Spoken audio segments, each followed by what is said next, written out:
Checking microphone, 1, 2, 3. Yeah, you can probably hear my voice, right? Yeah, I'm not talking to myself. All right, okay, good. Okay, good morning, everyone. Thank you so much for coming in this morning, and I'll just very quickly introduce myself. My name is Mark. I'm the Academic Integrity Officer, one of the QA people, Quality Assurance folks at the college. I just want to say thank you so much for coming in today. It was really great to see a lot of people on Monday, and great to see all of you here on Tuesday as well. So we're really excited to have you, and a whole bunch of great presentations coming up for you, and lots of stuff to do today. Before we start anything else, I just want to start with our land acknowledgement. This is the first thing that we read before we present. So here we go. Today, we begin our coming together with a statement for all of us to reflect on the unique connections and relationships Indigenous persons and their ancestors have had with this land for thousands of years. The land we are standing on today is the traditional territory of many nations, including the Mississaugas of the Credit, the Anishinaabe, the Chippewa, the Haudenosaunee, and the Wendat peoples, and is now home to many diverse First Nations, Inuit, and Métis peoples. We acknowledge that Toronto is covered by Treaty 13 and the Williams Treaties. At this time, we would also like to recognize and support the United Nations Declaration on the Rights of Indigenous Peoples and the Truth and Reconciliation Calls to Action. And we invite everyone to take a moment to reflect on how we can all continue to support the process of reconciliation. Okay, great. Thank you very much, everyone. So, before we do anything else today, the first thing I want to let you know about is this QR code. So if you have your phone nearby and handy, you can give that a quick scan. This is going to enter you into a draw later today where you could win a possible prize. So I encourage all of you to, give that scan and see if maybe you're the lucky winner today of this mystery prize that we have showing up, at about 3:45 or so today, okay? All right, I'll give you a second. You can scan it up. We'll pop it up as well throughout the day in case you miss it, or if there are people coming in a bit later, you'll see it there too. Okay. All right. So I'll keep it there while I speak for just a moment. Just so that you're aware, we have a lot of people here to help out, and if you have any questions, you'll see a lot of people wearing blue shirts with Lambton College logos on it. You can ask them questions. If you see any of our presenters, you can ask us questions as well. We're not scary, I don't think, so you can just, come up to us anytime, okay? All right, so today we have a whole bunch of sessions for you to get acquainted with the college and, this whole orientation week of all kinds of events. You're here on Tuesday, so the Monday, Tuesday, Wednesday sessions are kind of all the same with different types of sessions on Thursday if you come back on Thursday, and then Friday if you come back on Friday, because we encourage you to, attend for 3 of these days. So today, for example, you'll have a few categories. So there are some general sessions. Those are sessions on things like student services, information about that, academic integrity, I'll be doing that one myself, and Canadian culture and things like that. So you're having general sessions happening throughout the day, multiple times in the day, okay? You also have, you're going to be meeting your co-op advisor today as well. Depending on your different program, you have a different co-op advisor, so you'll meet that person today, learn all about the co-op if you do have a co-op in your program. And you're also going to be meeting your program coordinator. So during the program info sessions, whichever program you have there, you'll also be visiting, you'll be seeing your program coordinator today as well, okay? Or a representative of the program. So these are the types of sessions you have. In addition to that, we do have some, prizes later on in the atrium. We're going to give out some prizes. We have a game later in the afternoon, okay? And throughout the entire day, we have in that study area up there in the top area, clubs and all kinds of things up there if you were interested in sports and activities on campus. You can visit there anytime throughout the day and then hear what we have going on over there. We also have booths as you came into the atrium. Lots of people like vendors, like, mobile phones and banking and stuff is all out there for you too to visit and check out. And we have a few different places where the sessions are happening. Here in this big room, the atrium, you'll have a general type of session. There's another place called room 218 that's upstairs, and to my right, or maybe your left, they're up there. So 2 different places where those events are happening. And then different classrooms where program info sessions are happening, and different classrooms where the actual meet your co-op coordinators are happening as well. If you have your calendars and your schedule, you'll see what those are like. So I'm just going to jump forward because it's kind of like a choose your own adventure day today. So some of these sessions are happening multiple times in the day, so that if you're in to see your program coordinator or you're in to see your co-op advisor, you may not be able to see a different session at the same time, so we offer it a different time in the day, so you can check it out later on. So just as a for instance, we're just going to jump to Tuesday, because today is Tuesday. We have, if you're an FPWT student, for example, you have a program info session at the top there, which is happening at 9:15 today, and you also have at 4 o'clock the co-op advisor.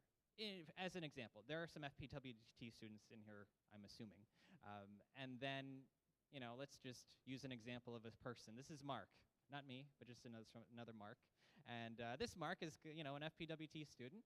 So he has to schedule his day, pick out his sessions, and do certain things. There are some sessions he cannot miss. He cannot repeat them. So his program info session, he's got to attend that first thing. He also has to attend the 4 o'clock co-op advisor session, because we don't offer those multiple times a day. But the rest of the day is his to choose from. He could attend the academic integrity session first, and then he kind of misses the student wellness one. But it's okay, because we offer student wellness again in the day, so he can visit it later on. And same thing with the Canadian culture session. It's offered a few times in the day, so he might attend Canadian culture here, midday, and then he gets to go to the student services one later on. So he can like kind of pick which one he wants to attend. But the top two, the top and the bottom one, those ones are like you have to go to, but the rest of them you pick as you want. And that's true for you as well. So depending on your program, take a look at your calendar. Look for the times where your program info session and your co-op advisor session happens. Those ones you have to go to at that time, but every other time you can pick which one you want to visit. Okay, so I hope that makes sense, but that's just an example of what you might experience today. And then if you have breaks, you have lunch periods, you can also kind of, you know, visit the other clubs, or, you know, go to the nearby food places, or, you know, grab some refreshments or whatever you like, okay? Okay, so that's pretty cool. And that's basically it for now. We're going to be going into our other presentations throughout the day, so I don't want to keep this very long. You'll see me as well. I'm going to talk a whole bunch today as well, so you'll see me plenty. But anyways, like I said, so second floor, clubs are up there. Room 218 is up there. But if you do have a program info session starting at 9:15, take a look at that on your calendar. And then those rooms might be, if you turn the corner here, there are some rooms on that side. Most likely will be over there, maybe, or maybe upstairs sometimes, okay?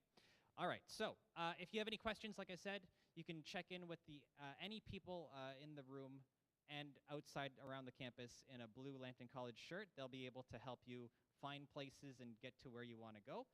Ask them all the questions that you have, and they'll be more than happy to help you, okay? So, okay, with that being said, I'm not going to really say much else. Thank you for coming in today. I encourage you all to, again, scan the code if you haven't scanned it. And, yeah, I'll see you around. But, yeah, welcome to the college, and have fun today, okay? All right, cool. So 9:15 is your first session. Depending on what your session is, you can start to get up and move around. If you wanted to stay here and watch a session here, you can stick around there, or you can move to a different class as you please. Okay? Thanks, everyone. Talk to you soon.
Hi, everyone. Just wanted to check in really quick. Those of you who are born in the first 4 months of the year, so January, February, March, April, raise your hand. 1, 2, 3, 4. Okay, a few of you. All right. What about the first 6 months? So from January, February, March, April, May, June. Yeah? Okay. So those of you that raised your hands, congratulations. We have a special showing for you today of the Canadian Culture session in room 2. Oh, sorry, the Student Services session in room 218, right? So in room 218 upstairs, they're waiting for you up there to get started. So within the first 6 months, birthdays in the first 6 months, January to June, if you could just head over to just walk up the staircase, turn right, and then turn right again, you'll be right in room 218. Perfect. Thank you so much. Thank you.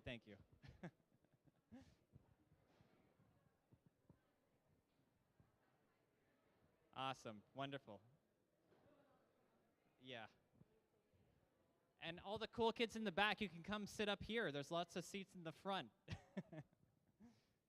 Oh, thank you. Thank you for actually coming up. Cool. Uh-huh. All right. Mhm. Yeah, I think so.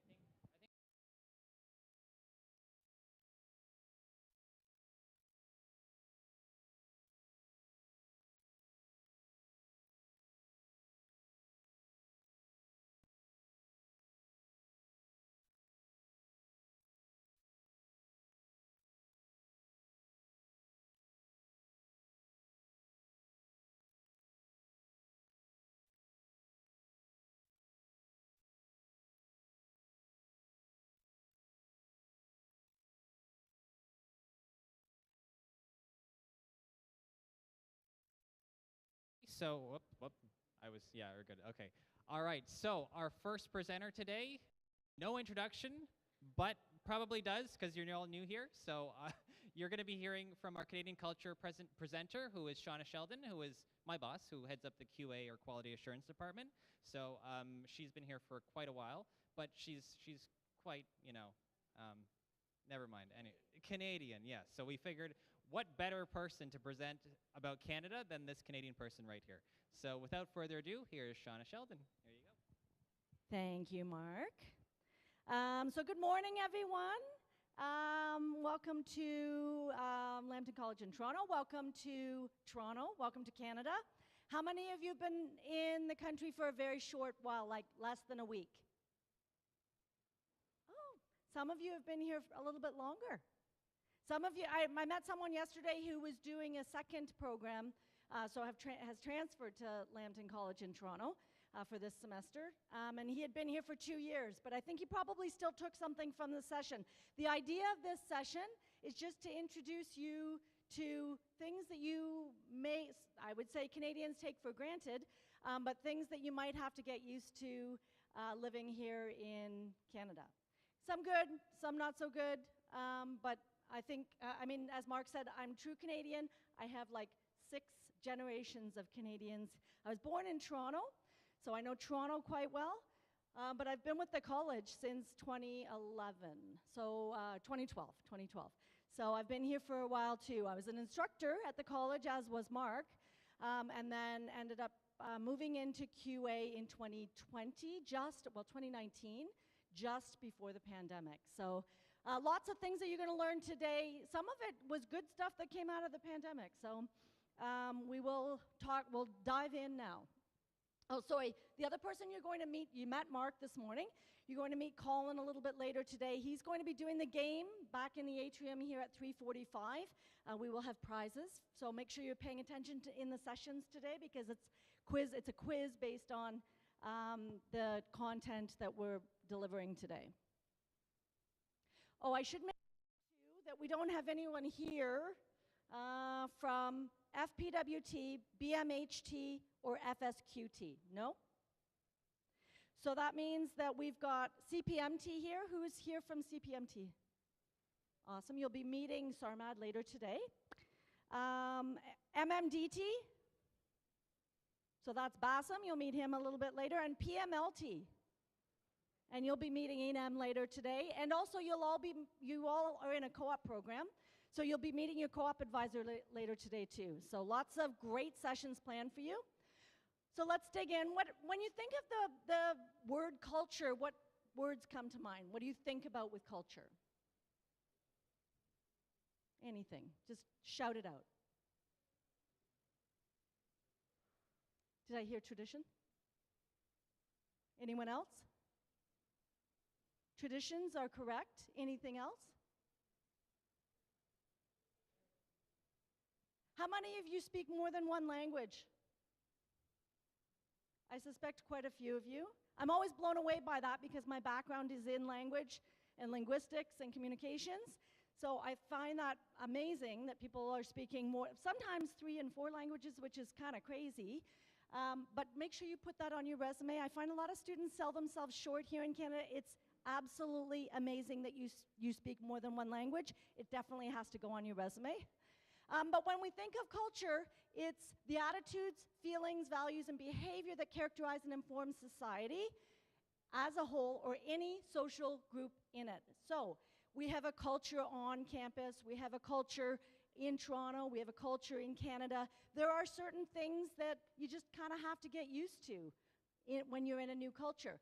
I commend all of you because you've left your home country, some of you to travel, leave family, and travel to the other side of the globe to go to school. And you've picked a good school, and I commend you for being able to, that's a very brave move to study internationally. I think that's awesome.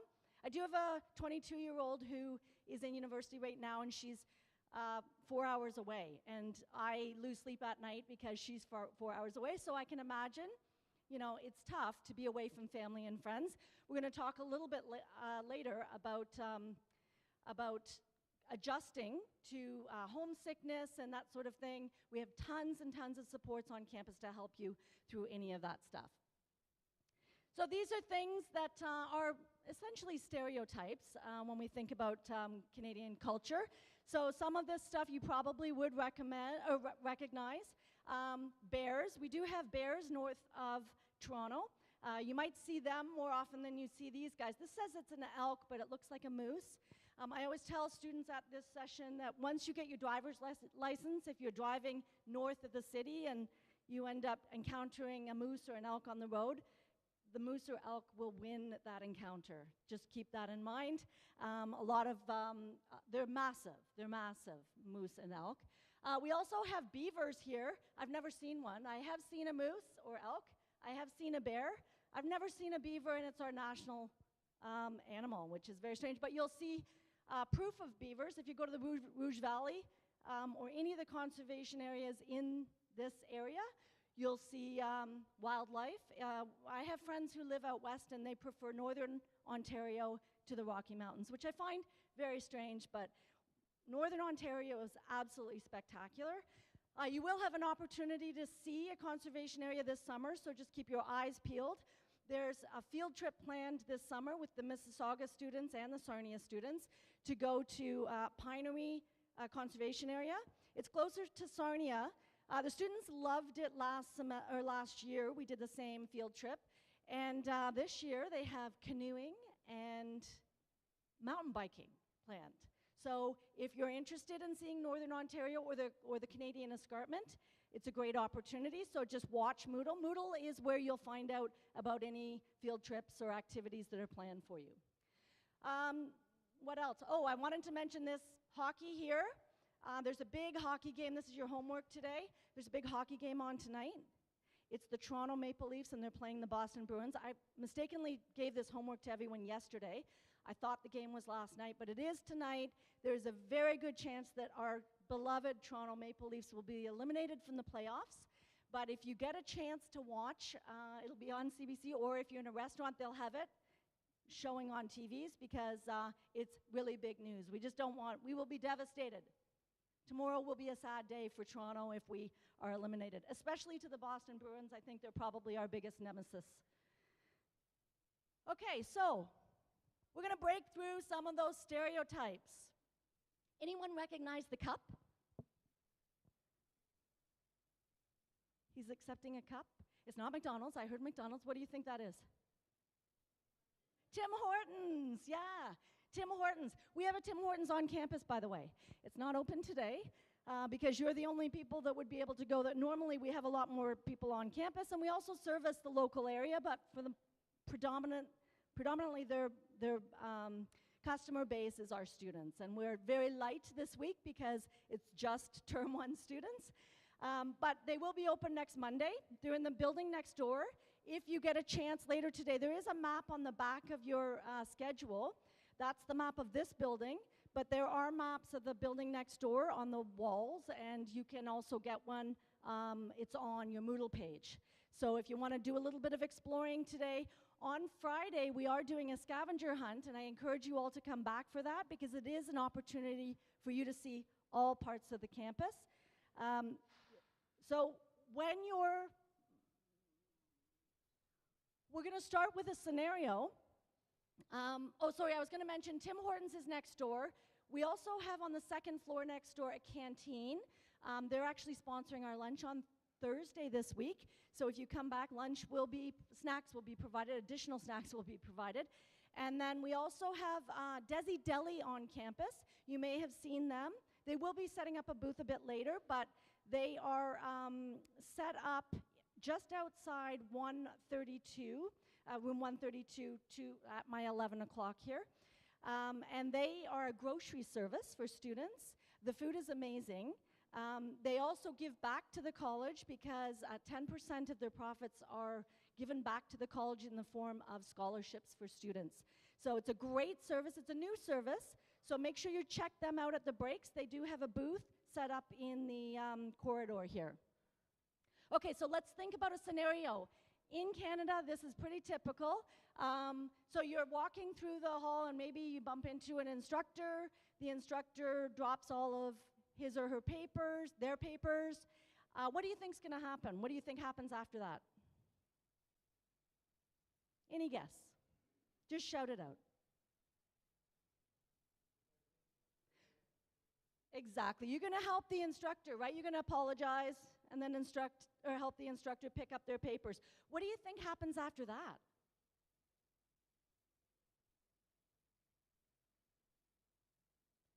The instructor will apologize, which is kind of counterintuitive, but that's what happens.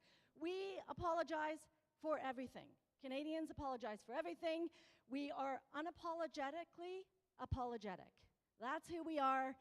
We're very polite people, lots of please and thank yous. You'll encounter it today. You'll hear our ambassadors and our staff walking around campus. Yesterday, I probably should have kept track of it, but I probably said sorry about 20 times because it gets busy here halfway through the day. We're trying to maneuver in and out around students, and we're like, sorry, sorry, sorry, can I get through? Sorry, sorry. You'll hear sorry a million times. So that's something about us that is probably not unique. I'm sure there's lots of cultures that are very apologetic and very polite, but we do take great pride in it here in Canada. We are also, this is probably more, something we take more pride in, is that we are ethnically diverse. We are one of the most culturally diverse countries in the world, Canada. Toronto, I looked it up today. I was giving anyone that was in my session yesterday, I was giving wrong information. In downtown Toronto, 160 languages are spoken, which is pretty spectacular. The other thing about being an international student here in Toronto is that you will find authentic food from your country downtown Toronto. So if you're missing your mother's cooking, or your dad's cooking, or maybe your sister or brother's cooking, you can go downtown Toronto and find authentic food from your home country. Because Toronto is actually a city that's made up of immigrants, right? We also are an egalitarian society. And what that means, and you're going to hear from Mark later today on academic integrity, but what that means is that every one of you lives by the same rules. Everyone's going to be treated the same way. The policy, student rights and responsibilities policy that's located on Moodle, we live by that. So the cool thing about that is that, with rights become responsibilities, but also you know that if you put the work in and you come to class every day and you do everything that you're supposed to do, someone else in your class is not going to get a free ride, right? Everyone is going to be treated the same way. If other students are not putting in the same work or maybe are being dishonest, I can't imagine that anyone here would do that, but if that is happening, we have a policy for that. We will deal with that. And that's to protect you, right? It's protect you so that you know that you're being treated fairly at all times. The other thing that I like to tell students at these sessions is if you ever feel like you're not being treated unfairly, there's a process for that too, right? So we're going to talk about grade appeals. We're going to talk about the student rights and responsibilities, which Mark will walk you through a little bit later. But I think it's important for everyone to know that you can and should advocate for yourself if you're ever in a situation where you feel like you're not being treated fairly, okay? We're also not just tolerant of cultural differences. We celebrate cultural differences. We do have an EDI committee, Equity, Diversity, and Inclusion, and we work closely with the Student Council. You will be hearing from Student Council maybe today, but definitely on Thursday and Friday this week if you come back.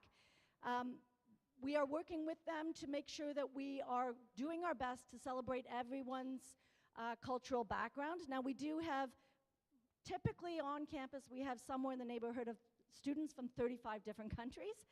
So we do our best. But this summer, we are planning something, an event that would celebrate everyone's culture, because we do celebrate. In Canada, we celebrate differences. People say that we're the mosaic rather than the melting pot. We really do want everyone to recognize, be open to other cultures, and to recognize differences and to actually celebrate them. And although I just spent, 10 minutes bragging about Canada, we are, for the most part, humble. We don't brag, but I just did. So what does this mean for you? So you're going to be open. You're going to be open to other people's ideas. You're going to be open. You're going to approach people physically. You're going to approach people with open arms. You're not going to walk up to them like this. Try not to be aggressive when you're talking to your instructors. I always advise students, too, that if you want to meet with an instructor, send them an email beforehand. They'll give you all that information in advance. When they come to class, they're probably busy, right? Like they're prepping for class. I mean, they might be like us. Everyone is a little bit last minute. So they're probably not going to have a lot of time to talk to you about your grades. I sit in as the QA manager, I sit in some classes just to kind of see that the curriculum is being delivered the way we want it to be. And I see students in the class saying, hey, sir, can I talk to you? I failed my exam and I don't think I should have. That's private information. Keep it to yourself, but let the instructor know in advance that you want to talk about your grades. That is absolutely what I want you to do, but make sure that it's private. And give them a little bit of time. Let them know that you want to see them after class or at the break, and they will 100% do that. And if they don't, like I said, that means you're not being treated fairly. There's a process for that, okay? So I want you to advocate for yourself in those instances. You're going to maintain eye contact with people, especially if you're talking to your instructors about something. You're kind of shifty if you're looking over here and you're trying to talk to them. People don't, Canadians in general, they want people to be straight up, honest. Tell me exactly what you're coming to dispute, and I will definitely hear you out. Personal space, this is a very weird Canadianism. I used to have a friend that I worked with, and I used to call her a space invader. Her name was Rodine. And as she used to approach me to talk to me, I would back up because she was really in my face. And that's not uncommon. So if you approach your instructors and they start to back up, don't be offended. It's just a Canadian thing. We just like a little bit of space between us, and it's very normal. It's very normal. In social interactions, then, you're going to firm handshake, direct eye contact, smile. We're happy people. Address others by their first names. This is interesting. When I used to teach at the college, and I did for 4 or 5 years before I took this role on, I used to tell my students, you can refer to me as Shauna. My name has a W in it, so people used to pronounce it Shawana. But I took that as well. But even though I told people you can refer to me by my first name, a lot of people called me ma'am, which made me feel old, to be perfectly honest, but I took it as well. But you will find that in your classes, most of your instructors will say, call me by my first name. They're not going to ask you to say Professor so-and-so or Dr. so-and-so or Mr. so-and-so or Mrs. so-and-so. It's just first name. But make sure you find that out in advance. But I work with a lot of the faculty at the college. I don't know of anyone who would command that someone refer to them by Professor so-and-so. It just doesn't happen. It's not that we don't draw lines between, authority figures. Now, the rules are the ones that you have to stick by, but they don't expect you to have any formal address for them. After the handshake, there should be no more physical contact. My husband works for a company that is owned by an Italian family, and I've had to get used to going in and, anyone been to Europe? Yes? So there's a lot of hugging, and in this company, when you meet them, there's the kiss on the cheek all the time. So I had to get used to that. I'm a bit of a germaphobe, so I'm not a huge fan, but I do it. And it is sort of culturally acceptable for a lot of European countries, and so I have had to adapt. But in Canada, again, we are a country that was formed by immigrants, so we have a lot of cultures that we recognize, but for the most part, you go in for the handshake, you smile, and then you back up and you give people their space. That's kind of the way it works. So another scenario, you're standing at a light. This light here says that we've got it's a 9-second countdown. You're approaching the light, and you can see you've got 9 seconds to cross. But it's a pretty big intersection. Let's just say it's like 4 lanes each way. Do you take your chances and walk across, or do you simply wait until you see the walk sign, this one here? How many of you would just run across? Oh man, you guys are already Canadian. You're rule followers. Yeah, so I would recommend that you hold off, especially since if it's a busy intersection, the cars are also trying to beat that light, right?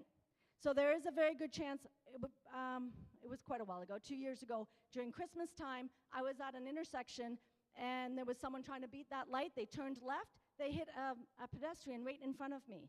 So just be head on a swivel. This is my husband's expression. Head on a swivel at all times, especially if you're downtown.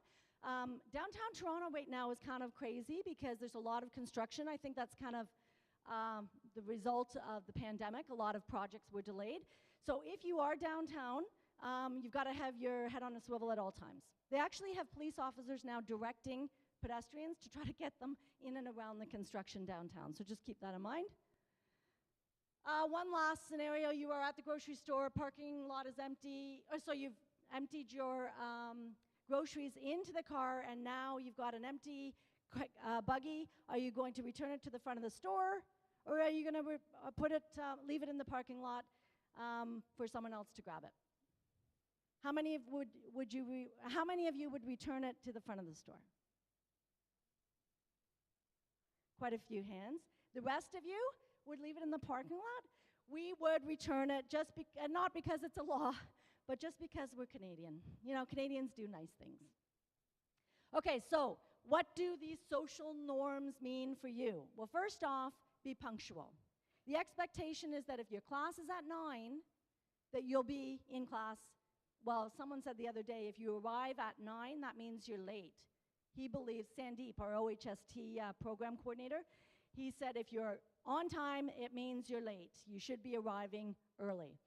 Just know what the rules are in your class. You're going to be doing a classroom charter with your instructor in the first week, and you'll find out then whether the instructor is okay with you joining the class partway through the lesson as long as you're not disruptive. As an instructor, that was my rule. If you're joining my class 5 minutes in or 10 minutes in, just make your way to your desk and do not come in and announce yourself. Hey, I'm here, everyone. You don't want to do that. Just sit down, be discreet, find a spot, hopefully you'll meet some friends today and they can save you a spot so that you don't have to go and get a chair from outside or whatever. Just try to be quiet when you come in and join the session. Now, some instructors do have very strict rules about lateness. If you arrive late, they'll ask you to wait until the break. So that could be 50 minutes later, but it could also be an hour and a half later. And now I'm concerned that you're losing some of the lesson, right? I'm not a big fan of that, but it's their prerogative. And some people, I have a friend that said to me one time, "You're late for everything," and I usually don't allow late people in my life, but she said, "I've made an exception for you." There are some people that have rules around not being on time. They're sticklers about it. Find out what kind of person your instructor is, and they might not allow you to come in until the break. Now, I do like to also mention at this time exams. So we do have a policy on exams, obviously. We have to, because again, we want the rules to be the same for everyone. If you arrive late for an exam, your instructor cannot tell you that you cannot sit for the exam, okay? The policy says that if you can arrive any time to write that exam. The problem is if someone leaves the classroom before you arrive, you cannot write that exam. So don't be any later than like 15, 20 minutes. Do your best to be there like 15 minutes early to be safe. And I'm going to show you something in a minute, your evaluation timetable, which is critical for you. But just if you so you should know about all your evaluations well in advance. You'll know exactly what time they're going to start. Be early. We had a student a couple semesters ago who arrived late. He was a really, really good student, and he arrived late, and someone came into the exam, wrote the exam in about 15 minutes, probably not well, and left. And so that student who got stuck in traffic was unable to write the exam. He came to us. He had to go through an appeal process. It was kind of a pain in the rear end, I'm sure, but just you want to avoid that stuff. So make friends with people today in your program, because that could have been avoided. He could have texted a friend and said, "Can you ask the instructor to hold the class until I get there? I'm going to be about 20 minutes late." And the instructors are reasonable people. They will gladly hold the class, especially if you're a good student. They will make sure that you can come in and write that exam. So that's a little bit of advice for you, just to avoid that kind of situation. Just know that the instructor in that instance was doing the right thing. He is not allowed to let that student write the exam, even though he knows he's a good student. We have a policy that says if anyone has left the room, you cannot write the exam, and that's to protect you guys, right? Because you wouldn't want someone to be able to leave the room, give all the answers to someone else. That student comes in now and writes the exam and gets 100%.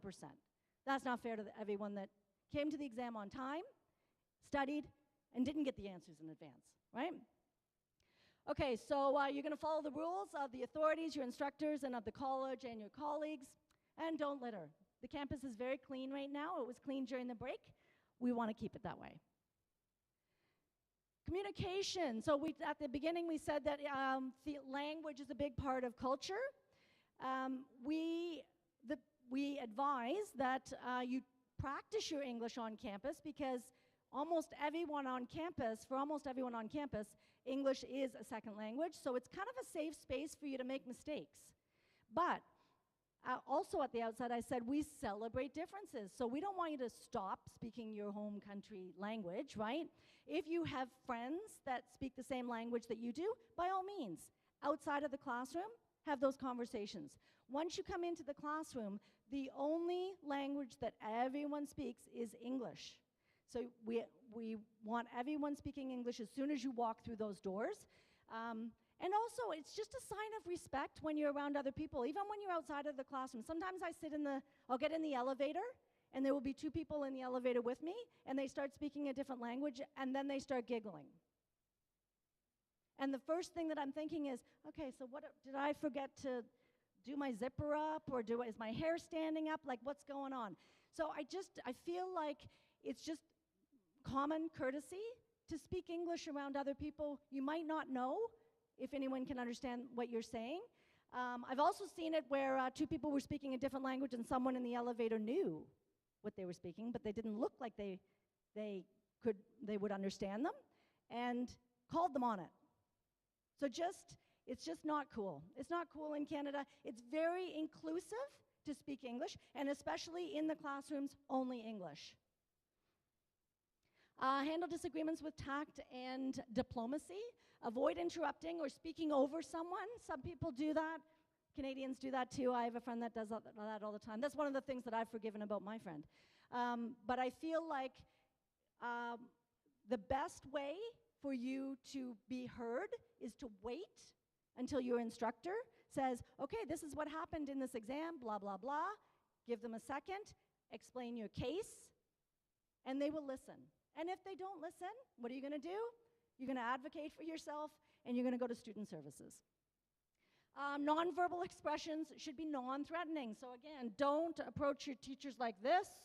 I had, many years ago, I had a student, I have heels on, but I'm 5'2".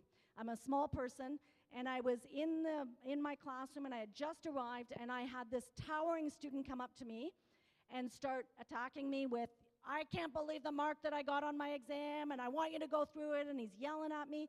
And I said, okay, just sit down and we'll talk about it at the break. And he would not take no for an answer. And I was very intimidated by this interaction. And another student ended up coming up to me and saying, I think, she said, no, I think you need to sit down and she will talk to you at the break. I don't know if you heard that the first time, but you need to sit down. And it was it was a bad experience for me enough that I tell it at orientation all the time. And also, I'm not going to do that student any favors, right? Because I felt attacked in that moment. So whatever you do, even if you don't like this person, we all encounter people that we don't like, right? You might not love your instructor, but be respectful. And if you want to talk to them, send them an email in advance, and don't confront them in the classroom aggressively, and they will 100% listen to you because they have to, right? That's their job. You can never say please or thank you enough. That's another Canadianism.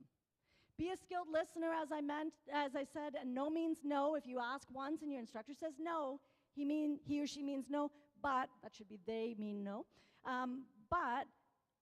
Also, if you feel like you're not being heard and you feel like you're not being treated fairly, advocate for yourself.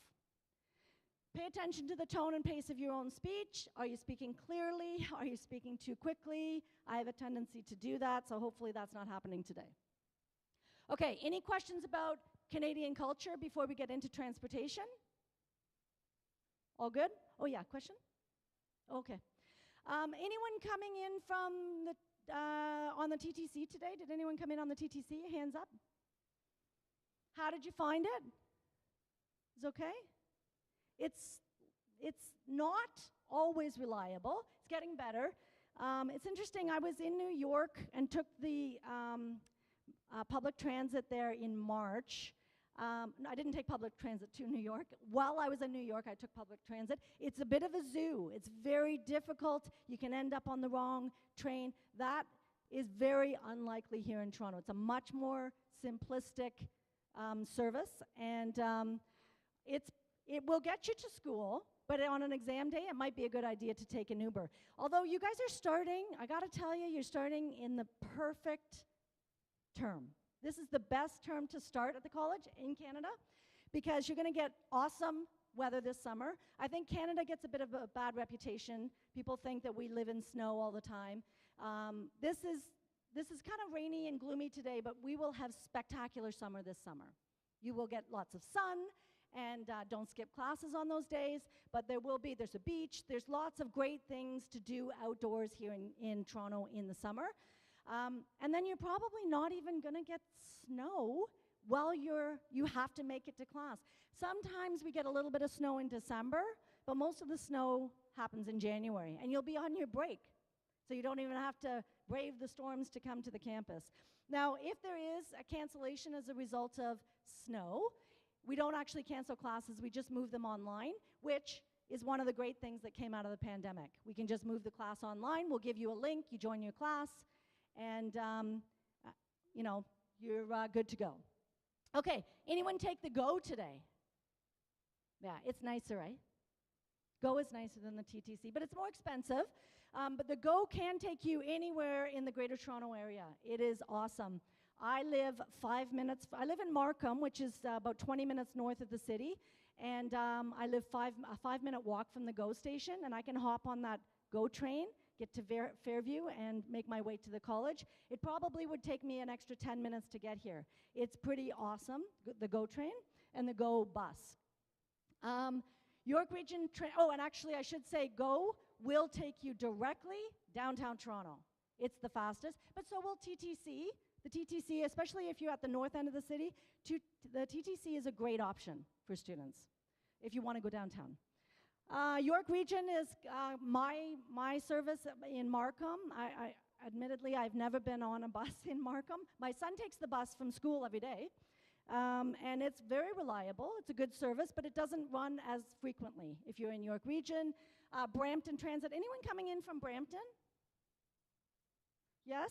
We don't have nearly as many students coming in from Brampton these days, but I think a lot of people, in some cases, will move to Brampton because they might have family there, and I totally get that. But a lot of our students, I'm finding more and more, are kind of local. Like, are many of you from Scarborough? Scarborough or North York? That's great. So you don't have nearly as far to come. Okay, and then there's a Mississauga one too. Does anyone take My Way? My Way, there's a Mississauga service. It's very similar to Brampton and York Region. We also have a taxi service, which Beck is probably the most common. It's kind of like the yellow cab in New York. And then Uber is very, very popular here in Toronto. You can get an Uber in about 5 minutes. So if you're running late and you need to get to class, although don't quote me on that because I don't want you to be late for a class, but usually you can get an Uber very, very, very quickly in Toronto. And Lyft is also an option, but I don't think it's as popular in Toronto as Uber is, but both are options for you. TTC, you get 4 subway lines, 9 streetcar routes, and 192 bus routes. So lots of ways to get here. In the summer, you'll find, like we have a bus station just outside of the 271 here, but you can also take the line to Fairview Mall and walk here. Fairview Mall is about 10 minutes away, maybe 15 minutes, depends on how fast you walk, but about 15-minute walk, and a lot of people do that in the summer, just because that line is running a lot more frequently, right? So you're not as limited. It is the easiest way to get around downtown Toronto. In fact, driving downtown sometimes takes longer. It 100% takes longer. When I was leaving Convocation a couple weeks ago, it took me 2 hours to get out of the city, and if I took the TTC, it would have been about a half hour. Yeah, so you're better off taking public transit in downtown, mostly because of all the construction. And then this is the website for the routes and the times, the schedules. You are entitled to if you're doing a monthly pass, you will get a discount. You won't have your student ID in time to get a discount for May 1st, but you can use your letter of offer, or your offer letter, I guess, from the college, and they will accept that as well to give you a discount. The standard monthly cost, I think, is still at $156, but you get it for $128.15, which is a pretty good savings. Go is the same. It's a little pricier. Go is a bit pricier, but you're traveling in style, relatively speaking. And the trips can vary from $440 or $370 with a Presto card. For those of you who did take the TTC today, you probably used a Presto card. So a Presto card, you just load it up and you can use it at all of the stations. But you can also use your credit card, by the way. That's new for us, which is kind of ridiculous. Most large cities have had the credit card option for a very long time. We're a little behind. And the Go has 8 rail lines and 39 bus routes, covers a much larger area than the TTC. I think you can get to Niagara Falls from here using Go. Now it's a combination of trains and buses, but Go has a very large range. So good option for you if you want to travel somewhere just on a weekend. If you want to take in Niagara Falls, you could do that. The price of the trips do vary, like I said, but for the most part, reasonable. $370 is probably a reasonable price for a trip. York Region Transit, I don't know if we had anyone, that's mine again. Viva is part of that, they're the ones in Markham.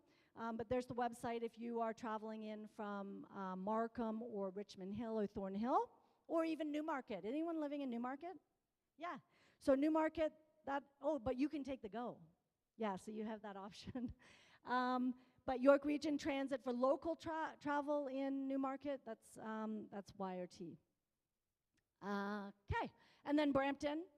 We had one person coming in from Brampton. You've probably used Brampton Transit and also the Zoom, which is the rapid bus system. Again, not as convenient as the TTC, but still, you know, or not as fast or frequent as the TTC, and not as comfortable as GO, but still a good option. And then this is the Mississauga one that I mentioned. If you're coming in from Mississauga, those are the links. That's the link. So I did mention I was going to spend a little bit of time on culture shock. I'm just doing a time check. Okay, cool. I'm fine. These guys got out a little bit early. So culture shock. This is just kind of a fancy way of talking about being homesick. How many of you, I asked at the beginning, how many of you have been here for a very short time? How many of you have been here for more than a month? More than 2 months? How long have you been here? 3 months? 3 months, okay. I did, like I said, I had a student that was 2 years had been in Canada, but still experiencing homesickness, right? Because you're away from family and friends. It's tough. It's tough. Like I said, I commend you all. This is very brave what you're doing. So we're just going to go through the stages of homesickness or culture shock, just so that you know kind of where you are.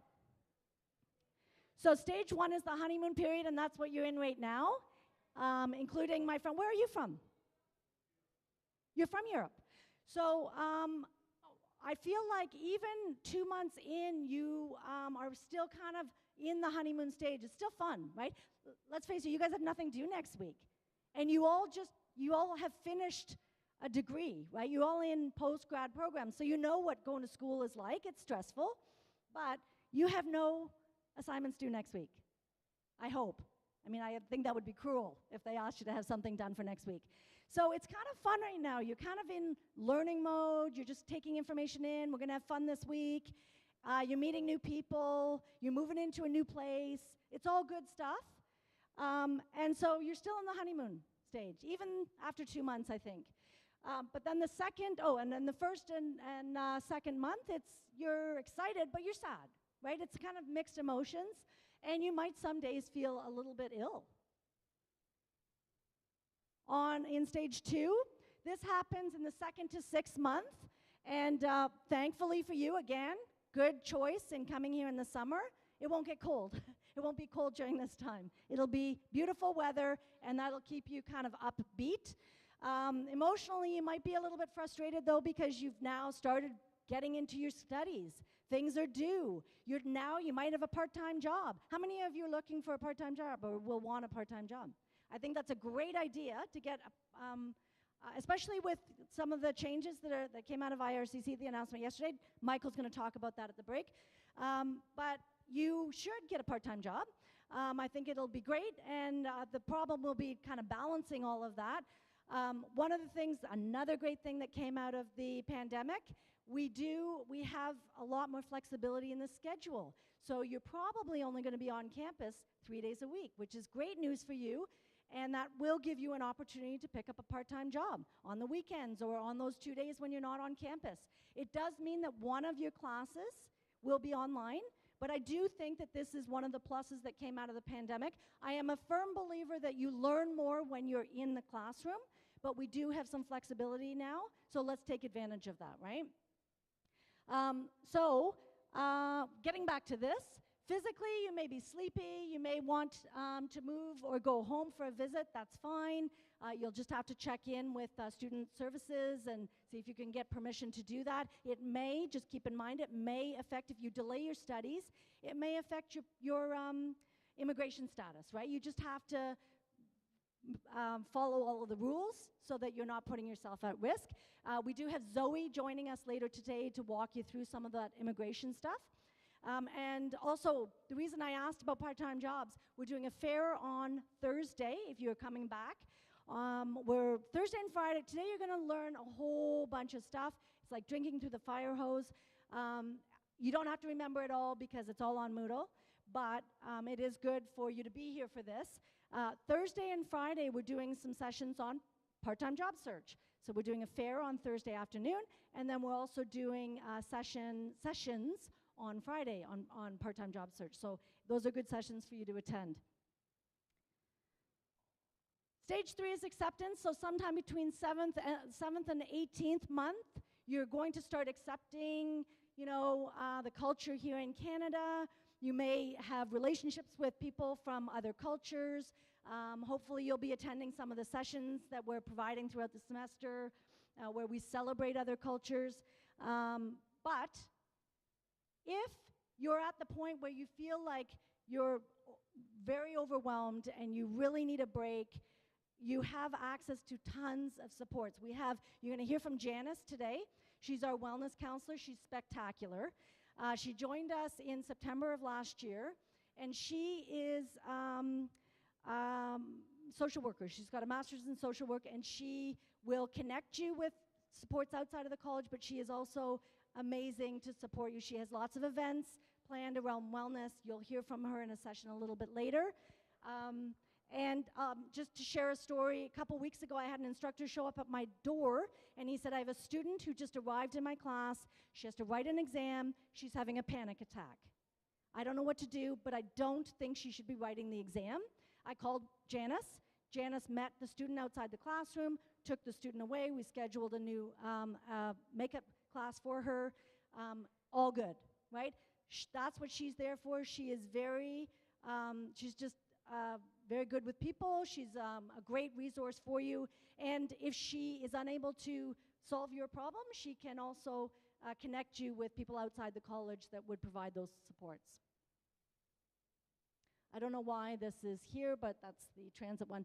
Okay, just a few things for you to keep in mind before I turn things over. Is someone going to be talking about LinkedIn or entrepreneurship today? No? No one's here to talk about entrepreneurship? No, do you know? Okay, I'm going to just keep going, and then if someone shows up, I'll turn the mic over. Give yourself lots of time. It's important that you arrive on time for exams. Like I said, make sure that you keep in touch with people in your class. If you are running late, you cannot use the excuse of a slow bus for missing an exam, by the way. That's not going to cut it. You're not going to have snow, so I'll skip that last one. I did want to walk you through Moodle because I did say you're going to be taking in a lot of information today, but you don't have to have it all memorized. Everything is on Moodle, including my email address, the email address of the Academic Integrity Officer, Janice's email address. We're all there. All of the stuff that you're learning today is on Moodle. You've already accessed Moodle because you found out about a lot of the stuff that's happening today, although maybe you also read my email that I sent you yesterday about today's sessions. And I sent you probably a whole bunch last week as well. Or your WhatsApp groups, probably. And just keep in mind you still have access to the WhatsApp groups. So if you have questions after today, you can reach out to those folks as well. So you're going to log in with your My Lambton credentials. This is what it looks like. See that red circle at the top? That is the drop-down menus. So you're going to hear from immigration today. She's got a page.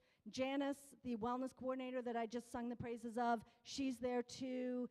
Mark, the academic integrity officer that you met this morning, he's there too. Oh, there he is. Co-op, you're going to meet your co-op advisor today. You can go to co-op anytime. The most important term, obviously, is that third term when you're trying to find a job. But you can go and see Brian or Peter, Diana, Marina. Who did I miss? There's one more co-op advisor that I missed. But they are all here today. You're going to meet them, and they'll give you advice for the entire time that you're at the college. Even if you're just looking to brush up your resume to get a part-time job, go and see your co-op and career. Go and see co-op and career for that. We are kind of buried. My page is a little bit buried, but we're under administration there. It's the section on policies and procedures. The policies that I talked about, the appeal policy, student rights and responsibilities, they're all there. And then this job board. So if you look around campus, you'll see there's a number of students who are wearing blue shirts. Those are student ambassadors. We have, I think, 12 or 15 that have joined us this week. If you are interested in getting involved and getting a job as an ambassador, we post that job on the job board. I don't know if Daniel's nearby, but Daniel helped me. I've also run the professional development days. Daniel and Mancy were both supporting us during our PD days in February, and they applied for their jobs through the job board here. So just check in on the job board regularly. We also post tutoring jobs, so when you're in your second or third semester, and also volunteer opportunities. I can't stress enough how important it is to volunteer. Not only is it giving back to the community, but you put it on your resume. It's work experience, but you just don't get paid. But it is a great thing to add to your resume. And those volunteer opportunities will be on the job board as well. This is also where you're going to see all your courses. This is all out of order, I apologize. But this is my page here, the policies and procedures, if you want to go check that out. These are the policies that I mentioned. You can't really see them. I did want to get to this because I said I was going to talk about the evaluation timetable. Are you here to talk about entrepreneurship? You are. Okay, so I'm going to give you, I just need 30 seconds. Okay. So on Moodle, you'll get access to all of your courses. Has anyone checked out your courses yet? All of your courses are on there now. You can download the course outline for a course. You'll know exactly what you're going to be learning in that course. So you can kind of get a head start on what you know, what you can expect. The learning outcomes are in there, so you're going to know by the end of this course, I'm going to know how to do X, Y, and Z. It's important for you to kind of know that going in. It'll keep you focused. But also, this one is critical, evaluation timetables. That timetable looks like this. This is the one I was telling you about at the beginning of this session. If this isn't on your page by the end of next week, tell the instructor it should be. They know that it should be there. We want you to know well in advance that you have things due on certain days. We want you to have that information up front, and you can tell them that Shauna told you at orientation that this would be up there. So make sure that it's there, and then put all of these assignments in your calendar. Then you don't miss a date, right? So that one's critical, and I think that's it for me. Do we have any questions before I turn things over to my colleague? It was a lot. Sorry, I rushed through the end there. But hopefully you have an awesome day today. Don't forget to scan your QR code. I'm going to give the mic to someone else now. And what is your name?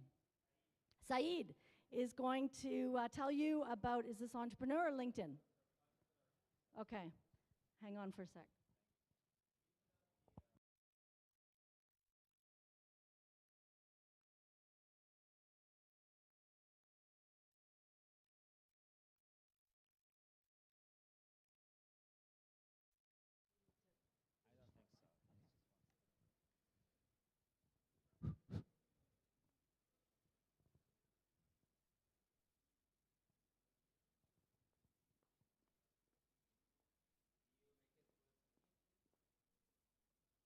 Hello, everybody. How are you guys doing? Very good. My name is Saeed. I'm the CEO of Next to Stars, Saeed Zainali. And I'm here to talk to you about the Entrepreneurship Center that we are launching with the Sestar College, and it will be available to you. So a little bit about me. That's me. We were giving prizes to students just before you in the past semester. I'm an immigrant myself to Canada. I came here for my master's degree, like yourself, came here for education. I've had my ups and downs, but after working for a couple of years, I started a startup in 2014. It was basically a platform to connect everyone with vetted mental health providers, which was kind of a groundbreaking idea at the time. We were very lucky. The company got very successful. We were offering services in every province in Canada with over 150 service providers. We raised capital from venture capital firms in Canada, some of the biggest ones, and the company got acquired in 2018 by Humanicare. Well, if you're asking, no, I did not make Hawaii money on the exit. Like they have a word for that type of money, but like it's not appropriate to say it in front of you guys, but I didn't make that, but I was able to deliver value to my shareholders, and I was able to do well for myself from that startup. After that exit, I decided to devote my life to supporting other immigrant entrepreneurs, people that come to Canada to be able to live up to their full potential. I've been an advisor to Next Canada, which is the biggest accelerator in Canada since 2019. And I'm also an advisor to Manitoba Technology Accelerator.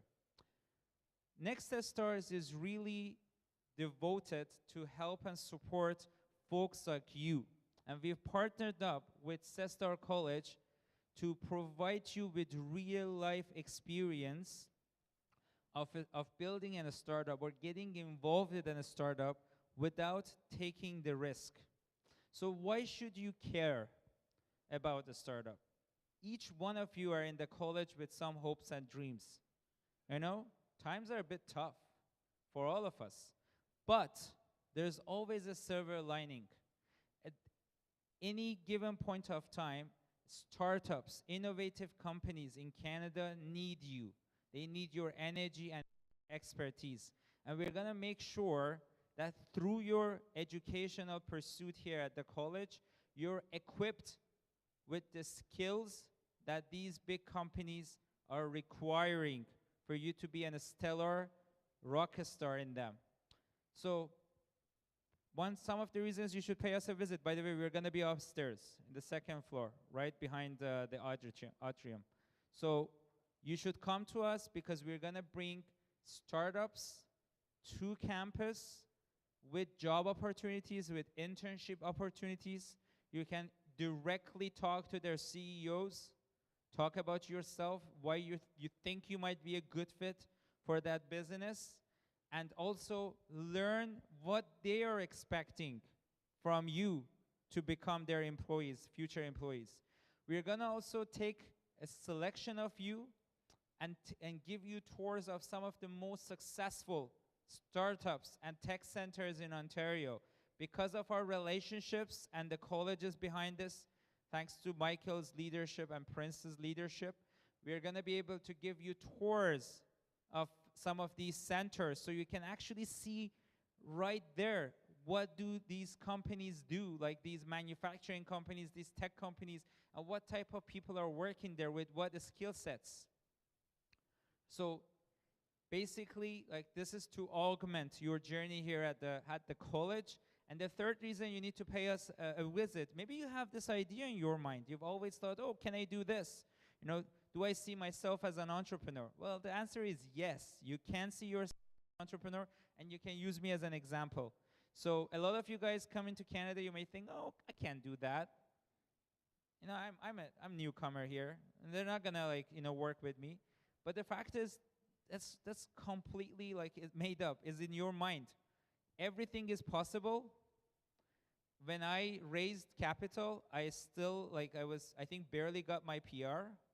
So I was just 2-3 years in the country myself when I raised 1.2 for my startup. And well, when I exited, I was already a citizen. But I'm just letting you know that these are all made up limits that you put on your head, that you can't do this, you can't do that. If you have an idea that you're thinking oh, wouldn't it be nice if I launch it? Do people need this? How can I go about launching this idea? Talk to us. We can help you to think about that idea from a systematic perspective and validate, vet it, and maybe even down the road, fundraise on it, make success with that. So, longest story short, come pay us a visit. I want all of you guys now take out your phone. Everyone, take your phones out. So do you guys have LinkedIn? Everyone? If you don't, make one. You're gonna need it. Like, it's much more important than Instagram, Facebook. I don't think anybody uses Facebook anymore, but nonetheless. So go search Next Stars, Next Stars, and follow the page. You can even find me, Saeed Zainali. You can add me. And we are going to have updates as we are going about the launch on this page, so you can get to know about, and also there will be announcements made to you by the college, and we are going to basically announce the programs, you know, the tours that we are going to give, the startups that are going to come, which job postings they have, like which internships they're requiring. Is it paid? Is it nominal pay? Is it like a little bit of volunteering? You know, all of these details will be posted, and I want you guys to be on this page to follow that, and then come reach out with questions. So this week is all about orientation, but starting next week, we're gonna be up there. So do come, pay us a visit. We might have some cookies and stuff for you as well. But more importantly, I want to leave you guys with a message of hope. This is gonna be very crucial for you. These years that you're spending in college is gonna really shape your future in this country if you decide to stay. So, a lot of times we take it for granted. I'm guilty of it too. You need to really take advantage of these years and equip yourself with the skills that you need to succeed in this country. And one of the most important skills is to be able to think like an entrepreneur. Even if you want to work at a big corporation, a large corporation, those days that everybody is just looking for someone that to do 9 to 5 are over. Even largest corporations, like banks and insurance companies, when you look at their job descriptions, you can tell they're thinking about, oh, I don't need someone that's going to think within a box. I want somebody that's able to think outside of the box. So you need to equip yourself with entrepreneurship skills, regardless of what you want to do in your future. Anyways, thank you so much. Again, my name is Saeed. I'm the CEO of Nexus Stars, and I look forward to seeing every single one of you at the center. Take care. Thank you very much, Saeed. Okay, so we're going to put the QR code back up, and make sure you scan it. For those of you who weren't here for the opening, the QR code is your to the raffle, and also we like to keep track of how many people have joined us here today. If you are in PMLT, oh no, sorry, the next sessions will be at 10:30, and there's one here. You're going to hear from Mark if you stay here, and you're going to hear from Janice, the person that I was talking about before, in student wellness and immigration up in. So you have that choice. You can go to one of those sessions, and then come back here because the director will be here at 11:30 for to give you some advice, words of wisdom from our college director. And but for now, you've got about a 10-minute break before you have to make your way to either 218 or stay put and just chill. Okay?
just letting everyone know, it sounds like we're a little bit packed in this room. So if you're looking for seats and you're having trouble, we also have a second session, the student wellness session upstairs in room 218. So if you feel like it, we're going to do this session again. We do it multiple times.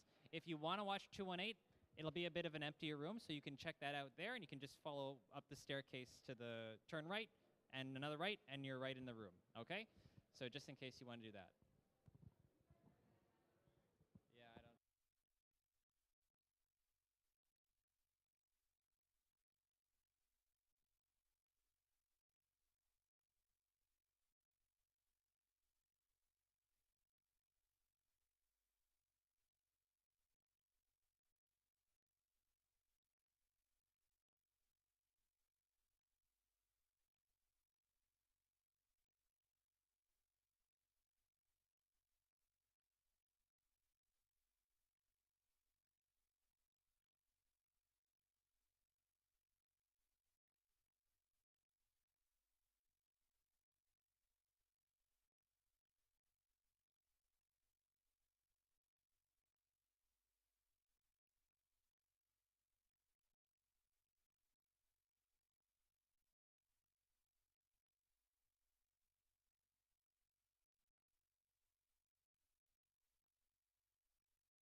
Okay, everyone, I think we're ready to start our next session. So, it's not me yet. I'll be presenting a bit later today. But our first presenters for this session is the awesome team of the Tutoring Center. We have three cool, amazing people who need no introduction, but we'll get one. We have Pranav is here, we have Sahil, and we have Sakshi. These three are your lifeline at the campus. So, I mean, and also one of them is my protege. He was my old student when I was an instructor here, so he's done so well, and he wears a suit to work now. So that's pretty cool, right? Okay. All right, anyways, our tutoring center representatives, starting with Pranav, come on down and, enjoy the show. Thank you, everyone. Thank you, Mark. Am I audible to you guys? Okay, perfect. Let me just, okay, perfect. All right. Good morning, everyone.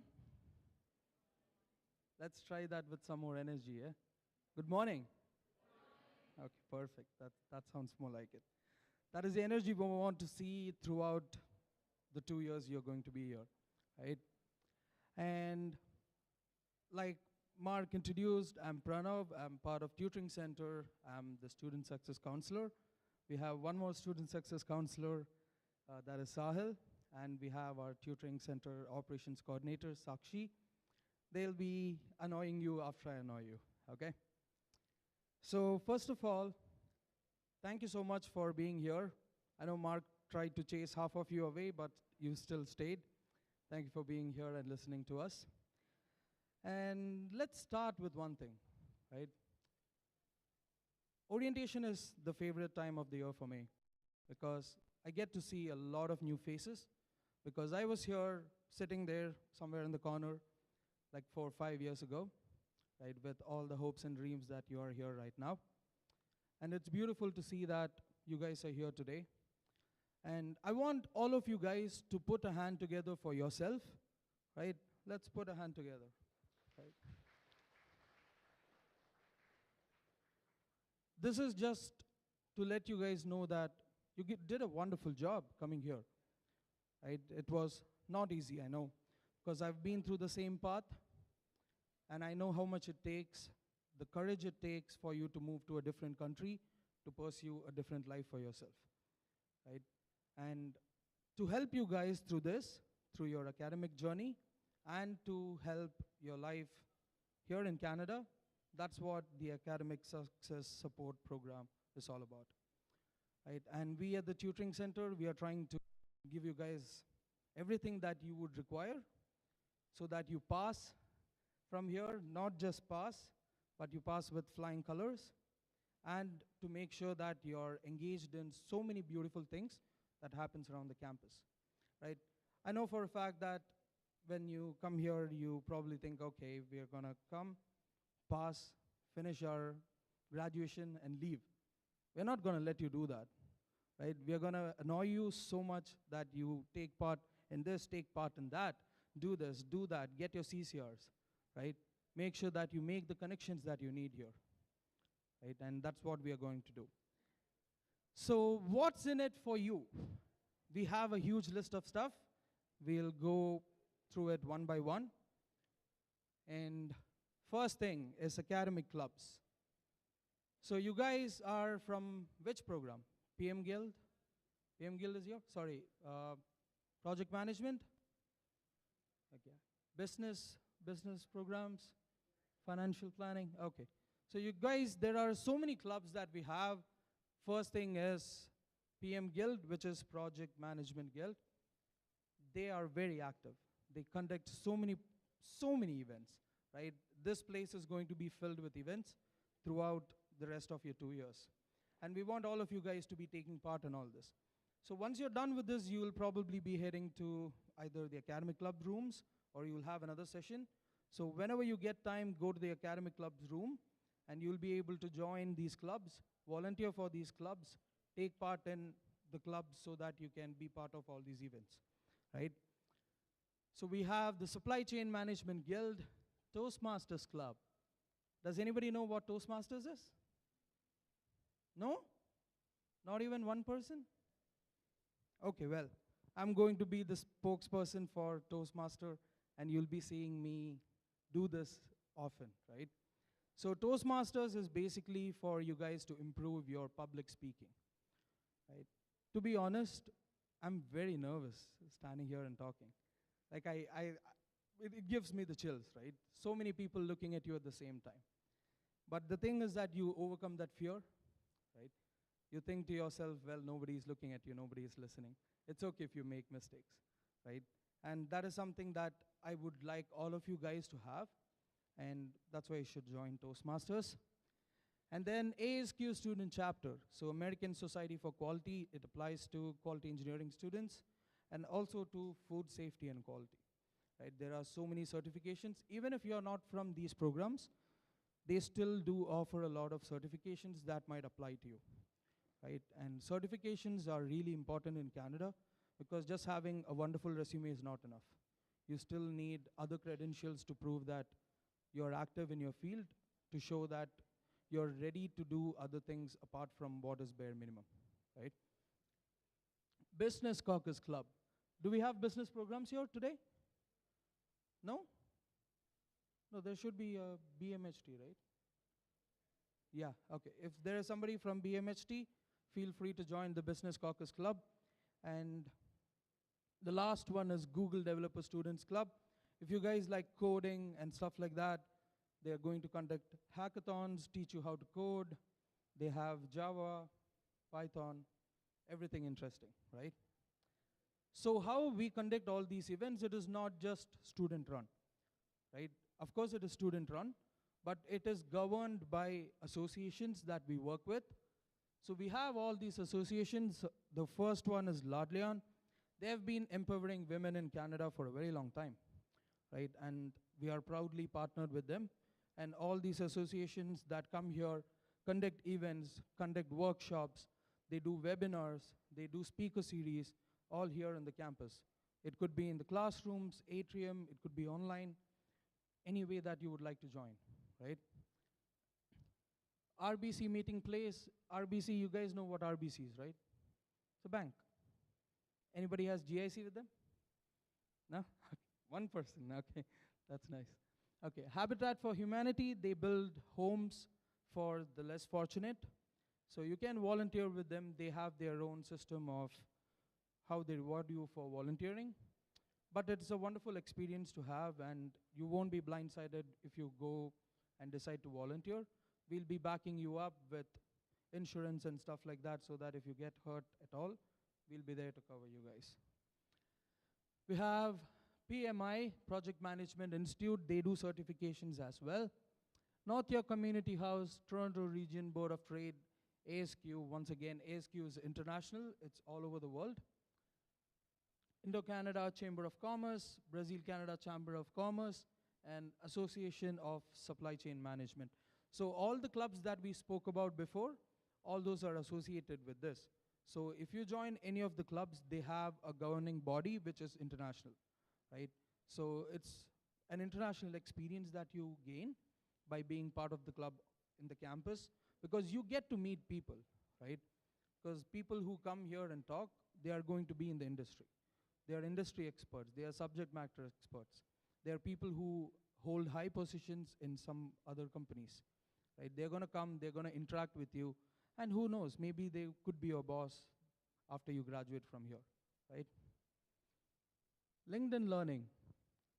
How many of you are on LinkedIn? That's a good chunk of hands. This side is lacking a little bit, but it's okay. Next time we meet, I'm going to ask you the same question, and I want all hands up, right? Because like I said, having your degree from here is not the only thing that matters to get a good job in Canada, right? You need the connections, not the big shot connections where you say, hey, get me a job, and they get you a job. That's not how it works. But you need connections, as in one person talks to another, and you never know who might be your friend, right? So you need to make connections. And do you guys know who Michael is? Not yet? Oh, okay. So after this, you'll have your directors welcome. So Michael Varakis is our director of Lambton College in Toronto. You should all add him on LinkedIn. This is not a plug to get him more followers, right? This is going to help you, because once he sees that you guys are students of Lambton, he's going to add you into his connections, right? That opens up your possibilities to thousands of his connections, right? Like I said, you never know where you will find your friend who would get you a job. So LinkedIn Learning. Do you guys know what LinkedIn Learning is? Nobody has used it? Okay, wonderful. So LinkedIn Learning is like YouTube, but a little more nicer, right? When it comes to something you want to learn, right? It's very strategically put up to consume a lot of knowledge in a very short amount of time, right? And LinkedIn Learning also has certifications that come with all these little courses here you do. One good news is that LinkedIn Learning is very expensive. The other good news is that it's absolutely free for all of you guys. So start using it starting today, so that you use the most of it till you're here on this campus. Right? They have over 20,000 courses, right? And you could learn whatever you want. Let it be something that aligns with the course that you're doing right now, or it could be something that you've been putting away for a very long time, right? You could learn a skill that you were waiting to learn some other time, right? You can scan this QR code, or this link is also going to be on your Moodle, right? All the resources that we talk about today will be available to you, will be sent to you as an email, as a welcome email to all of you guys to access all the free resources the college offers. Apart from this, you can also get it on Moodle, okay? LinkedIn Learning Awards. So we were the learning champions, and we also got the Academy Award. And this is for having the most number of staff and students being enrolled on LinkedIn Learning, right? And we want you guys also to be a part of this when the next time we win it again, right? Mentorship program. So mentorship program, we link it with 10,000 coffees. So have you guys heard of 10,000 coffees? Okay. So a lot of big MNCs use this. So they use it so that you can connect with other workers there. You can connect with other employers who are related to that particular company, right? And it is basically for interdepartmental connections. So here how you would use it is you would be connecting with your alumni, you would be connecting with people from other departments. So where this becomes useful is one of your seniors might be working at a place that you are really interested in. So you could reach out to them, you could ask them how they got there, what certifications they did, where do I apply, like who do I talk to, right? They might be able to help you with that. And whoever is there on 10,000 coffees, they know that it's a give and take. So somebody who is there to ask questions will be very open-minded to answer questions as well. So when you become seniors, help out the first-term students 2 years later, okay? Next one is workshops and speaker series. So this is a little more aligned with Sakshi. She will also tell you about this. So we have APA workshops. Do you guys know what is APA? Okay, no worries. So APA is a format, it's a standardized format that you use when you format something, when you make any paper trail, right? So whether it be assignments, it could be reports, whatever you submit here in the college should be APA formatted, right? And it also comes with how not to plagiarize. So after me, Mark is going to tell you all about plagiarism. So when Mark tells you about plagiarism, APA is going to play a huge role in it. And we conduct APA workshops regularly so that you guys are familiar with what APA workshops are. Java, Python workshops is for coding. If you guys are interested in that, you can attend those. Exam tips, it's to help you guys understand how to consume little knowledge. No, more knowledge in small amount of time, right? Resume and cover letter. So when you guys go up to the clubs room, you're going to find a table that has the next CDS sessions, that is career development sessions. So you will find that same timetable on Moodle as well. So Moodle is your best friend. Keep checking Moodle because we post everything that happens in the college on Moodle. So whether it be opportunities for you to take part or any other information that you have to consume, anything, it would be on Moodle. And check the Moodle calendar to see if there are any events that align with your interests. All right? So when you go up, check the career development sessions. Doesn't matter if you're just starting out, attend the sessions from the beginning because resumes, cover letters, and things like that, it is not the same as what it used to be back home, wherever we are from, right? It is a completely different ball game here, and it would be really good if you guys start learning it and relearning whatever you know from the beginning, right? Trends in AI, everybody uses ChatGPT. So we have AI sessions that converges things like, let's say, engineering with AI, right? Coding with AI. And everything that is AI related, we have workshops relating to that as well. We also have 2 more platforms that are absolutely free of cost. Once again, it's VMock, which is an AI assistant. It will help you redo your resume, right, with AI. And it also has a virtual interview session where you can put in a job description and it's going to help you generate questions and you can answer it, right? And it assesses your tone, it assesses your confidence, and it will let you know where you need to improve. And Devont is a similar job search support. So what it does is you give it pointers on what sorts of job you want, and it will search many places on Google and any other, like Glassdoor, there is Indeed, there are so many platforms here, including LinkedIn, right? It will search jobs and it will give you a list, and you can apply customized to what you want to apply to. And there is one more resource that I would like to talk about. It's something that you guys might be interested in. That is Grammarly Premium. that once again is going to be absolutely free of cost. So again, on Moodle, you will have the links to access all these resources. There is no more excuses for bad grammar, okay? So use Grammarly Premium, make use of all the resources that we spoke about from day one, and I don't want anybody to come after 1 year and tell us that we didn't know about this, right? All clear? Okay, perfect. I'm gonna pass it on to Sakshi, and thank you guys. Thank you so much. Yeah.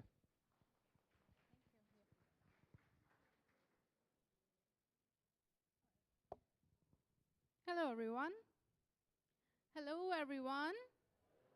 Hello to all the students sitting at the back. Okay, so my name is Sakshi. I'm operations coordinator in the tutoring center. I was also a student back in 2019 from SCMT program like you guys. Thanks, Pranav, for sharing the resources with us. But I'm gonna talk about only one resource, which is my most favorite, or maybe so many of students you guys may need it in your studies, which is tutoring program. Tutoring program is like, if you guys are nervous in your studies, in course, you're not able to understand the curriculum, because we all know that back home, the study criteria was pretty different than here. Okay, so if you guys need any sort of help with your PowerPoint presentations, quiz, exams, assignments, you guys can come any time to the tutoring center. Our tutors will help you. Now, who are tutors?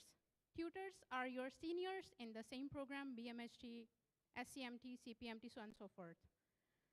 You guys can book as many sessions as you want with these tutors.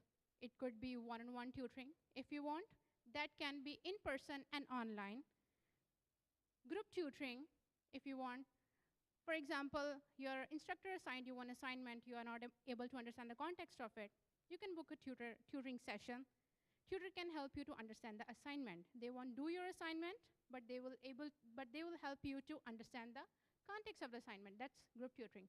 Workshops, which Pranav just mentioned to you guys. There's gonna be many workshops relatable to your program. One workshop, I wanna emphasize more on it. That's gonna be APA workshop, which is going to conduct on May 2nd, Thursday. There's gonna be 3 sessions of the APA workshops, because you guys don't know about the APA citations and references yet. So in APA workshops, I guess Olga is presenting this time, right? So our English instructor, Olga, she will give you the brief overview of how to submit your assignment, how you can take content from internet and you can use it, and you can submit it by, like, you will be submitting the assignment by plagiarism free. If you will get plagiarized, sorry, Mark. Yeah, so Mark will be presenting on plagiarism in detail for you guys. And this workshop, yeah. One-on-one tutoring, group tutoring, and the workshop is most important for you guys, the APA workshop.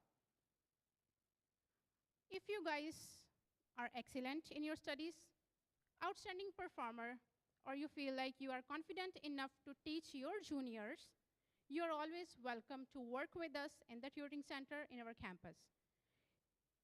You can become a tutor with us if you have GPA more than 3 in all the courses.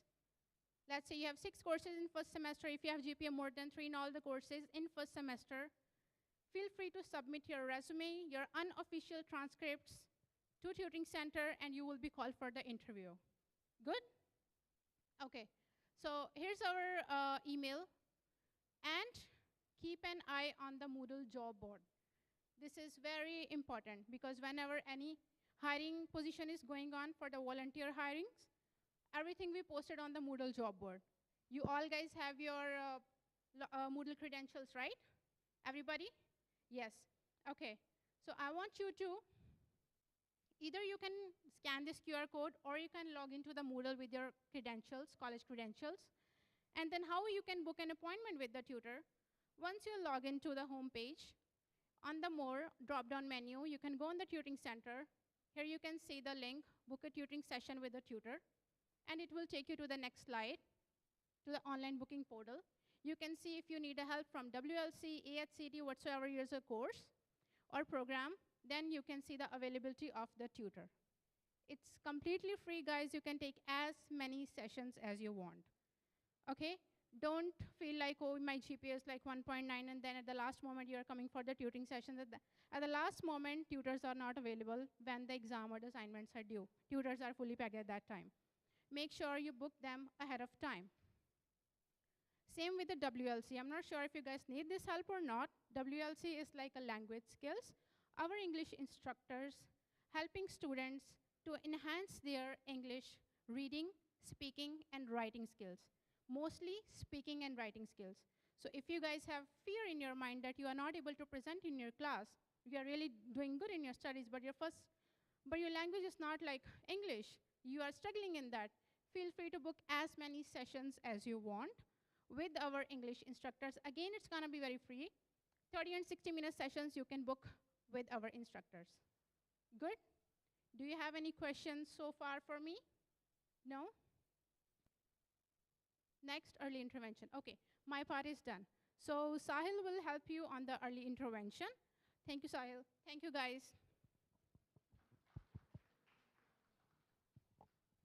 Thank you, Sakshi. Hello, everyone. Hello, everyone.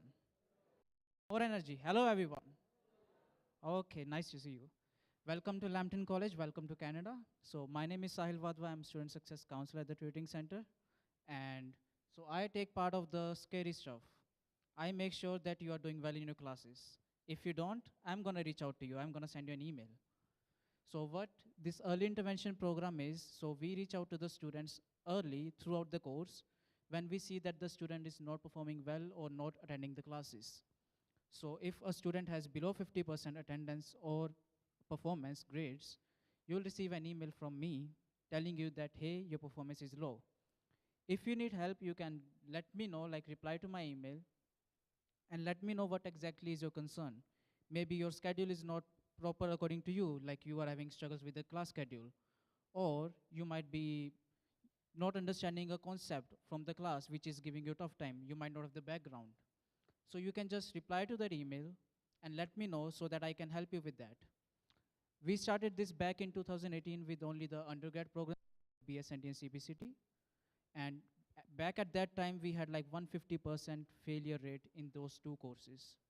How 150%? So students failing in multiple courses. So from then and now we have only 15% after we started the early intervention.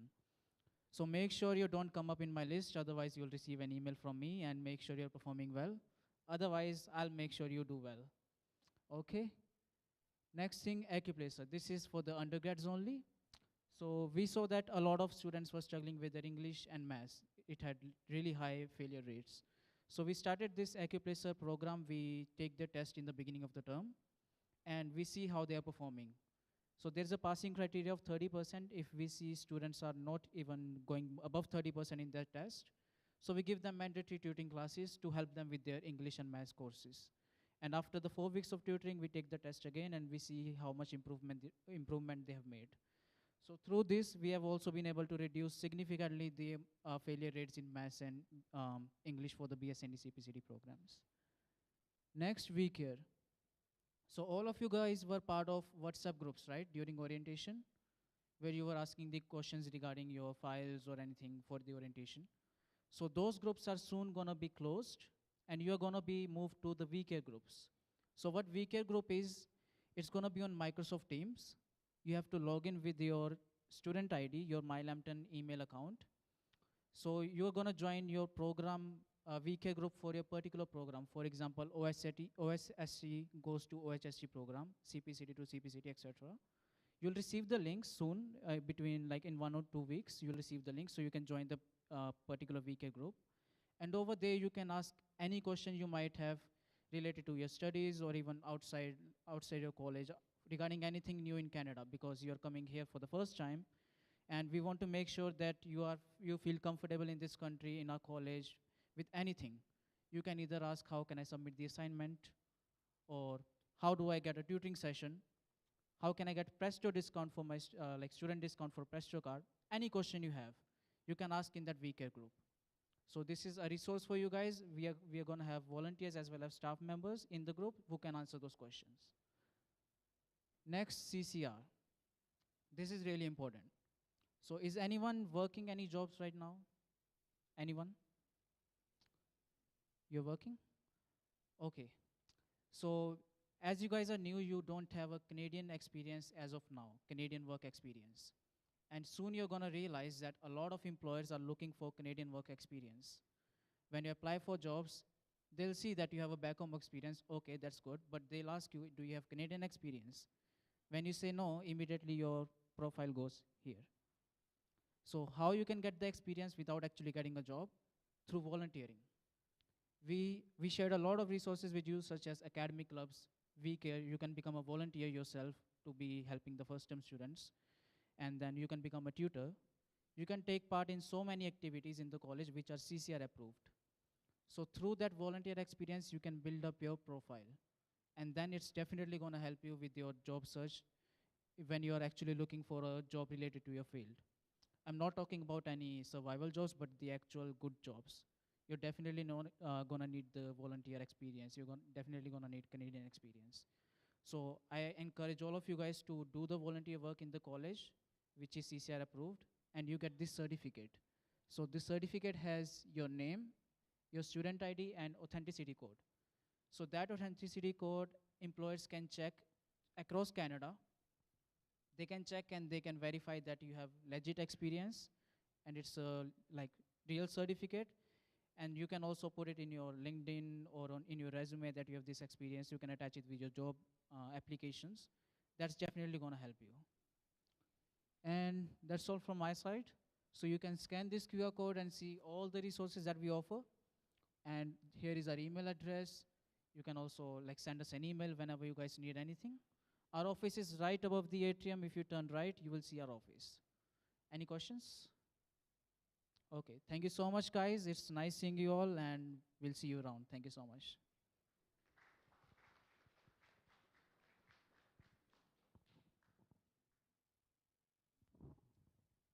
Thank you very much. Our next presenter needs no introduction because it's me and I was here before. So, I'm just going to start my session. So we're going to do academic integrity next, everyone's favorite topic, right? A show of hands, favorite topic, academic integrity? Yeah, oh, all right, we have one person, okay. All right. So those of you that don't know who I am because you're all new here, this must be your first day at the college. So I'm Mark, I'm the academic integrity officer of the college. And I usually start these presentations by telling you who else is in our team of quality assurance. And you've probably seen Shauna Sheldon already today. She presented Canadian culture earlier in the morning. There's also Colin. Colin, you might see him around campus. He's going to be doing the Kahoot and prizes later today. He might come into your classes to not observe you, but observe the teacher teaching you to see how well they're teaching you. Like there's like a team of us. I meet with you all on not so positive circumstances in many cases. So, when I'm on campus, some people are afraid of me. That's basically what it is, right? So I have had several situations where I am going to step into an elevator. There's a room full of students in there just chatting, having a good time. The doors open, I walk in, and everyone's like, shh, shh, shh, shh, and then just silence because I just came by and they're kind of afraid, right? And so just before we start anything, I don't think I'm that scary, so I hope if you ever see me on campus just doing things, you can say hi. I will not, do anything to you. So, hi. I meet with students all the time, and whenever I meet with students, I have a little speech that I give them so that they know what's going on and who I am and what I do. So I'll give you that speech right now. My name is Mark Gonzalez. I'm the Academic Integrity Officer of the college, and it's my job to review student submissions and then make a decision on whether or not it's okay or not okay to issue a grade, depending on what I hear from you, what I hear from the instructor, and when I look at the actual submission. I don't grade anything myself, but I can tell your instructor if it's okay or not okay to do. So that's the nice way to say what I do, but I know a lot of students kind of read through that and they get, well, if you cheat, you come to me, and then I might give you a 0. That's really why people are generally afraid of me as a person, right? So we're going to talk about, really, today, how to avoid me. If you don't want to ever see me again, please watch through the entire presentation. We're going to talk about all this stuff here. And I'm going to try and do this with some magic trick in 30 minutes, because this is a lot of stuff. I'm going to tell you what to do for tests and assignments. I'm going to tell you what constitutes a plagiarism or a bad thing. And also I'm going to give you some tools that we offer to students to help you, again, avoid me, right? And in the nicest possible way. I hope I never see you again after today, because that probably means you're doing the right things with your submissions, right? And if you didn't, and then you might have to meet me, something has gone wrong, okay? So we're going to go through all this stuff. What is academic integrity? Well, it's just some basic things, a couple of keywords here: honesty, fairness, accountability, and some trust. What does that even mean? It just means that when you submit a thing, we expect that you made it, and you're very transparent in how you made it. Okay, we follow rules. We love rule following here. I think you may have heard Shauna say that in the Canadian Culture presentation, if you saw it. And we all follow them. We ask you follow the rules, but also we follow rules too. So college staff follows rules. You students follow rules, and also the faculty, your teachers, follow rules as well. So for my case, I'm not going to walk up to a student in the hallway and be like, "Hey, are you cheating?" And then check and then off you go. I won't do that, because I follow rules. There are procedures that I follow to make sure that everything is going right and everything is fair. So you can expect that from me and from everyone else, but we also expect that from you. But what else can you expect from us, people that work at the college? We want to give you things like plenty of notice. We're not going to surprise you with a test 5 minutes from now, just because we feel like it, or because we're having a bad day, or because we just want to make sure that some of you fail. Like, we don't do that, right? We want to tell you well in advance when things are happening so you can prepare for them. We want you to also communicate with us, because we communicate with you. So if you send us a message, we will reply to that message. We will communicate with you, but definitely ask questions, because I'm sure there are many things that are going to show up in class, outside of class, with student services or whoever you want to communicate with. But if you ask those questions, you'll get the answers, and you know you're doing the right thing based on what you were told to do. Okay, so please communicate if you're not sure about anything. In fact, if you have any questions today in this presentation, feel free to ask. I'm more than happy to answer questions, right? So that's just some things to keep in mind as you're going through your semester, as you're doing all kinds of activities and making submissions and doing tests to make sure you're doing the right thing, okay? But let's jump right into it. We're going to talk a bit about assignments and tests. So when you're submitting a test on campus, just so that you're aware, all of our tests are digital. That just means that you're going to be using a computer for all of them. Not your phone, but like a laptop, or some of the rooms we have here have computers in them, so you're going to be using those to do your tests. So we ask that you follow the instructions for those tests. Here's a quick example. All of your examinations use something called the lockdown browser. That's a thing where, well, basically it locks down everything else on your computer, and you can only use the browser to do the test. You access, you log in. Shuts down your calculators and your other pages, and maybe ChatGPT, if anyone knows what that. Anyone knows ChatGPT? I just learned about that recently. It's a new thing. Maybe you know about it. If you do, whoever didn't raise their hand is lying. That's you all know about ChatGPT. But anyways, okay. All right. So those Respondus lockdown browsers, you use those to do your tests. Okay, great. Before the test, you have to install it, put it on your PC, and make sure it works. How do you confirm that it's working okay? We give you a practice test. A test that's not really real. It's just like a fake test where you download it, do that practice test, make sure it's good, and if you encounter any problems, you can tell your teacher like days in advance of the test, okay? So let's say you're doing the test and your lockdown browser doesn't work. There's a bug in it, there's a glitch, something crashes, something doesn't work. Now you're losing time during the test. What are you supposed to do? So they might send you down to the IT department, get something fixed. Maybe they fix it, maybe they don't, but again, you're eating up all the time of your examination. So then you go back to your teacher and you want to communicate with them and say, well, that wasn't my fault. The browser broke and I lost all this time for my test. Can I redo it? Can I get some kind of help here? And the first thing they'll ask you is, did you do the practice test? Right? Did you do the test before the test? And if you say yes, more than likely you can just reschedule that on a different day and do the test properly, right? But if you say, no, I didn't do the practice test, I didn't know I couldn't do that, I mean, I wasn't sure, I mean, did you what, huh? Then probably not. You probably can't redo it. So following the instructions, there's a good example of that, right? But it's more than that. Think about closed book tests, open book tests. If you need explanation for those, a closed book test, the books are closed, and then the open book tests, the books are not closed. I mean, that's what that is, right? So in case you needed to know what that is. But by default, if no one says anything about your test, it's a closed book test. Your teacher will go out of his or her way to tell you, this test is open book, you can bring your notes. If they don't say these words to you, don't bring your notes, don't open up a book in the middle of the test, okay? That will be considered cheating. Then you get to meet me, which is okay, I guess, for me, but not so much for you, right? So please pay attention to the closed book versus open book. Memorizing things, for example. I think a lot of people study like this. You study by looking at your textbook or your notes the night before the test, and you like save all that information. You Control and C. You copy all that information in your brain. You hold it there, and then you don't even look at it. You bring it over to the test. You don't even think about it. When it's ready for the test, blah, paste, Control and V with your brain, okay? I'm sure, I mean, many people do that all the time. Does that tell me how much you understand? Probably not. It tells me how much you can hold in your head, but do you understand the stuff that you're holding in your head? I don't know. I can't really tell, okay? So the key to that is more than memorizing.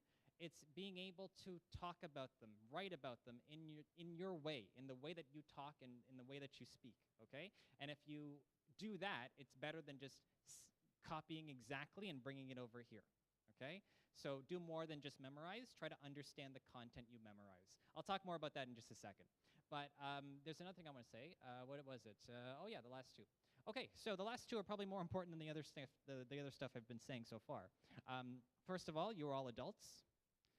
I can trust that you all know how to manage your bladders and your ability to use the bathroom, okay? So if you need to exit the room to use the bathroom during a test, for example, yeah, okay, go ahead. We trust you. But just remember, as soon as you exit the room, the test is over. So can you hold it or not? That's the question you got to ask yourself. But then ask yourself, really think about that at the time of the exam, okay? When you exit the room, the test is done. But on the flip side, if you are not in the room yet and you're going to go to the test, well, I just told you that all the tests are on the computer, right? They're all digital, they're all computer-based. You're on the bus, you're trying to get there, and you're like, wait a minute, it's on a computer. My computer is in my backpack. I'm on the bus. I could just get a hotspot, go onto Moodle, do the test, and then get to class and continue the exam, right? That sounds like a good plan. Yeah. No, it is not a good plan. Please do not do that. That is the worst thing ever, okay? Never, ever, ever, for any reason, take an examination outside of that exam room. If you want to meet me, okay, fine. But if you don't, do not do this. Because I meet with students like this all the time. It's kind of why I'm employed, frankly, because there are so many students that try to do this, and I meet with them all the time for this, and I have to tell them every time, I'm sorry, but I can't let you take the test again because you broke the rules. You did the test outside. If you miss the test, if you're late for the test or you miss the test or whatever, you can't get into the room in time to do the test, you are safer not doing the test. If you have the ability to connect to the internet and open up a web browser, you also have the ability to email your instructor. Tell them you're going to be late, tell them you can't make it, tell them whatever the case is, talk to them, and then they can decide if it's okay to reschedule the test. Then you don't have to meet with me at all. You probably will get a chance to redo it. In many cases, that's what happens. But if you take the test and then ask to do it again because you did it outside, we can't help you. It's a 0, okay? So this is the biggest piece of advice I can give you for the next 10 minutes until I say more things. But please don't take that test outside, okay? I've spent too long on it already, but I'll say that like 5 times today, so in case you forget, all right? But let's go on to the other stuff, your assignments. Assignments are very similar to the tests because we want original work, okay? We want you to be able to submit stuff that is you. You made it, you know what it is, you've done it. There's an example that I like to say when I ask for original work. Think about, for example, if you want to summarize something or you want to write about something. Many people say, well, sir, I wrote this myself and I used my own words. I mean, I used some references, but I wrote it in my way and I used words of my own. Think of it like this. One, you're talking to me, so there was a problem. Something went wrong. You're talking to me and saying these things. The other thing is this. Many people will start with a paragraph, and they'll pull out a word and switch it with another word, pull out another word, switch it with another word, pull it out, switch it, switch it, switch. That's not your original writing, right? That's like just changing somebody's clothes. It's the same person, but different clothes, okay? So you have to be able to write yourself. How do you do that? What's the best way to do it? Think of it like this. If you watch a movie, and kids watch, what do you kids like now? Batmans or Spider-Mans or some sort of superhero Marvel thing? Okay, you watched a movie. Okay, Titanic. That's an old one. Okay, you watch Titanic, and then that's a 3-hour movie, all right? And then a friend asks you, hey, did you just watch Titanic? You're like, yeah, I did. All right, what was Titanic about? Well, first it said 20th Century Fox Presents, and then it said a film by James Cameron, and then it said written by James Cameron, and then there was a boat, and then the boat was going east for like about 30 seconds, and then it cuts to another. You're not going to do that. You're not going to tell me the entire 3-hour movie that it's going to take you 3 hours to tell the story, right? You've seen the movie.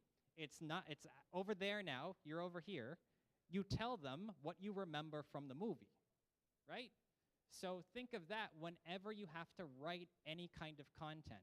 Don't look at it as you write something about it. Read it, put it away, and then write about it, and that's probably going to be original work in your own words. That's the safest way to do it, because it's going to be, even if you don't intend to copy, you're probably going to copy some stuff if you do it the other way, okay? So that's how you stay original, as an example. But we're going to talk more about the individual work versus group work. Before I get there, I just want to mention I've had many stories being told to me where it was like, okay, Mark, here's what happened. To be honest with you, and I love when they say, to be honest, I'm going to tell you the truth here, Mark. I was lying before, and I'm going to tell you the truth right now, okay? To be honest, my friend, he was going through a really, really bad breakup. His heart was broken. He was devastated. His girlfriend was gone. He was writing poetry again, okay? It was terrible. So he came to me and said, well, I mean, I can't possibly write this essay. Can I just look at yours as a reference, buddy? And then I said, well, you know, my friend is hurting right now. Okay, I will give my friend my essay. But I said, hey, friend, only as a reference. And he said, okay, no problem. And then he took my essay, and then he changed my name with his name, and then he submitted it without doing anything. I mean, it wasn't my fault. I mean, I was doing the right thing, okay? He was heartbroken, okay? So whose fault is that, you know? In many ways, it was probably a girlfriend for breaking up with him in the first place. But anyways, everyone is at fault here in this situation, right? And so if you share work as a reference, it's not an excuse, and you actually will be affected negatively too. The person who gives it and the person that takes it. So what I recommend, if you make content to be graded, don't show anybody that work. You can talk about work. You can do study buddies. That's fine. But to give them your work, that's the mistake. So don't share the actual content you intend to receive a grade before, during, or after your classes, okay? All right, great. We've actually had to recently, like, someone gave their essay to a student 2 semesters later. We had to go back and pull his grade from that situation, right? So the person that took it and the person that gave it. So, I mean, it's not fun to do that at all. So please, I'd love to not do that. That's great not to do. But also, if you use sources, you heard about APA a little bit today with the Tutoring Center. So if you're using sources, even if it's ChatGPT, tell us. Because if you don't tell us, that's plagiarism. Because a lot of people aren't sure what plagiarism is. Like if you're not confident on plagiarism, what is plagiarism? A lot of people think copy-paste. That's plagiarism. You're not wrong. It is. But it's more than just copy-paste. It's when you use a thing and you don't tell anybody you used the thing, so we think you did it. It was all you. No help from anyone else, okay? Nothing else. So ChatGPT is similar. If you use ChatGPT, it's not the end of the world. I use it every day. When I do use it, I tell people I am using it. Like right now, I'm telling you all right now I use ChatGPT. And I'm sure you all use it in your daily life and or maybe in your studies later on. but there are rules to be followed for the APA and ChatGPT. So we have some rules with ChatGPT, for example, permission, making sure it's okay to use, and recording and telling us that you've used it. Because if the part that's plagiarism is when you use it but don't tell anyone that you use ChatGPT. That's where the issue is, okay? So we'll get back to ChatGPT a little bit later, but there's a lot to talk about with ChatGPT.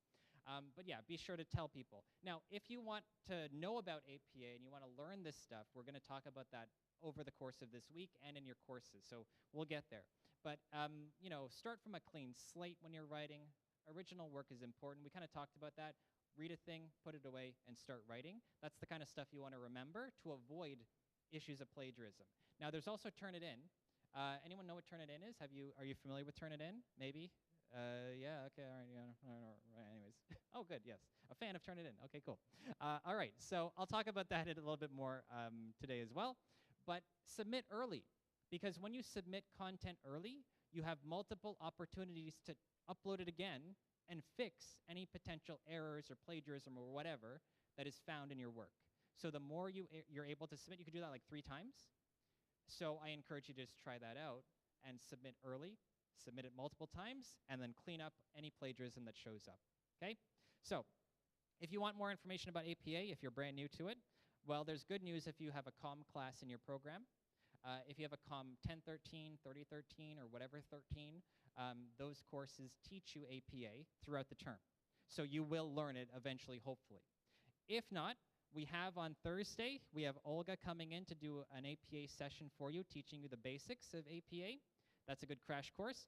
I have done a recording where I taught people APA. I recorded myself doing it. It's on our Moodle page, on my academic Moodle page. So you can check that out too.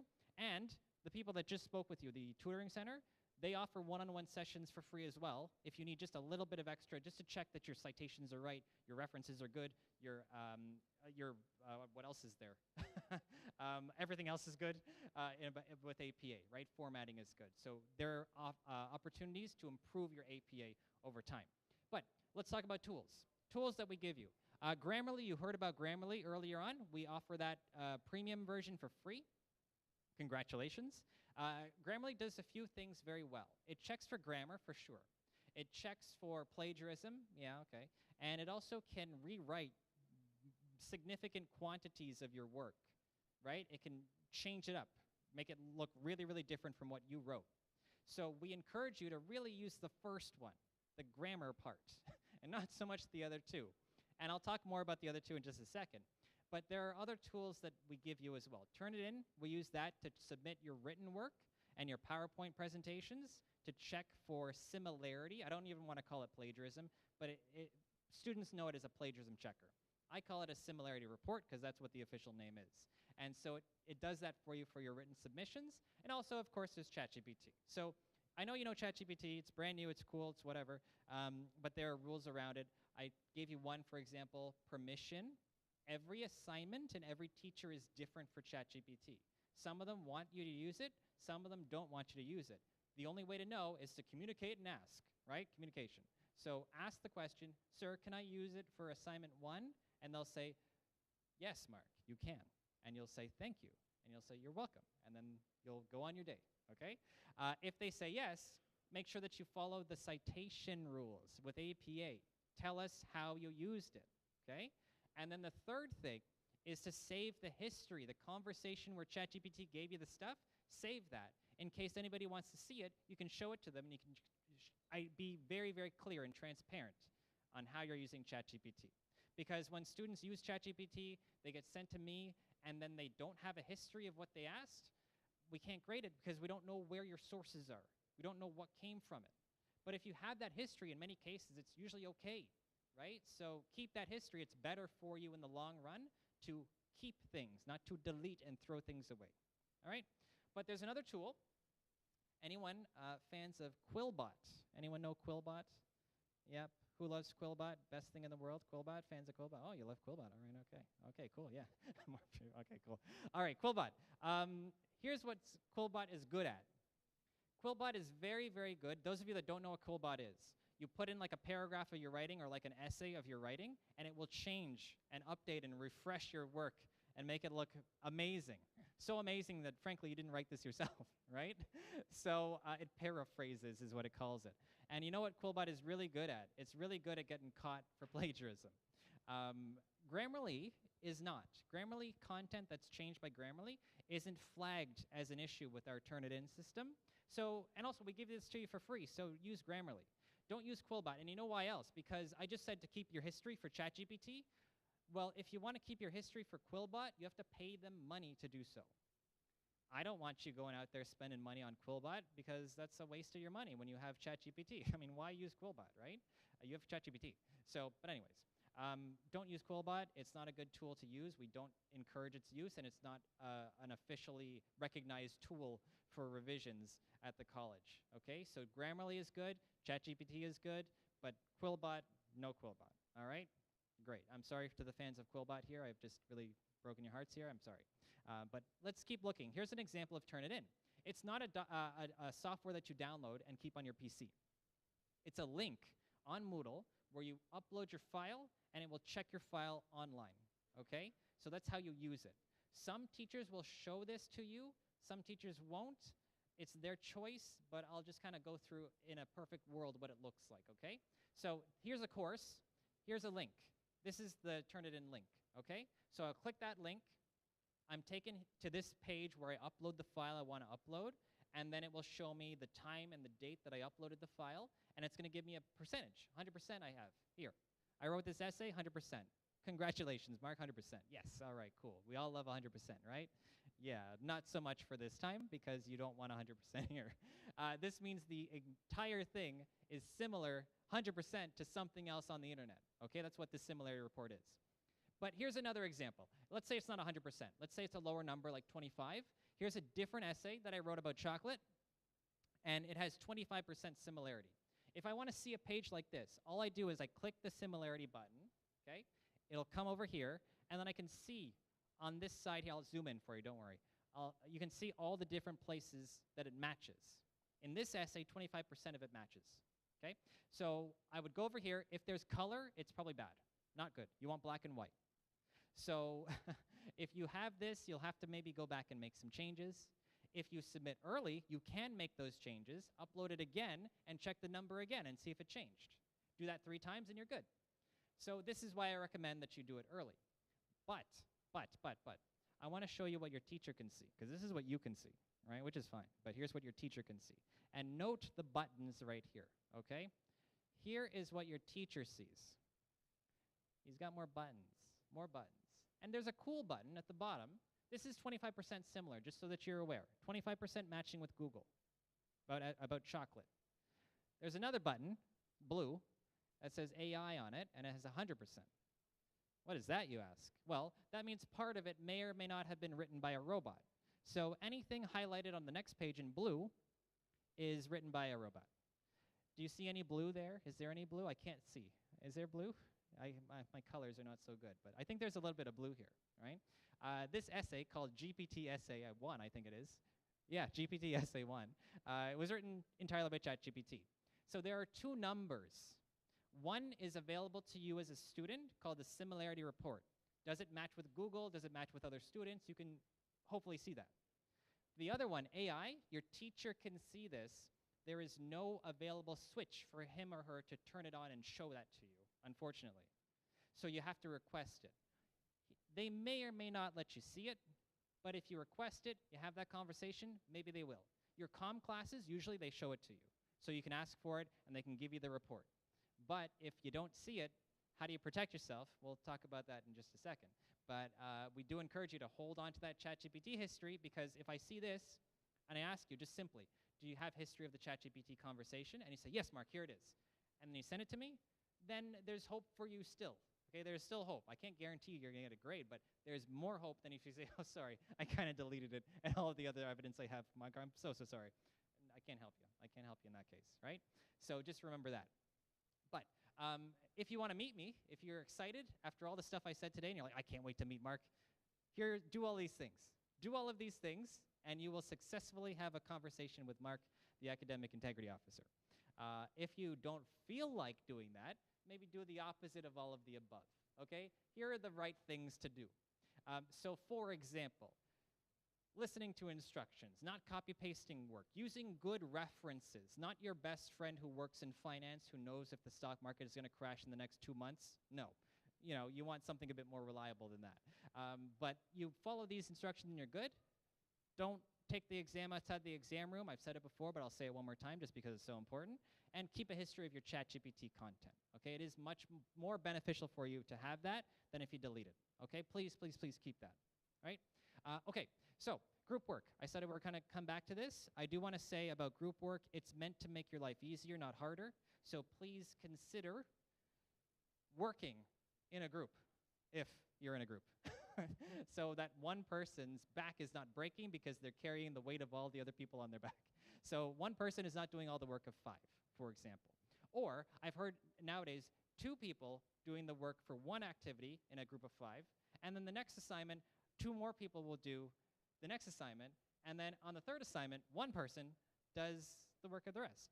So don't cut it up like that either. Every assignment, divide the work equally, work together, collaborate, but here's more than that. That's one thing for sure. If it doesn't happen, please tell your instructor that that's going on so that they can help you and fix that so that everyone is working fairly. But here's another thing.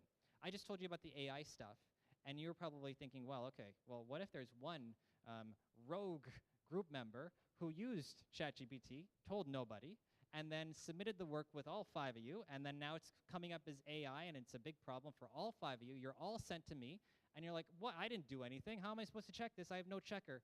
The teacher didn't show me the AI checker. What do I do? How do you protect yourself in those cases, right? And the answer is there's no way. No, there's a way. Okay, so I'll show you right here. It is this one here. Google Docs is my recommendation. And this is coming from someone who does not like Google as a company at all. But I'm saying use Google Docs, okay? Google Docs is good because you can have one file. Everyone has access to the one file. Everybody writes their content. Don't copy-paste content in there. Write your content in the file. I can see those changes as they are made if I need to see it. Your teacher can see it too if you share the file with your teacher, okay? So let's say you do meet with me, and I'm like, well, who did what? And you're like, well, sir, we have the ChatGPT history, or we don't. Who knows? Maybe the person doesn't want to confess that they've done this. Okay, that's fine. We have the Google Doc, and I can show you exactly who did what and when. I can see all the contributions, and I know that there's work being done there. So even if there was AI, who cares? Everyone uses AI sometimes, you know? So if you show me that there's progress, if there's learning there, that's what I want to see. So if you use Google Docs in a group, that's my recommendation on how to protect yourself from issues relating to AI with some instructors, okay? So that's my recommendation for you there. Good luck with that, because that can cause some headaches. All right, but the last few things I have today, I know I'm over time. I'm going to rush through this part. I'm going to show you, of the 4 things you see here, I'm going to show you 2 things, the top 2. The bottom 2 is just good to know. So I'll start from the bottom, I guess. The last document is super important. You'll get it in a comm class if you have a comm class. If you don't have a comm class, you can email me and I'll give it to you for free, or a small fee of $0, but I will give it to you for sure, okay? The APA guide is like a dictionary for APA. If you have a question for APA and you go to your teacher and you ask, oh, how do I cite a newspaper? Your teacher is like, oh, that's a great question. Just give me 1 second. And they're going to go to the APA guide, look it up, and then go tell you the same response. So what if we just give you that document so you can also use it to answer your own questions too? It's going to be very useful for the entire time you're here at the college and for as long as this version of APA exists and you want to do stuff outside of the college too with APA stuff, okay? So very important to have, good to have it. Please download it, keep it for your entire life, okay? Pin it up on your wall or whatever you do with PDF copies of files. Also, your learning resources, textbooks, slides, and stuff, that's all on your Moodle page, okay? But the top 2, the course outline and the evaluation timetable, these are the really, really big ones. Here's an example of the front page of a course outline. I don't expect you to read this because it's written for ants, but this thing covers all the content that you can expect to see in the course. Each course has it. Each Moodle page has one. Download it, take a look at it. It tells you what textbooks you need as well. That's pretty important. In addition to that, it tells you what the assignments are. If you're not sure what a B grade is, if you're not sure what a C+ is, it will show you here, okay? So download that, take a look at it, have it for each of your courses. They're all different, so just hold on to that. In addition, the next one is the evaluation timetable. Now, this one is super important because, like I said, plenty of notice. We want to give you notice when things are happening. Okay, well, how do you know when things are happening? Here's your document. When is exam number 2 happening? What do I study for exam number 2? It tells you right there, the units that are covered. What's the weight of exam number 2? It tells you there. The exact dates, the units covered, the percentage, and the name of the thing, they're all up here and they match your course outline. If they don't match your course outline, that's a problem, but you can always look it up. But your teacher should have this for you on day 1. If they don't have it for you on day 1, you can break their no, you just ask for it very nicely, very politely. Can I please have that document? Because you're owed that document. If you don't have it after like day 3 or so, and they're still not providing it to you, you can contact us. You can contact me, and I can contact the instructor for you and see what's going on there. But I've never had anyone contact me about this because the teachers are very good with putting this up, okay? They'll give you the exact dates and everything like that. Important to have. You must have that. Don't start your courses without it. Request it if you don't have it from your instructor, okay? Please, please, please. All right. Okay, so rules that apply to me. When you meet with me, I will send you emails with links, and the links that I give you are the first 2, right? The big policy, student rights and responsibilities, and the test and exam writing protocol. That one, it kind of applies to decisions that I make, so if you're wondering how I decide things, it's all up here, okay? They're kind of long, some of them. The exam protocol is very short, so please read that. But the other 2 are if you never meet with me. So the grade appeal, you have a right to appeal grades. If you feel like it wasn't graded properly or for whatever reason, you can appeal a grade. If I make the decision, it doesn't apply. That's a whole different set of rules. But if you never see me and the grade is incorrect in your eyes, then you can appeal the grade, okay? Please do so. It's your right to do so. Check out that policy. And then the missed tests and missed assignments, this is, for example, if you are late to the test, you don't take the test outside of the room, and you want to see if you can reschedule it or something like that, it applies right here, okay? That's on all your Moodle pages. But if you want to find them, we keep them on Moodle as well. So just follow those red arrows. You've got the administration portion, then head over to the policies and procedures, and then you'll find all of those links to read through them and check them out if you need to, okay? Okay, all right. Okay, I'm nearly done. Okay, last few things. Don't share your Moodle account. Don't share your account password with somebody. If you're in your account taking a test, and then your buddy's in your account just being like, oh, whoa, what's this? And clicking on things and doing stuff, 2 people in the account at the same time, that's a 0 for your test. You're responsible for your account, so don't share that information, okay? Don't auto-save your password on some friend's browser. It happens all the time. So please be careful with it. Don't share your stuff. Your grades are confidential as well. If a friend asks you what your grade is, you don't have to tell them anything. You can tell them whatever you want. What'd you get on the exam? 100%. Cool. What are you going to do, check? Like, they can do nothing. So you don't have to say anything to anybody about your grades, okay? I say nothing to anyone if we have a meeting, for example, okay? So it's private. Privacy is important. Don't share your information online. Understand how your grades are calculated. And last thing, never, ever, ever, ever, ever, ever, ever, ever, ever take the test outside, okay? Don't take that test outside. Please, please, please, please, please.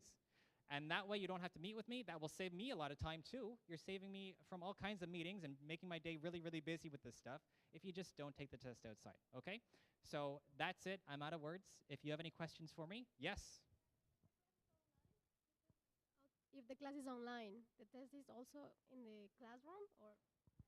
So in case you didn't hear that, if you have an online class, is the test actually on campus, right? No. So the answer is no. So you will have instructions from your teacher how the test is going to be held. In many cases, the online classes have online tests, right? Yeah, different procedures. But if you're not sure about each event, you can ask the teacher if or how the test is being administered. Yeah, okay? But good question, good question. All right, good. So if you want to get in touch with me, both of these emails are me. You send to the first one, academic integrity, it just goes back to Mark. So you can send it to anyone. I will respond to them. If you want a copy of the APA guide, for example, I can send that to you, but you'll get it during your comm class, just so you're aware. And I will just plug one more time, Thursday, APA sessions are happening, so you can come back to the campus and enjoy that and a whole bunch of other stuff that day. So I'm out of things to say. Thank you for listening. I'm sorry that it took so long, but all the best. Stay in school and all that stuff, okay? So thank you so much. All right.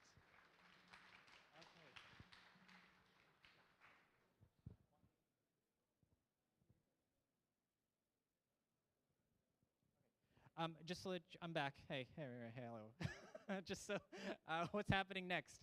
So 11:45, we have a special guest speaker. He's brand new to the college. His name is Michael Varakis, and we decided he was so good at his job, we're going to make him head of the whole place as director. Okay, so you'll hear from him in about T-4 minutes. So for now, if you want to just stick around for that, after that you'll have lunch, and then we'll have questions afterwards. Okay, so we'll get started shortly, but you can enjoy a little bit of a break because I took so much of your time. Okay, all right. Okay, we'll talk soon. Okay.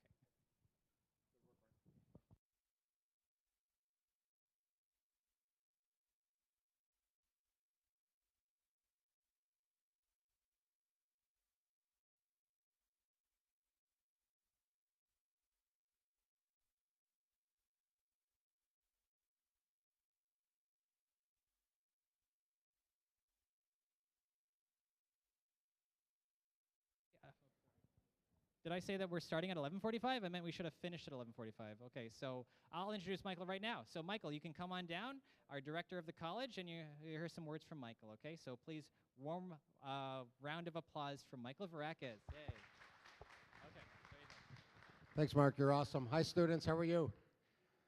Welcome to Lambton College in Toronto. How are you doing today? Are you sure? I see some faces there not so happy. Is everyone happy? We're happy to have you here in Canada. Welcome. Lambton College in Toronto has been around since the summer of 2011. 25,000 graduates have passed through here. So it's a big institution, and lots of dreams have been realized through here. All international students have a dream. You want to come to this country, take your 2-year program, get your 3-year postgraduate work permit, get a job related to your program of studies, and get your permanent residency. Who's on that plan? Okay, 4 people. Who's on that plan? Who's on that plan? What about these people on the back? You guys are sitting over there. Are you on that plan? You want your permanent residency? You want a job? You want to finish your program and get your postgraduate work permit? That's what you're here for. That's what we're here for, to help you and assist you in any way possible. We've got a wonderful team here of over 300 instructors and staff, health and wellness, nursing, student services, co-op and career, our academic team, tutoring center. There's a lot of people here that want to see your success, okay? So we're here to assist you in any way possible. So, first of all, let's find out a little bit about you. Where are students from? Where are you from, folks? Where? You gotta, okay, you gotta tell me where you're from. Where are you from, sir? India. Where in India? Gujarat. Fantastic. We have a lot of students from India and a lot from the Gujarat area, so welcome. Thank you very much. Tell me. Argentina. Buenos dias. You're the first Argentinian student that I've seen. Congratulations. So that's fantastic. So welcome. Welcome to Lambton College in Toronto. Awesome. Okay, where else are students from? Nepal. We have a lot of students from Nepal. Welcome. Mexico. One second on Mexico. I want to tell you about Nepal. My nephew went there a couple years ago in the pandemic. He didn't want to come back. He loved it so much. So what a beautiful country. Beautiful country. Who said Mexico? Okay, where in Mexico? Mexico City, DF. Okay. My wife's Mexican. She's a jarocha from Veracruz. Okay, so very good. Are you from Mexico? From Veracruz? Okay. We have to go to Café Parroquia for coffee. Okay, anyways. Beautiful country, beautiful people. I don't say it because my wife is my jefa, but she's a great person. So anyways, welcome from Mexico. Where else do we have students from? Colombia, beautiful country. Barranquilla, Medellin, Cali, yeah, beautiful country, beautiful, beautiful people. We have a lot of Colombian students, and we have lots of Latin American events here that we celebrate at our college. Welcome, Colombia. Welcome, students from Colombia. Where else? Ecuador, beautiful. And I've been to Quito, Guayaquil, Galapagos, very nice. Ecuador is a beautiful country also. Where else? Where else are we from? Yes, sir. Bolivia. You're the first student I've met from Bolivia. Congratulations, thank you. This is fantastic, excellent, welcome. Where else? Yes, sir. Nigeria, welcome. We're getting more and more Nigerian students now. We had a lot before, and now we're starting to see more students from Nigeria, so it's fantastic. Thank you, welcome. Where else? Iran, welcome, welcome. We're starting to get more Iranian students too. We had a couple, you know, with Iran, it depends on the semester, you know, with what's going on, and we had more students in the past. Now Iranian students are starting to come back, so wonderful students. And we have a lot of Iranian instructors here, so beautiful country. Okay, where else? Philippines, we have lots of students right now from Philippines. It's a newer market for us, and in the last few years, Philippines and Nepal have really ramped up with the number of students that are here. Welcome, welcome, awesome. Where else? Mauritius, first student I've seen from Mauritius here. Welcome. So it's great to have you. So that's wonderful, wonderful, wonderful, wonderful. I love the diversity. Where else? Jamaica, welcome. We have students from Jamaica. They've been coming here for a long, long time. Great students. Thank you for joining us. Where else? That's it? Where? Sri Lanka. Beautiful. Excellent. We have lots of students from Sri Lanka.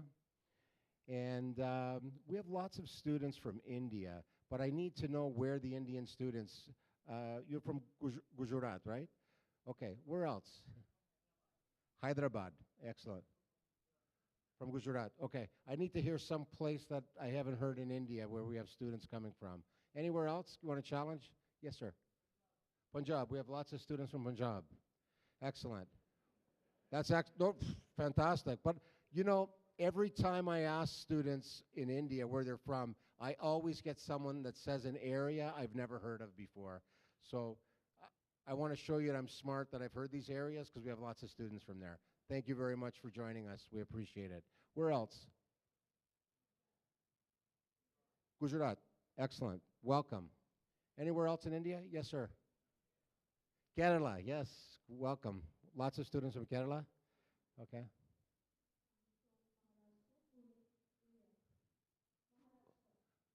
Yeah, Maharashtra.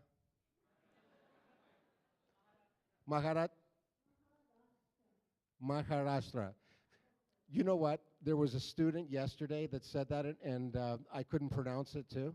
So I need some work, but welcome. It's great to have you here. Okay, thank you. Where else? From? Chet?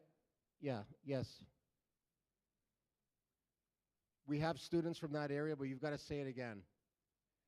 Chennai, yeah, we have students from that part. Chennai, right, welcome. Everyone else? Yeah.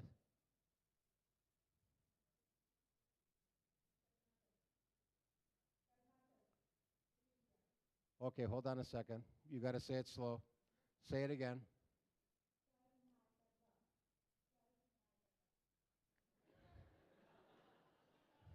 Okay, hold on. Okay, hold on.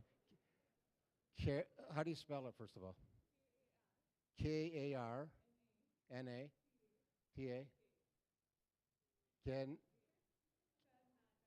Karnataka. First time I've heard of it. Welcome. So where is that in India? South India. See that? I told you. It's good when I ask because we find out more and more where our students are from. Awesome. Where else? Where else?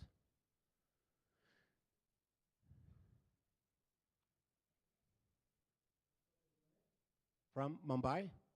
Welcome. Excellent. We have students from there. Where else? Anywhere else?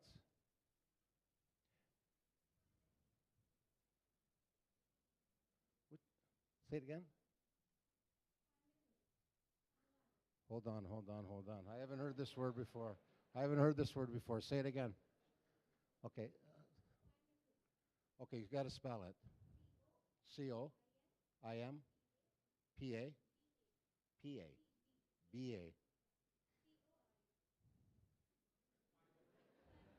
Okay, and how do you say that again slowly? Coimbatore. Where's that? South India. First time I heard that. Okay, awesome. Okay, anywhere else? In India or anywhere else that we have students? Yes, I've heard of this one. Thank you. Andhra Pradesh. Yes. I heard it last session. That's why I can repeat it. So that's fantastic.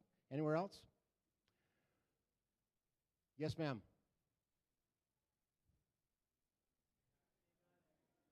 Which? Megale. Yes, I've heard that. Fantastic. Congratulations and welcome. Listen, as you can see, we have students here from 35 different countries. All our students are international. What you need to do is find out your colleagues, your fellow students, where they're from, okay? And find out about them. And what I want you to do is the most important thing to get a great opportunity is to network. It's easy to get a job in Canada. It's hard to get the right job. If you want the right job, you have to have a network. So you have to network with people because no one will ever buy anything from you if they don't like you. I like you. I'm going to help you. I don't like you. I'm not going to help you, right? So the thing is that you really need to do that. One of the greatest networking tools that we have out there is LinkedIn. Who's on LinkedIn? Okay, almost everyone? Okay. I want you to invite me to LinkedIn. And if I see that you're a Lambton College in Toronto student, I will accept you. And once I accept you, you're going to see over 10,000 students, graduates, employers, instructors that are on my site. My LinkedIn is specifically for you to network. And I want you to reach out to the graduates and to the seniors that are in your program and ask them and say, how is this Lambton College? How is this crazy Canada? How is this industry? Whatever. You're going to find out the truth. But I invite you to do that. Reach out to me, and then you will have access to that network, and you can ask questions. Again, over 25,000 graduates since the summer of 2011. There's a lot of success, and there's a lot of talent out there, and we're very privileged to have students pass through our doors and share all their dreams, wishes, and desires. Our job as staff and as administrators here, we can't do your homework, okay? You got to do that. We can't write your tests, but we're here to help you. We're here to assist you. We're here to listen to you. I'm sure that any situation that you think is only happening to you, nobody else knows, I can tell you this, that we can probably play the video for you because we've seen that before. Okay, so come and approach us. We've got really, really nice people that work here, and they are interested in helping you in any way possible. But the mother only feeds the baby that cries. If you don't say anything, we think everything's great. How's everything? Great. We think it's great. But if you've got specific issues, please, please approach us, any one of us, including myself and all our wonderful staff that are here. We're here to help. We're here to assist. We're here to make sure that your dreams come true. You and your families have bet the farm to come to Canada. You've sacrificed a lot, coming thousands of kilometers to this cold country we call Canada. But this country is worth it, and this country was built by immigrants, okay? So we need you here, okay?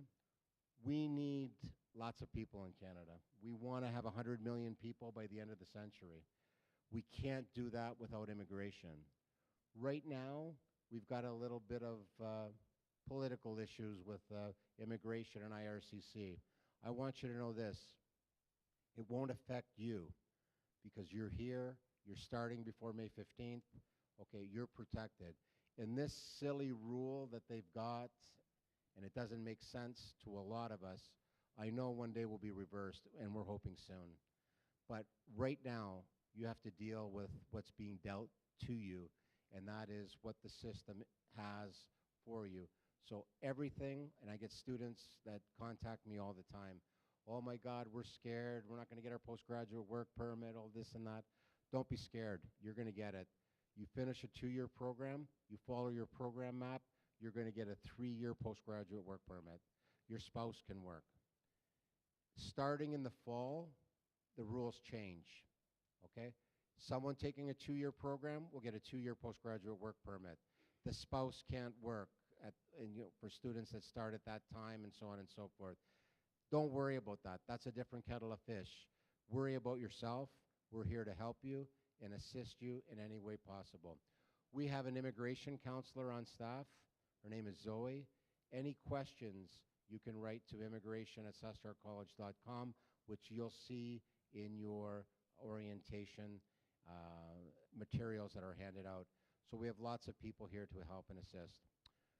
Anyways, on behalf of everyone that works here, all 306 people that work tirelessly to make sure that we give our students everything that they need to be successful, thank you for joining us at Lambton College in Toronto. We look forward to seeing you in person and knowing your name and really reciting exactly where you're from, okay? God bless you. Thank you very much. All the best. Have a wonderful day. Take care.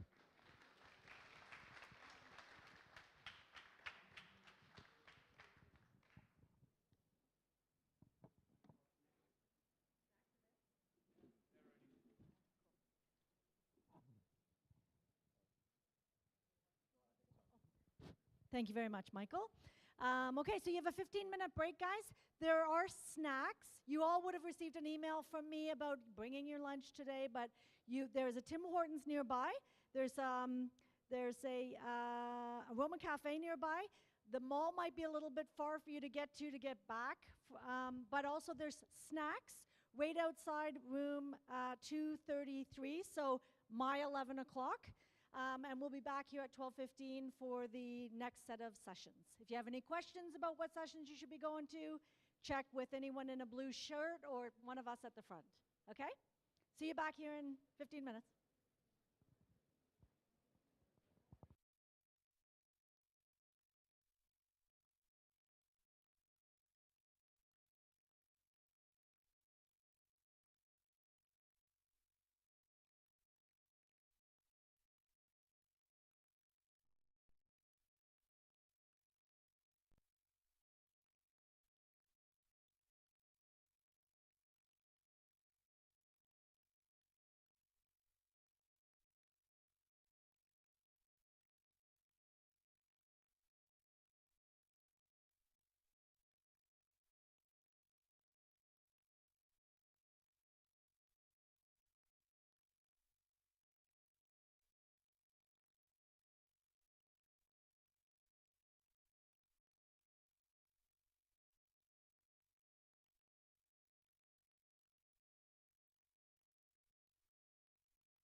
Okay, good afternoon. We're going to get started here in about 1 minute. Hopefully we'll get a few more people join us. So 1 minute, we'll be back.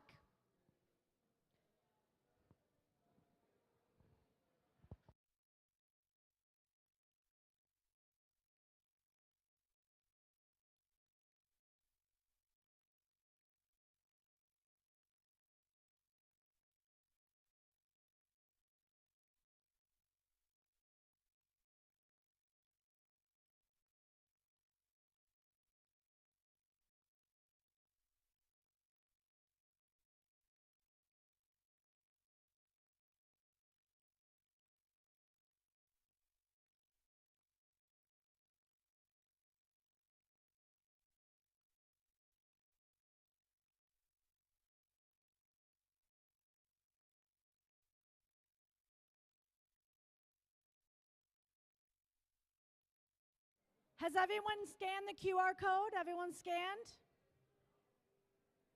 Yeah? Okay.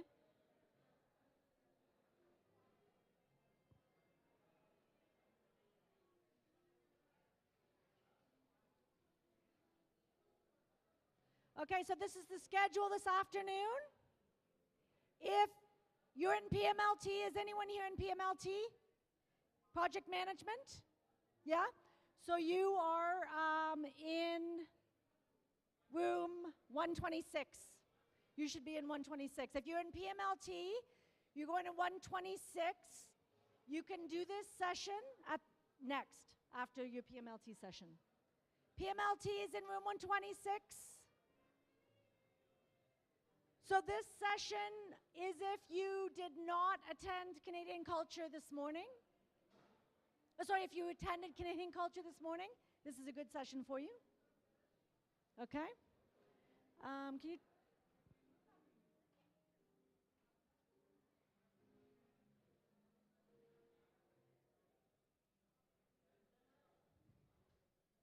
Okay, so we're going to get started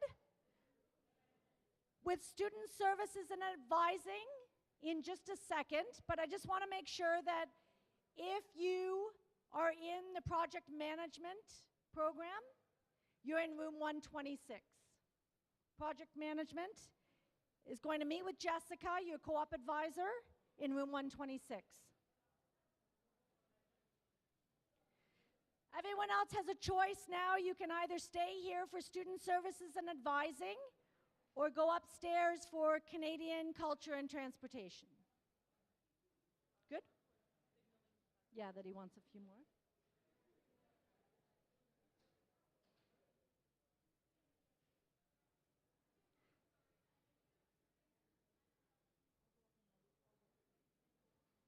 Okay, so I'm going to introduce Tenny. Tenny is a member of our student services team. She's going to tell you all about student services and advising, and I think you'll get a lot from the session. As I've mentioned in previous sessions, if you don't remember everything we tell you today, you can find Tenny on Moodle. You can find all the information that she's providing on Moodle, but lend her your ears for the next hour. Thank you so much, Shauna. Thank you guys for choosing to come to my presentation.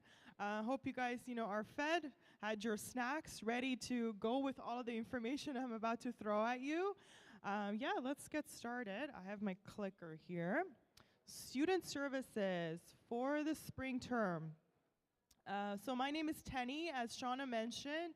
I'm one of the student service advisors. I'm not the only one. We do have one other member. Her name is Juliana. So if you guys are coming to see us at student services, you'll either see myself or Juliana. So we are your two student service advisors.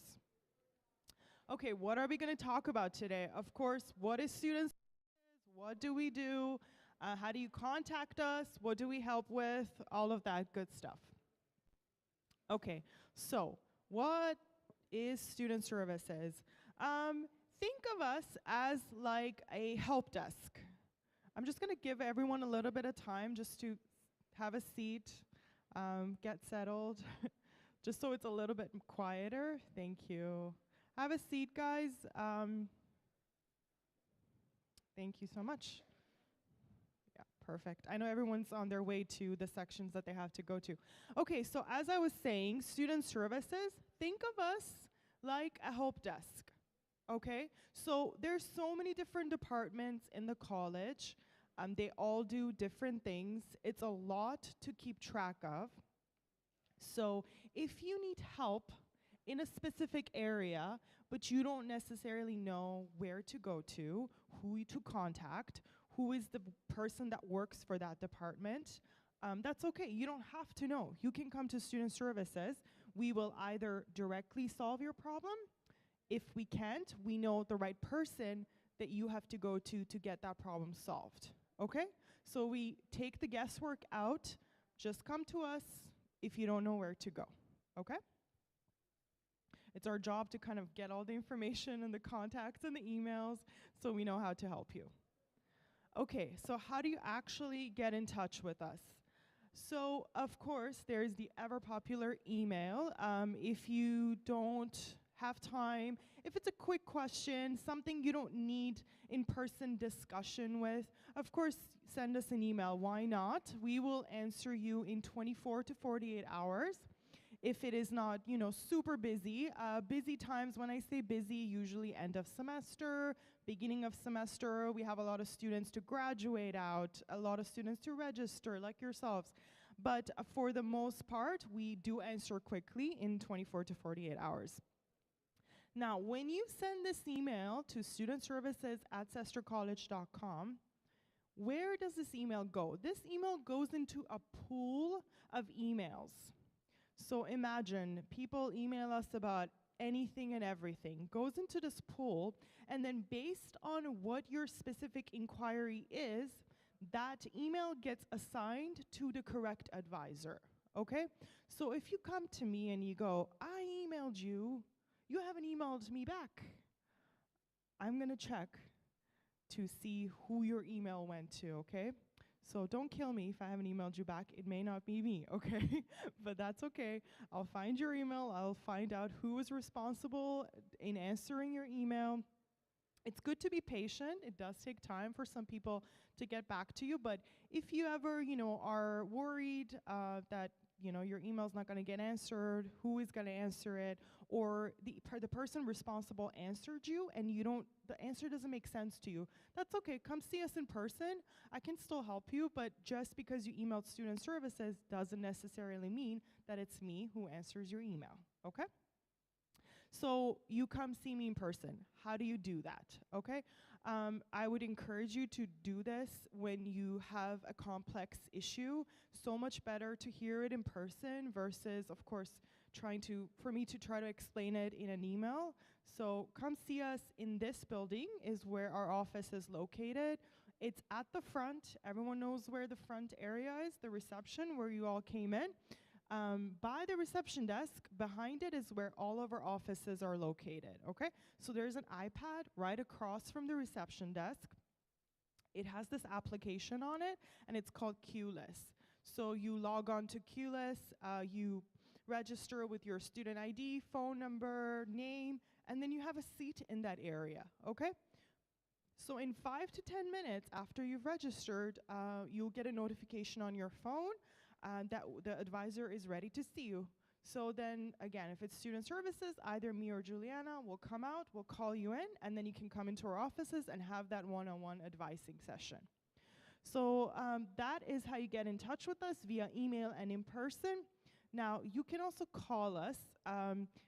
If you're in a tight spot, again, we recommend email or seeing us in person.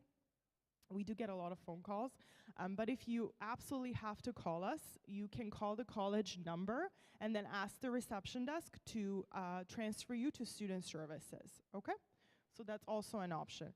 Now, for those of you who are independent and like to seek information on your own, everything I talk about today is also going to be available on Moodle. Just show of hands, how many people know what Moodle is? Okay. There's a few, perfect. We do have a session on Thursday where we're going to go through all of the portals that you use, including Moodle. So please do come to that. You can even bring your laptops. We're going to tell you where to click for what. But Moodle is essentially where you access all of your course material. However, at the very top of the Moodle page, or the home page of Moodle, you also see a tab for student services. So when you click on that, you're going to find all of the contacts, all the information, most of everything I talk about is going to be available there, okay? So that's how you can help yourself. Another thing that I encourage you to do on Moodle is, if you can see that home button there, every time you go onto Moodle, I know the tendency is to go and click on your course because, you know, I have so much to do. That's fine, but once a week, I would say just click on that homepage and read the announcements that are posted there, okay? Just the most recent ones. I'm surprised sometimes how easy it is for students to miss important information, deadlines, events, things like that. So it helps you keep track of that. Some things you do get emailed about, but not everything. So there's so many wonderful opportunities, as well as, again, like I said, registration related things on there. So as busy as you are, and I understand, just once a week, click on it and read some of that announcements, okay? Some of the announcements, again, will have to do with student services, so might as well find out deadlines and such. Okay, so what do we actually directly help with, okay?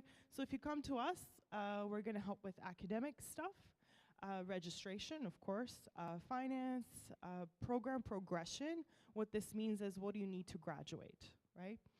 Personal advising. A lot of people don't actually know that we do that, but we do help you with your personal issues, especially when, you know, we know it's gonna affect your academics and vice versa. So we also advise on this.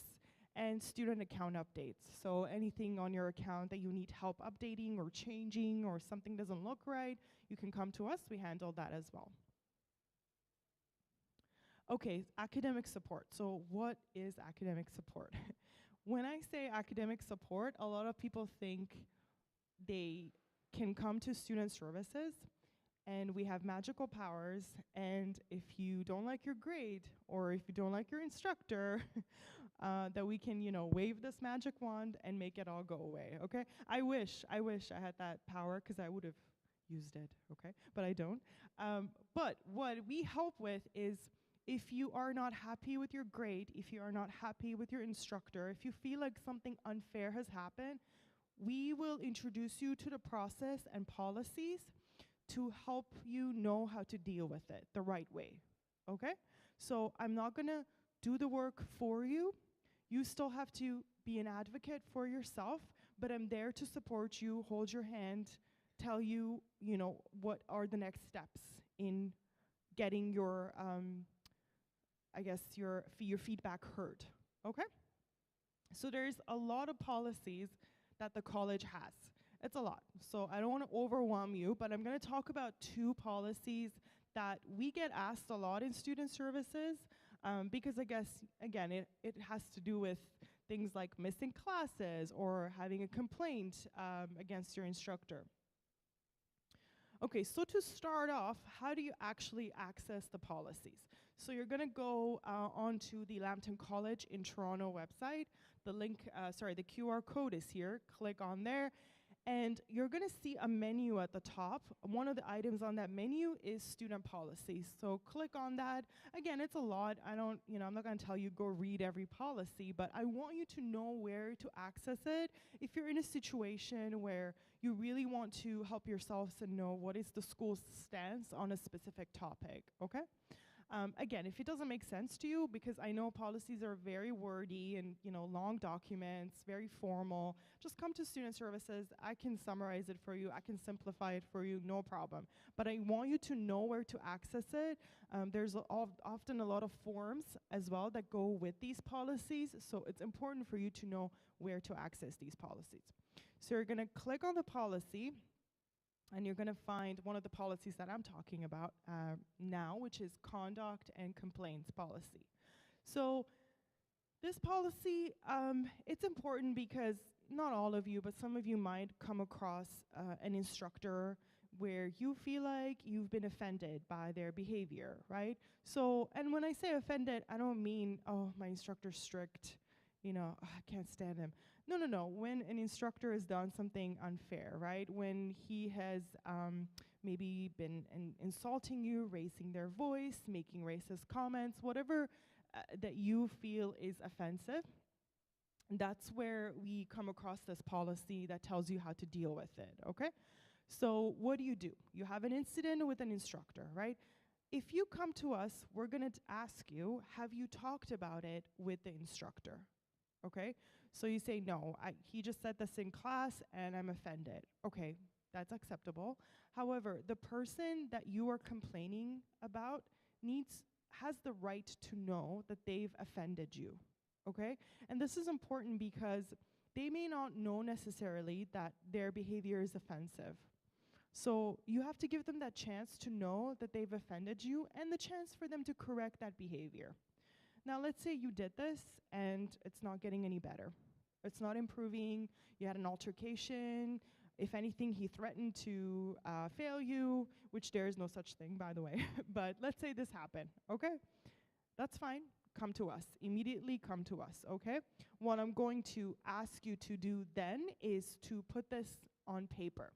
So you're going to write an email or fill out the form where it says what was the incident, what was said, what is the resolution you're hoping to get out of solving this issue, right? So all of the details I'm going to ask you to write down. And the reason I'm going to ask you to do this is that so nothing is up for debate. We know exactly what happened. You're very clear. Nothing was misunderstood between you and me. You have all the details down, and now those details can be passed on to college management so they can look into it, okay?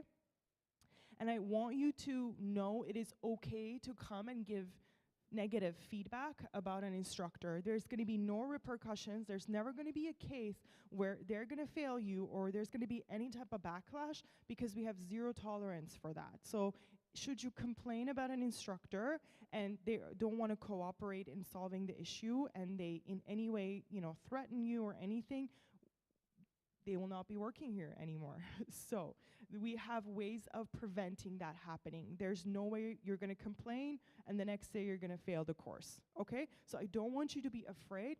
I do want you to, though, have patience and understand procedure and policy has to be followed if an incident happens where you feel like you were offended, okay? So that's one policy. Another thing that I'm going to ask you guys to do is look at student rights and responsibilities policy. If you're going to read one policy, I would suggest it to be this, because it's important for you to know what is offensive behavior to begin with. We all have different ideas of how someone is supposed to treat us and vice versa, but as far as the college goes, what is considered offensive? So you want to know, how do you treat other people? How are other people supposed to treat you? And I don't just mean instructors, but also college staff, your classmates, what is acceptable, what is professional, what is not professional. So read the policy. It does, really simplify what is offensive behavior and not. And there is, of course, sometime, we deal with someone that is harassing us, bullying us, happens, again, you read the policy, you know whether that's actually happening to you, and then come to student services, okay? We might, again, we will have a conversation. We will investigate the situation. So it'll never be a case where we will take one person's word over another. We will look at facts, we will look at evidence, and then we will help you deal with it, both in terms of resolving the situation, but also dealing with any mental health issues that you may have as a result of this harassment and bullying. So please come to us for that. And so as I mentioned, if you do come and you do complaint, just give us time before we forward that complaint to management, and then they take appropriate action to help resolve the situation. Okay, so this is where I come to harassment and bullying and racist behavior and stereotyping, right? It's a very heavy topic. We all have good intentions. We all want to treat other people well, but sometimes we say things that are unknowingly offensive to other people, okay? Stereotyping is a very normal human thing, right? When we meet someone, it's a scary situation. We know nothing about this person. It's our first time meeting them. The only thing that we have to help us understand this person is their outside appearance. What we have heard about them through social media, through friends, family, people that are not that person, right? So of course we're gonna make all kinds of judgments in our heads about the person because it makes this scary situation go away. So it's a very normal human thing, but I do want you to, again, know that it's okay to have those thoughts, but not to say it out loud immediately, okay? Try to get to know the person. I know they're from a different culture, different country, maybe have different values than you, but try to get to know them on their own, right? Judge them based on your interactions with that person and express your opinion of that person based on your interaction versus what you've heard through media or other outlets, okay? An example is, okay, Canadians love cold weather. I hear that all the time. I'm Canadian, but I hate cold weather. So if you told me, hey, you know, you must love skiing and skating, actually, no, I hate it, right? I mean, it's okay for you to assume it, but if you say it, it doesn't necessarily mean it's true, right? So I would prefer you get to know me and ask me whether I like cold weather or not before you assume that about me, okay? So don't assume, get to know your classmates. I know everybody likes to hang out with, you know, people of their own culture. That's understandable, right? But give other people a chance because you never know, your future best friend could be sitting in this room from a different culture. And if you were to give them a chance, then that best friend would become your best friend. So you never know. And keep in mind, you know, as much as we're all from different countries, different cultures, we are here and we have a goal in common, right? We want to make it in this new country. We want to study here, potentially work here, gain our permanent residence if possible. So you all have that in common as much as you're from different backgrounds. So keep that in mind when you're interacting with each other. It's not us versus them. It's my group versus your group. We're all in it together, okay? So keep that in mind. All right, second policy, miss classes. We get asked this all the time. How many classes can I miss? Short answer is 0, as hard as it is, but that's not realistic, right? You get sick, you get into a car accident, it happens. Now, as far as instructors go, if you're gonna miss less than 2 days of a course, now the course could be 3 times a week, it could be 5 times a week. If you're gonna miss less than 2 days, it is up to your instructor to give permission. So if you call me and you say, can you give me permission to miss a class? I can't do that. Even if I were, the instructor would yell at me, so I'm not allowed. So you have to contact your instructor, ask them for permission. Ideally, you wanna, you know, if you're sick, you know you're sick, as soon as you find out you're sick, you wanna reach out to your instructor via email. So ideally 24 hours in advance, let them know you're gonna miss class because you're sick. Now be prepared, they may ask for a doctor's note. I can't guarantee they'll ask for one, but they may ask for one. So if you have a cold, I know you're in bed coughing, the last thing you wanna do is get up and go to the doctor, but again, if you wanna be safe, go to the doctor. Get the doctor's note. Get them to write down exactly what is the illness, what is the sickness, and how it prevented you from going to college that day or doing your test. It's really important because there are some, you know, if you're a good student and you go to every single class, chances are you tell your instructor you're sick, they're gonna believe you, okay? But unfortunately, there are people who do lie and say they're sick and they're not sick. They just don't feel like going to class. So for that reason, some instructors might still ask you for a note. So cover your bases, get a note. What happens if you're gonna miss, let's say, 2 weeks of a course, okay? Or maybe 3, more than 2 days of a course. That's a whole different story, okay? That's when you need the permission of the director, okay? So come to student services, we'll hear you out. What is the issue? If you say, for example, I need to go back home because I need the surgery done, okay? Okay, great, you know what you have to do. Why can't you do it here, right? You're in Canada now. You might as well find a doctor here. You're gonna stay here for a while. You have the doctor in Canada assess that. The doctor in Canada has to say on paper that the procedure you're getting done, the surgery you're getting done cannot be done here, and you have to go back home. Why might that happen? Because let's say there's long wait times here. Let's say there's 3 months wait time for the surgery, and you need to do it next month. So you can't wait, you have to go. You can't say that, the doctor here has to say that, okay? Another reason why you might not be able to get the procedure done here is, let's say it's a pre-existing condition you have, let's say health insurance doesn't cover it. Again, the health insurance company has to say that on paper, that they will not cover it. Doctor says this is how much it costs, therefore you have to go back home to get this done. So it's not to say that we will not support you and accommodate you, but you have to provide evidence. And this evidence needs to be presented to the director. And when I say accommodate, I don't just mean, okay, just go off, take 2 months off, and then come back and finish the semester. How is that possible? 2 months, you would have missed so much work. It is not possible to pass the semester. So maybe it is possible for you to take 3 weeks off, and the director will give permission, you know, given you present evidence, but sometimes he'll say, you know what, it's not possible because you've missed too much work. So take the semester off, go on an authorized leave, come back next semester and finish off your future semesters, okay? So when I say accommodate, it looks different for different people based on their circumstances. So it's not a one-size-fit-all.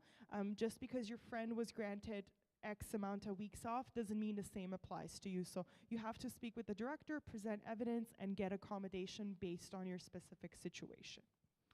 So that's the policy for missed classes. Okay, another thing that we help with is, of course, registration and finance.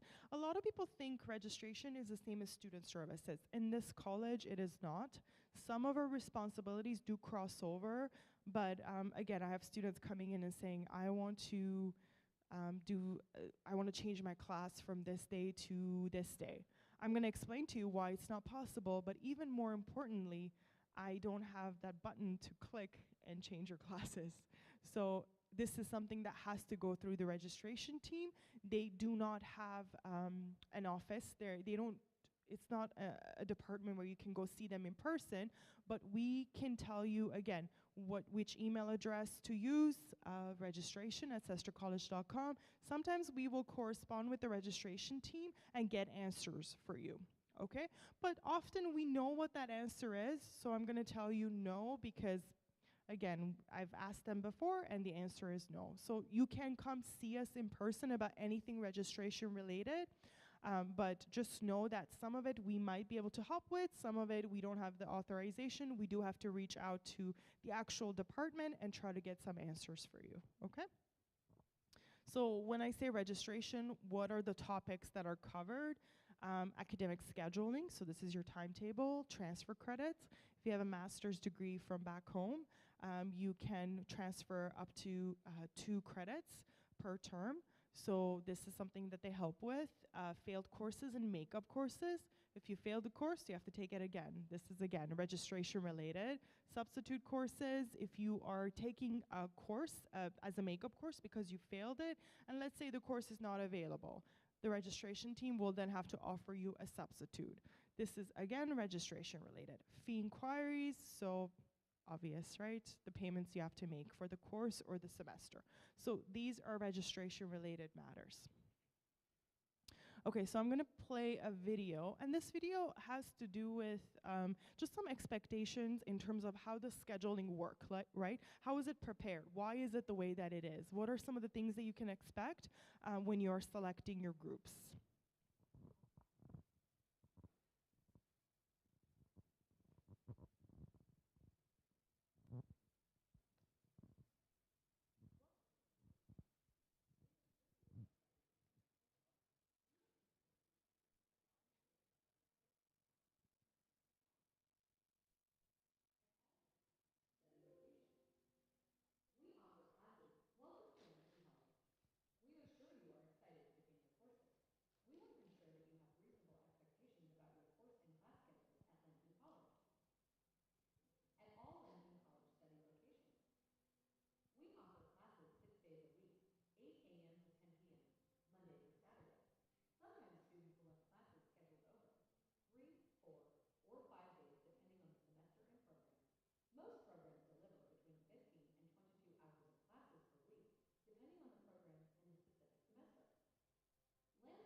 Okay, so just some things to take into consideration in terms of timetable selection and schedule, just so you guys know what to expect. Okay? All right, how many people here read their offer letter before they signed it? Just show of hands. Okay, good. It should be all of you. But life lesson, read the fine print before you sign the document, okay? You don't want to sign it and unknowingly give your life away. So it's good. It's okay that you haven't read it. This is why I have this slide in place. I'm going to go over some of the things on your offer letter so you know, and then there's no questions or discussions after, okay? Number one, scholarships. If you are the recipient of an entrance scholarship, it'll say that on your offer letter in box 23. Okay, so if it says yes, you will receive a $1,000 entrance scholarship, which will be applied towards your account after the first term or shortly after you start your first term. So the eligibility for this is determined before you come here. So again, it'll say that on there. Payment code. I know most of you probably paid via Flywire before you came here. Of course, now you may have Canadian bank account and you're going to pay using that. That's okay. But if you still want to pay via Flywire, or let's say you have an educational loan institution back home that's paying on your behalf, or a family member that's paying on your behalf, you can always share the instructions with them on how to use Flywire as far as paying the college, but they're going to need your offer letter because there is a section I highlighted there called payment code. They need this payment code to make the payment with, okay? So present the instructions on Flywire payment. If you don't have it, come to us, we have it. And of course, most importantly, share your offer letter with them. So two things that are important on the first page. The second page, class schedule. I have so many people that say, I didn't know I had a class on Saturday. You know, I thought classes were Monday to Friday. Again, says that on your offer letter. You may not have a class on Saturday every single semester, but be prepared that that might be the case, okay? Again, you signed on this letter. That's what you agreed to. Tuition. Some of you came here via the student direct stream. If you did, you were expected to pay your fees 1 year ahead versus 1 semester ahead. If that is the case with you, you probably then looked at this amount on your offer letter, and but note it says estimated, okay? So you probably have enough money in your account to cover your first term. However, prior to the deadline for second term, the payment deadline, check your account. You may still owe a little bit of money. Okay? It's not going to be a big amount, but if you don't check this, and let's say the payment deadline is, let's say August 9th, okay? You find out August 8th you owe something, I don't know, $102, right? You come to me August 8th, there's nothing I can do, okay? You're going to be charged with a $100 late fee, and you won't be able to choose your groups if you make that payment late. So check your account, let's say in June, July. Know if you owe anything for second term, even if you think you paid 1 year ahead, because your offer letter states it's an estimated amount, okay?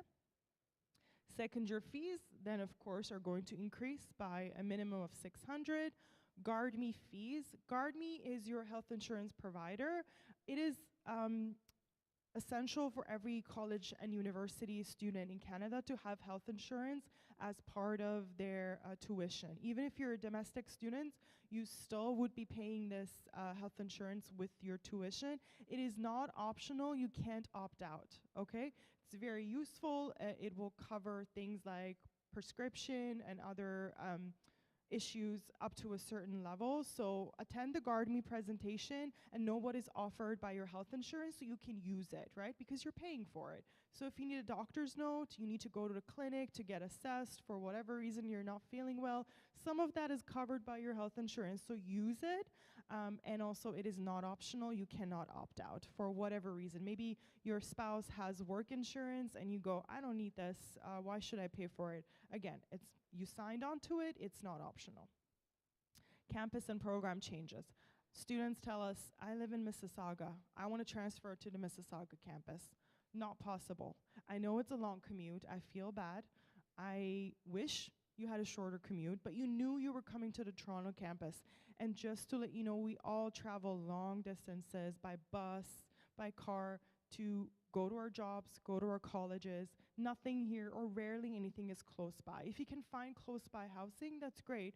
But again, there's never a reason to allow a program or a campus change, right?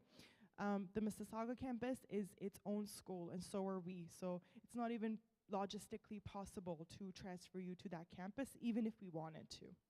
Program changes the same way. If you decide you don't like your programs, which again, I encourage you to give yourself time, get help from the tutoring center, try to give it time before you decide, I don't like this. But if that is the case, you cannot change to a different program. You have to completely withdraw and apply to go back to another program, right? So program and campus changes are not allowed. Okay, so program progression checklist, which we also help with. What do you actually need to graduate? I'm gonna skip this slide and go straight to your program map. This is your bread and butter, so make sure to go on Sester Database and download this. It's a PDF file, okay? I want you to know what are your courses gonna be like. What all of the requirements, all of the courses, everything important you need to graduate is on this map.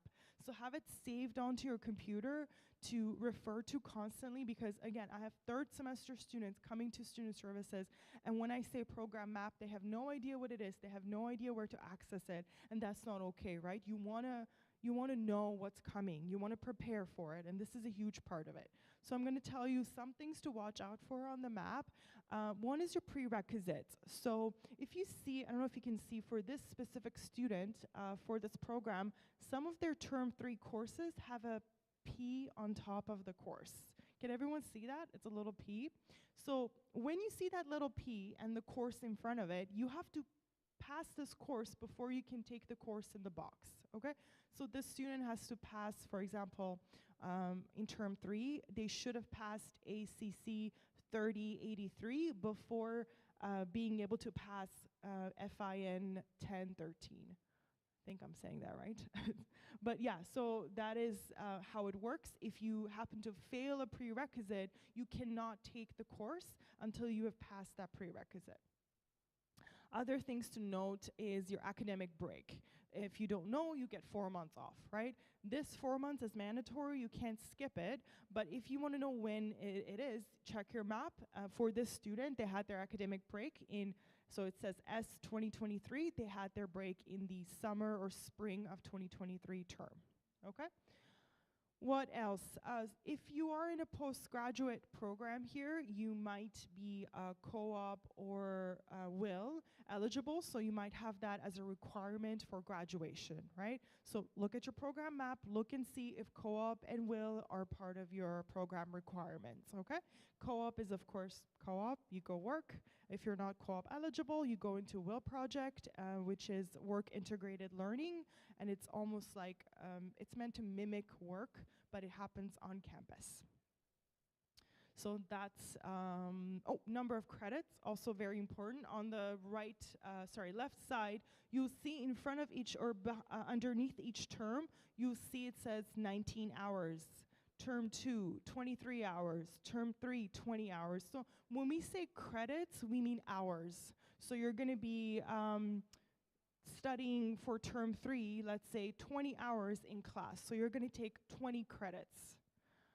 And this is important because credits determine how much a course costs, how much is full-time, how much is part-time, so it matters a lot. I want you to know what is referred to when we say credits. We don't mean number of courses, we mean number of hours that you're gonna be spending in class every week. So this student is gonna be spending 20 hours in class in term 3, so they're required to take 20 credits. What do we mean when we say off-program map? If you ever hear that, it means, you know, you've probably failed a course or more, and now this map no longer makes sense because things have to be switched around, okay? So we're gonna say, okay, you're gonna go off map, and we're gonna make you a new map so that you can follow along and be able to graduate. Failed courses or low GPA. Okay, so you failed a course, it happens, right? happens to the best of us. I don't want you to panic, but I do want you to come to us. Be proactive. Don't just fail a course and go, okay, I'll deal with it later. You don't know how it's going to affect the natural progression of your future semesters. So as soon as you fail a course, come see us. What is a failing grade? A failing grade here is F. So if you got anything above F, D and up, you passed. If you got F, you failed, and you have to retake that course. If not immediately, then at some point. Now you got a bunch of Ds. Okay, is it enough? No, you also need an overall GPA of 2.0 to graduate.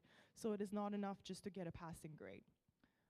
Okay, you failed the course, you want to take this course again, you come to me and you tell me when is a good time for me to retake this course, okay? And I'm going to say that depends. Most of the time, students prefer to take their failed courses in their academic break. Reason is you have 4 months off, no other classes, you can focus on it, okay? And also, preferably you want to take it in your break, because if that course that you failed from term 1 and 2 is a prerequisite to one of the courses in term 3, then it's going to push everything down, right? And when that happens, you might graduate a semester later if you don't take that course in your break. Now again, not the end of the world, but I want you to know that that might be the case if you choose not to take it. Come to us early before your break, and we can lay out the options for you so you know exactly what you're signing up for, and when you decide to take that course, it'll be your choice and you'll understand the consequences, okay? Okay, so you've decided which semester you want to take that course. Now, how do you register? You go on SESTAR database. That's when you register yourselves for any makeup course, any failed course that you want to take again, okay? You pay and everything is done through SESTAR database. When do you register? You're gonna, again, remember I said there's announcements posted on Moodle. Check that announcement. Usually at the end of the term, you see an announcement and it'll say, these are the deadlines to request makeup courses if you want. So if you don't read that announcement and you miss the deadlines and you come to me, let's say the 4th week of the first semester, and you want to, the 4th week of the new semester, and you want to retake that course, I'm going to say it's too late, you have to wait, okay? So keep on top of your deadlines, and that will dictate when is the appropriate time to request a makeup course for a future semester. Okay, so most of that registration-related stuff is done. Next is your account updates. So you guys all landed at the airport, you got your study permit, great. Now, we don't have a copy of that. We don't know, for all we know, you're not a student until we see that, okay? So go on SESTAR database, just how you uploaded all of your registration documents, upload your study permit. It's very important. We want to know when it's going to expire so we can warn you. Your health insurance, it's not going to get released until they check and see that your study permit is uploaded on the database, okay? So don't wait, do that as soon as possible. If you encounter any technical difficulties, you can't upload it, it's giving you trouble, again, email it to us, we'll upload it on your behalf, no problem. Okay, so Student Council. This is also something Student Services facilitates and assists with. If you guys are at all passionate about planning events, maybe you were part of the Student Council in your university education back home. If you're interested in event planning, I would highly suggest joining Student Council. The applications for this are going to be up on Moodle end of December and going into January. So sign up, upload your resume, and you will be asked to come in for an interview. It's a wonderful opportunity, not just for networking, but it's very valuable to employers as well if you've been part of the Student Council. It is a lot of work, though, so I would recommend you look into your schedule and your capabilities before you sign up for this. If you miss more than 2 meetings, you are automatically removed from the council.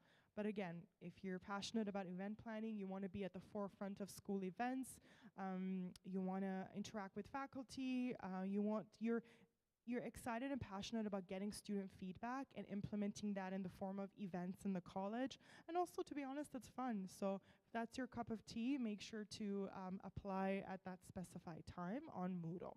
Any questions you have, you can email studentcouncil@sestercollege.com. Okay, housing. Some of you might have already joined the housing webinar before. You got lots of tips. If you still have housing-related questions, the best address to reach out to is housing@sestercollege.com. You can come to student services. We might be able to help you. If not, again, we're going to ask you to reach out to housing.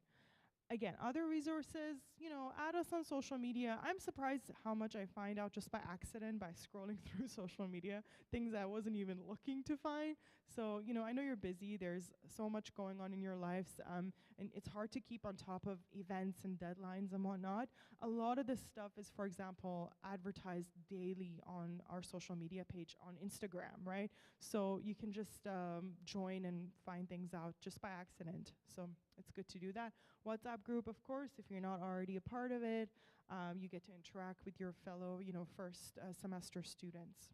So why not to add us? Okay, some fun stuff. I'm gonna have you guys watch this TikTok video. Some of our students have recommended their favorite snacks on campus.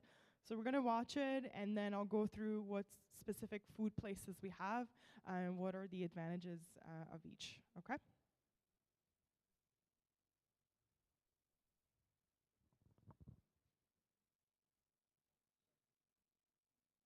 Need a snack? Our students got your back. Here are some of the snacks you must try.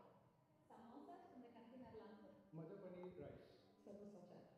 Bread omelette. Ice cream and fruity from peppermint shop. Bubble tea and veggie sandwich from the Bangladesh. Please try chicken bacon rice wrap from the Dream Hotel. Oyo shake. Ice cap from Tim's. French banana. Hash brown. Crispy chicken. Oh yes, yes. It's only for tomatoes. What's your must try? So you can see everyone loves the ice cap. If you haven't tried it at Timmy's, it's delicious. Even in the winter, I myself prefer, it's a cold drink, but I like to have it in the winter instead of summer. So try an iced cappuccino if you haven't. Tim Hortons version is delicious. So we also have the canteen. So the canteen is a place that is located in the 265 building, so the building beside this one, and they have basically a lot of South Asian and Indian food. It is more like homemade. So if you're tired of, eating burgers and fries and pizza, if you want something, more that tastes more homemade, they have wonderful options. If you are perhaps Indian or South Asian and you miss your cuisine from back home, or like myself, you're from a different culture and you like to try, other cultural cuisines, is a wonderful place. Delicious food. It's located on the second floor. If you just walk around, you'll come across it. It's a counter, and that is the canteen. The next option, of course, Tim Hortons, also in the 265 building and they have the classic coffee. Of course, it's a Canadian staple to go to Tim Hortons, so grab your coffees, your other beverages, tea. They have sandwiches, snacks, whatever you want, they have it. So visit the Tim Hortons there. And the newest addition is Desi Deli. This is a grocery service. It is located in this building, and it is on this floor. And it's basically, you can download the app as well. I'm sure they have a booth today, and you basically can, it's like Instacart. If you guys have ever used Instacart, it's a grocery service where you order your groceries online. There's coupons and offers available through the app, and then you come to campus and you pick up the groceries there, right? So just something easy if that's what you like to do versus, going to shop for groceries after a full day of, classes and work. So we have that option as well. So those are the 3 food places in terms of what we have on campus for you. Need a snack? Okay, so library, we have a library here. If you guys have textbook requirements for your courses, you can ask the library if they have it available for you to borrow. It's located in this building, closer to the reception desk. And it's just a nice area to sit, there's computers to use, study rooms if you have an interview and you need like a little, quiet area by yourself. So if you have group work, you want to get together with your group mates, the library has spaces available for you to, work and enjoy. So And the hours, of course, Monday to Friday, 8 to 6. They're also open on Saturdays until 4. The online resource, if you guys ever need peer-reviewed journals for your academic assignments or research, all available there. This is only available to Lambton College in Toronto students.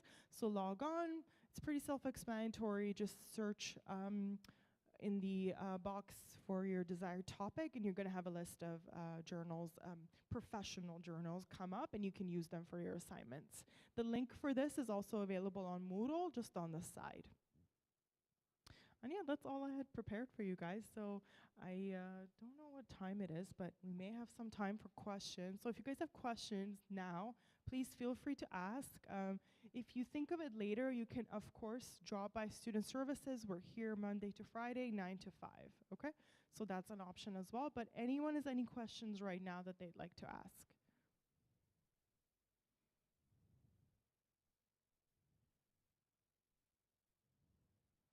No? Okay.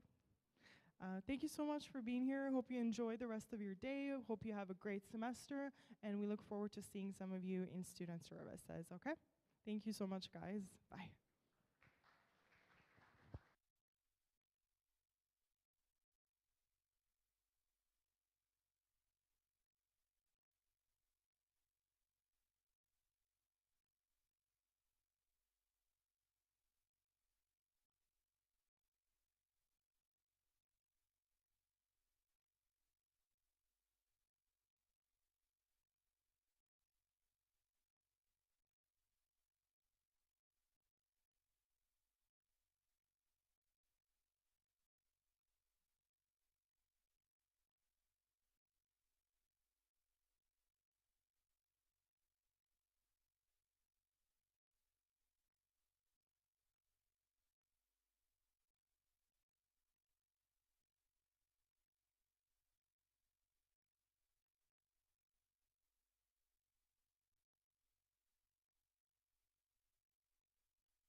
Hey everybody, so our next sessions will be starting again at 1:30, so you can take a look at the schedule. Right here in the atrium, we'll be having student wellness and immigration support, and then upstairs in 218 will be academic integrity.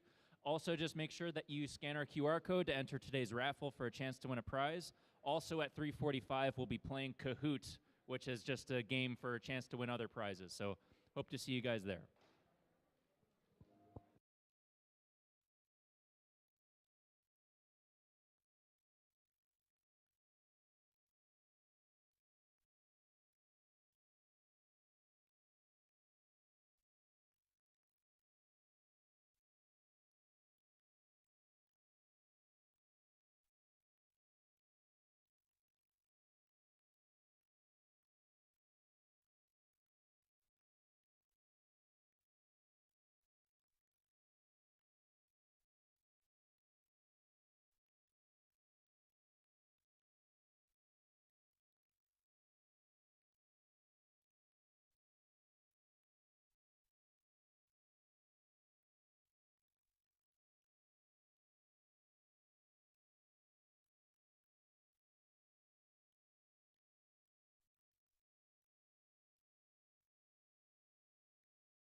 Hello?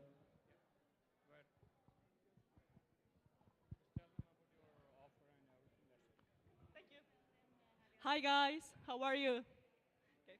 So today we have a good promo, good deal to Virgin Plus. If you, one of you are interested, if you have your cell phone number, don't worry, we can port in to Virgin Plus. We had today offer 34 for 50 gigabytes. And also, with any contract, any activation feed, anything. Also, if you're interested, we can give you $50 to a Presto car. If you're interested, come with us and we help you, okay? Thank you. Have a good day.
Okay. We're in the home stretch, I think. I'm just going to borrow this. Okay, just a few quick announcements. So on Thursday and Friday, we will be providing food, but I did want to do a few shout outs to our sponsors and other food services. So one of the booths set up is Desi Deli. They're a grocery service on campus. They're open from 9 to 9 Monday to Saturday, and they offer 50% off on your first order. We also have TD Bank here with us today. We have Virgin Plus Mobile, they were just up here. And then also Royal Bank is also here. You'll also be hearing from RBC on Friday. They'll be here to talk about banking safely here in Canada. We're going to move on to the next session. I should mention two other food services on campus, the canteen, which I may have mentioned in my Canadian culture this morning. So they're on the second floor next door. They're not open to this week, but they will be open on Monday. And also Tim Hortons is next door. So you have food services on campus. It's just a little bit limited this week. If you join us for the sessions on Thursday and Friday, you will get a sample of what's provided in the canteen. And food is also provided on, Thursday will be the canteen, and Friday will be, we'll have a food truck in the parking lot. So hopefully you can join us for that. Our next sessions are student wellness and immigration support. So Janice is going to be presenting student wellness here. Zoe will be joining us to provide, answer any questions that you might have about, that are related to immigration. Zoe is an immigration consultant, a certified immigration consultant, and she is available to you via email and sometimes on campus. Janice joined us in January. If you were in my Canadian culture session this morning, I told you all about how awesome she is. She started in September, and she provides wellness supports and can connect you with wellness supports outside of the college. If you have not attended the academic integrity and student success session, that one is running right now in room 218. So everyone here has already attended that session. You're all good? Okay, so I'm going to turn things over to Janice. Please welcome a round of applause for Janice, and welcome Janice to the stage. Thank you, Shauna.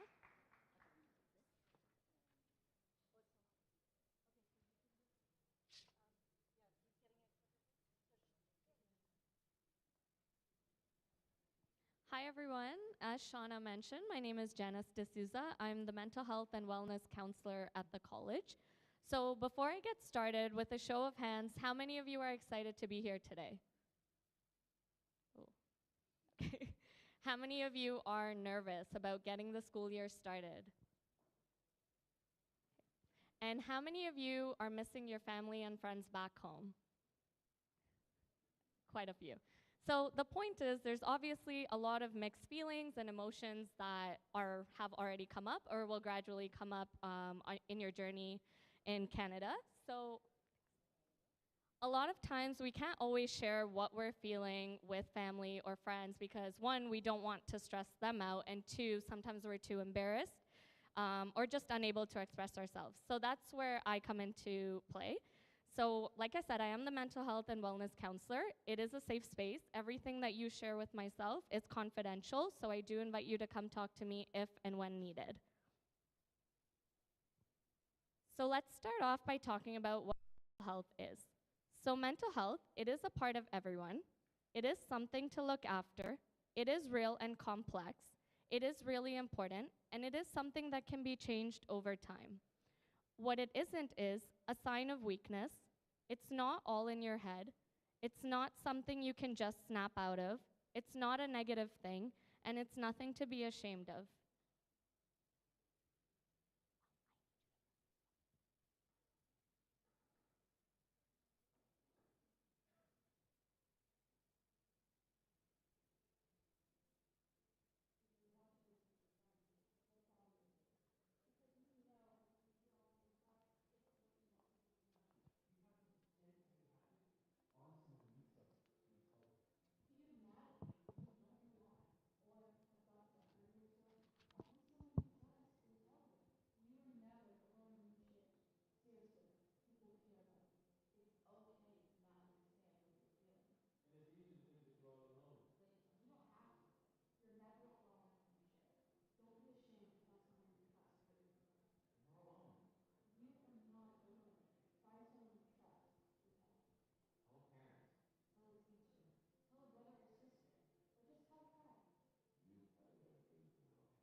So my email address is up there. You can either schedule one-on-one time with me by emailing me, or all of this information is on the Moodle page under Health and Wellness. So you can schedule one-on-one time with me directly like that, or my office is located in this building near the reception area in the main hallway. So I am here Monday to Friday, 9 a.m. to 5 p.m. So if you can't schedule a time, you're welcome to just walk in and come see me as well. So as your mental health and wellness counselor, I aim to promote a safe space and engage in open conversation. I empower people to share their stories. I encourage seeking help without fear of judgment. I believe in self-care, and I promote empathy. So we do have other certified mental health members as well on campus. Those are a few of them right there with their email addresses. Once again, all of this can be found on the main Moodle page. In case you have an emergency and I'm not available, or you just want to talk to somebody else, you do have options. So what's currently on at the college to address mental health and well-being? So every Tuesday we have Tune-In Tuesdays. So I post information or strategies about just managing day-to-day stress or anxiety. So keep an eye out on the main Moodle page on Tuesdays for that. Wellness Wednesdays, every Wednesday at 3 p.m. we take a 20-minute walk. So it's myself, some staff, and a bunch of students. Now that the weather is getting better outside, we'll start taking walks outdoors. Mindful Fridays, so every Friday at 3 p.m. we engage in a mindfulness practice. Usually it's about 20 to 30 minutes. It's usually a great way of just de-stressing from the long week. Then we have our talking circle, which is our bi-weekly group therapy sessions. If the word therapy sounds scary, it's really just conversation. So it's a group of students, it's myself, once again some staff, that get together and we talk about what you want to talk about, any challenges you're facing, and then we end off with a fun activity. And lastly, as I mentioned before, on-site virtual counseling, so that's scheduling one-on-one time with myself. You can either do it in person or we can do it virtually as well. Something I want you to remember and take away from this session is self-care. Now, a lot of times when we get busy with day-to-day things, work, stress, other responsibilities come up, we forget to take care of ourselves. And a lot of times that adds much more pressure. So self-care, pretty straightforward. It's the mindset, activities, practices, and habits that we bring to cope with stress, unhappiness, illness, depression, and other negative emotions. It's really as simple as making sure you're sleeping and eating well, practice mindfulness, exercise or do some sort of physical activity, eat your favorite food, or even watch your favorite movie. Go out with others, maybe do some art, listen to music, read a book, take a nice warm bath, and lastly, all of our favorite, really take time off social media. So I want you to challenge yourself to do that, especially before going to bed. Social media can add a lot more stress to our day-to-day lives.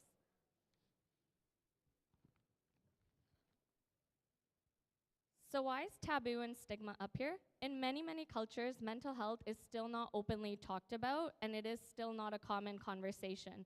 So a taboo is a social or religious custom prohibiting or forbidding discussion of a particular practice or association with a particular person, place, or thing. A stigma is a negative attitude or idea about a mental, physical, or social feature of a person or group of people that involves social disapproval.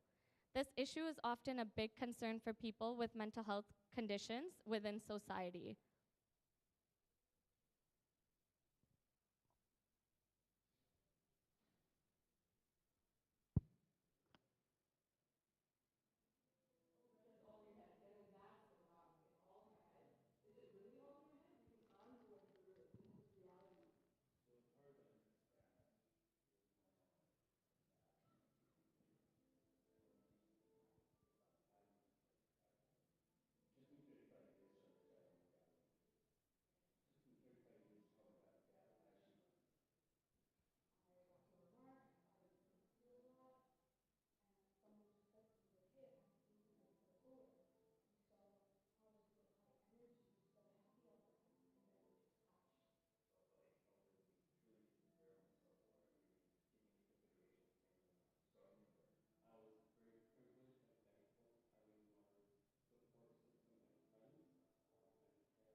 Okay, so I also want to address bullying. You might be wondering how bullying has significance, but bullying can impact one's mental health and well-being significantly. So there's 4 main types of bullying. Verbal bullying, it's saying or writing mean things. So this includes teasing, name-calling, inappropriate sexual comments, taunting, or threatening to cause harm. Social bullying is referred to as relational bullying. So it involves hurting someone's reputation or relationships. So leaving someone out on purpose, telling other people not to be friends with someone or even be in groups with them, spreading rumors, and embarrassing someone in public. Physical bullying, pretty straightforward. It's hurting anyone's body or their possessions, so hitting, kicking, pinching, spitting, tripping, pushing, taking or breaking someone's things, making mean or rude hand gestures. And lastly, the most common one is cyberbullying. This is bullying using digital technologies, so social media, messaging platforms, and other gaming platforms. So this includes spreading lies about or posting embarrassing photos or videos of someone on social media, sending hurtful, abusive, or threatening messages, images, or videos via messaging platforms, and lastly, impersonating someone and sending mean messages to others on their behalf, or creating fake social media accounts. So you never know what's happening in someone's life outside of the college. They can already be going through a lot, and when they come here, you may not realize what something you may say or do may be taken or seen as bullying, so just be really mindful of that. You don't want to be the reason someone stops coming to class or school. So bullying can lead to depression and anxiety, increased feelings of sadness and loneliness, changes in sleep and eating patterns, loss of interest in activities they used to enjoy, and decreased attendance and academic achievement.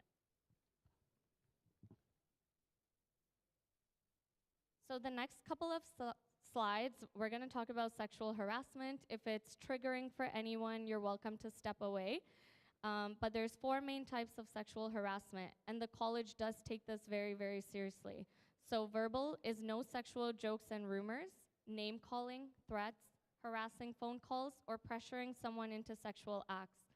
Nonverbal is the display of sexual pictures and photos, obscene gestures, body language, or whistling. Written is any sexual graffiti, notes, emails, using Facebook and other social media platforms. And lastly, physical is any type of forced sexual conduct or touch. Once again, remember consent is very, very important, and please be mindful of this. Once again, you don't know what's triggering for someone. Sexual harassment can have negative effects on the physical and mental health of individuals. This can lead to post-traumatic stress disorder, leading to intrusive memories, flashbacks, nightmares, and emotional distress. Depression, which can affect mood, motivation, and self-esteem. Anxiety, causing nervousness, fear, and panic. Substance abuse, which can be a coping mechanism. And lastly, suicidal ideation and self-harm.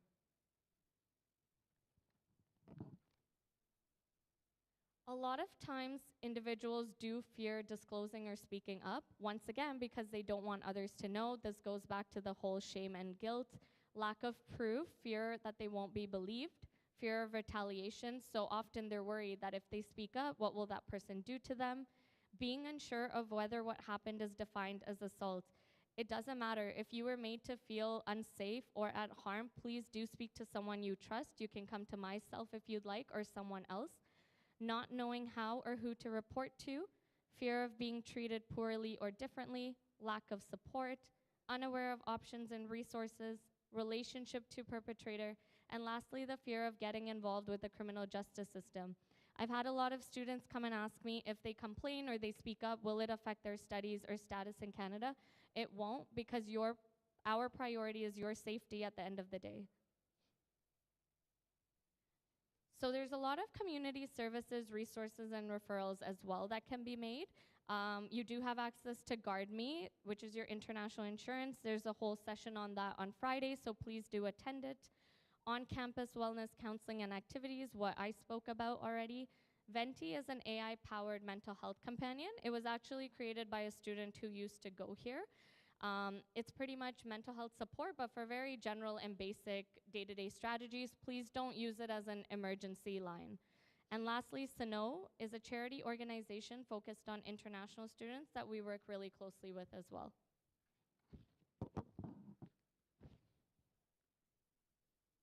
So our college nurse couldn't be here today, but this is Karen. That's her email up there as well. She is on the Moodle page. So Karen is responsible for meeting with students to discuss any physical or medical health concerns that they're encountering.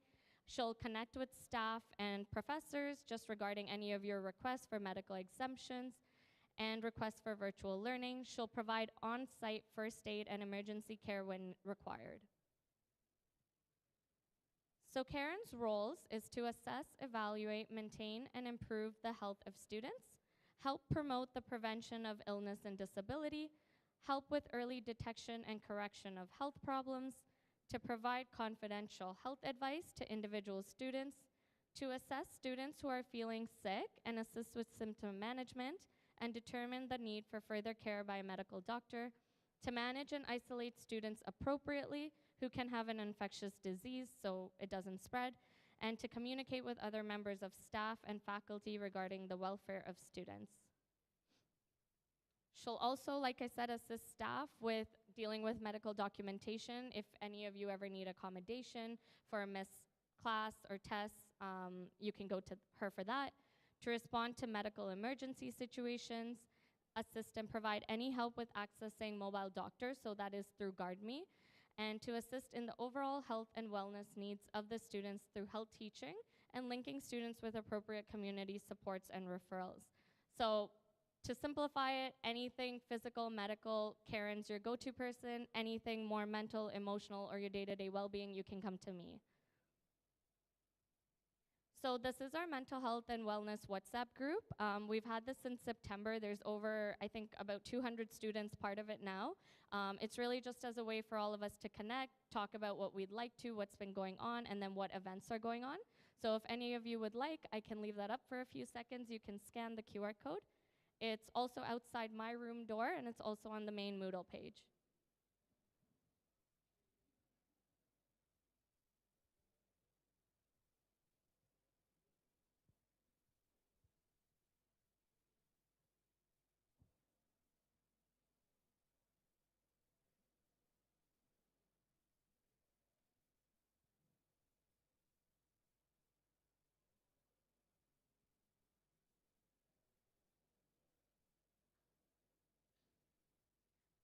So while some students are doing that, just to wrap up, my final notes is please don't be embarrassed or scared or hesitate or wait until you feel like you've reached rock bottom and you can't handle what's going on for you.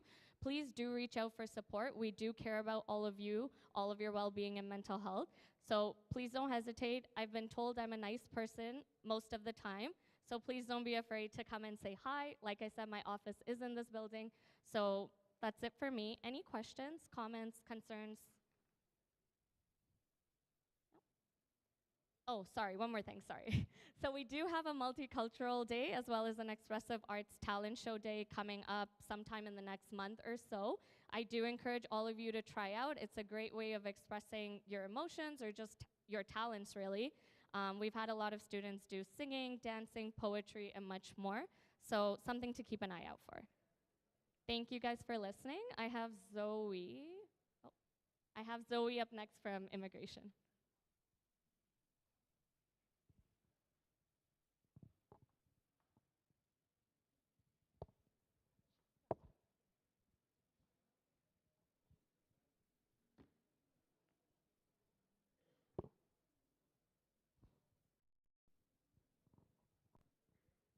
Well, hello, good afternoon. Welcome to Lambton College. My name is Zoe. I'm an immigration consultant.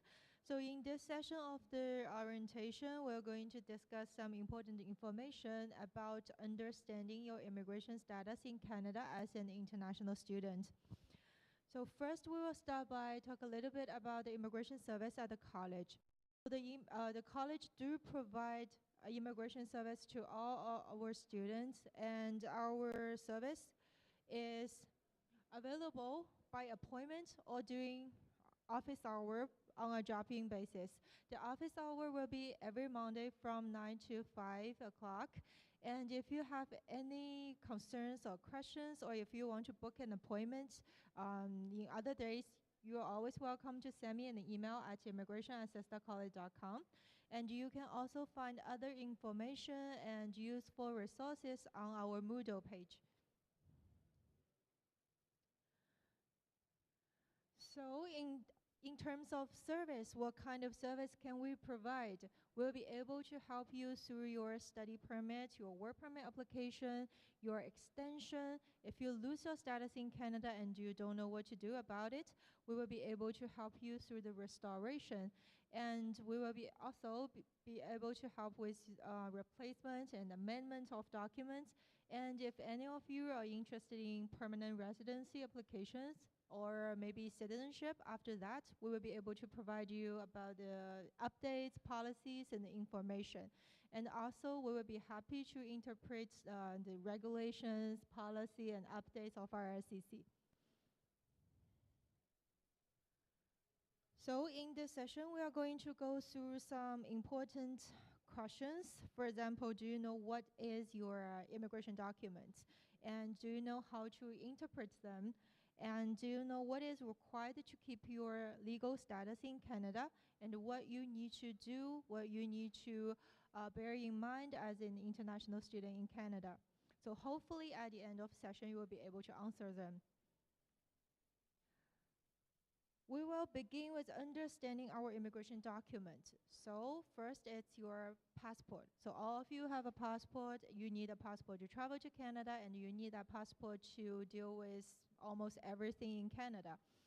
It is important that your passport is valid at all time and while you're in Canada. So if your passport expires, you will not be able to extend your documents. You will not be able to apply for new documents, or for example, you cannot even apply for a driver's license. You cannot even open a bank account. And if your passport is going to expire in 6 months, you will not be able to re-enter Canada. So if you leave the country, you will probably not be able to enter again. So it is critical to keep your passport valid. If your passport is going to expire, please remember to book an appointment with the embassy and to have your passport renewed in Canada. Then you have the temporary resident visa or electronic travel authorization based on the country of citizenship. You will have either one of it. And that is the entry document that allows you to enter Canada. Then you will have study permit. So all of you have a study permit to study in Canada. That is the status document that allows you to legally stay and study in Canada. And if you have a co-op in your program, you need a co-op work permit to finish that placement. So some of you may already received it at the port of entry, but some of you, although you have that co-op in your program, you didn't receive it, and it's okay, you can apply it within Canada. Let's take a look at them one by one. So firstly, firstly, the visa. So you will be able to see the expiry date of your visa. It is that stamp on your passport. And the expiration date of visa is usually the same as the expiration date of your study permit. And if you stay in Canada, you don't necessarily need that visa. So you only need that visa to travel across the border. But once you stay in Canada, you enter Canada and you remain in this country, you do not need a new visa. However, if you still want to travel back to the home country during holidays, you can extend your visa if it's going to expire. And if you need to leave the country, please make sure at the time of returning, your visa is still valid. Then it is the study permit. So when most of you apply for your initial study permit, what comes first is your visa. So IRCC asks for your passport and put that stamp on your passport. So you may think that visa is a more important thing. However, it is not. The document that defines your status in Canada is the study permit. So the study permit looks like this. You will see your personal information on the document. Please take a look at those information, your name, your date of birth, your gender, your citizenship, to make sure those information are 100% correct, because sometimes IRCC do make some mistakes and that might be a typo in your name. And if any of that happens, you will need to contact IRCC immediately and correct those information. Also, you will see the additional information about the study program. You may see Lambton College as your school on your study permit, or you may see a designated learning institution, and it is all okay. And you will also see the field of study. So some of you may have this question like, my actual study program is a little bit different than what is printed on my study permit. It is completely okay. You do not need to do anything about it. You can still use your study permit. However, in the remarks and this part, the condition part, you will need to read those conditions carefully because you may get different conditions. And for example, if you want to work as an international student while you study here, you must have that employment condition on your study permit. If you do not have that, and if you are sure you're eligible to work as a student, you may contact RICC to have those conditions added. And if your study permit prohibited you from taking any kind of employment, you may need to contact RICC immediately to change that condition on your study permit. And please check the expiry date of your study permit. Make sure that your study permit is going to cover your study program. If it expires before you can even complete your program, you will need to extend your study permit. Please extend your study permit as soon as possible, or at least 6 months before it expires, because IRCC's processing time can take up to 2 or 3 months.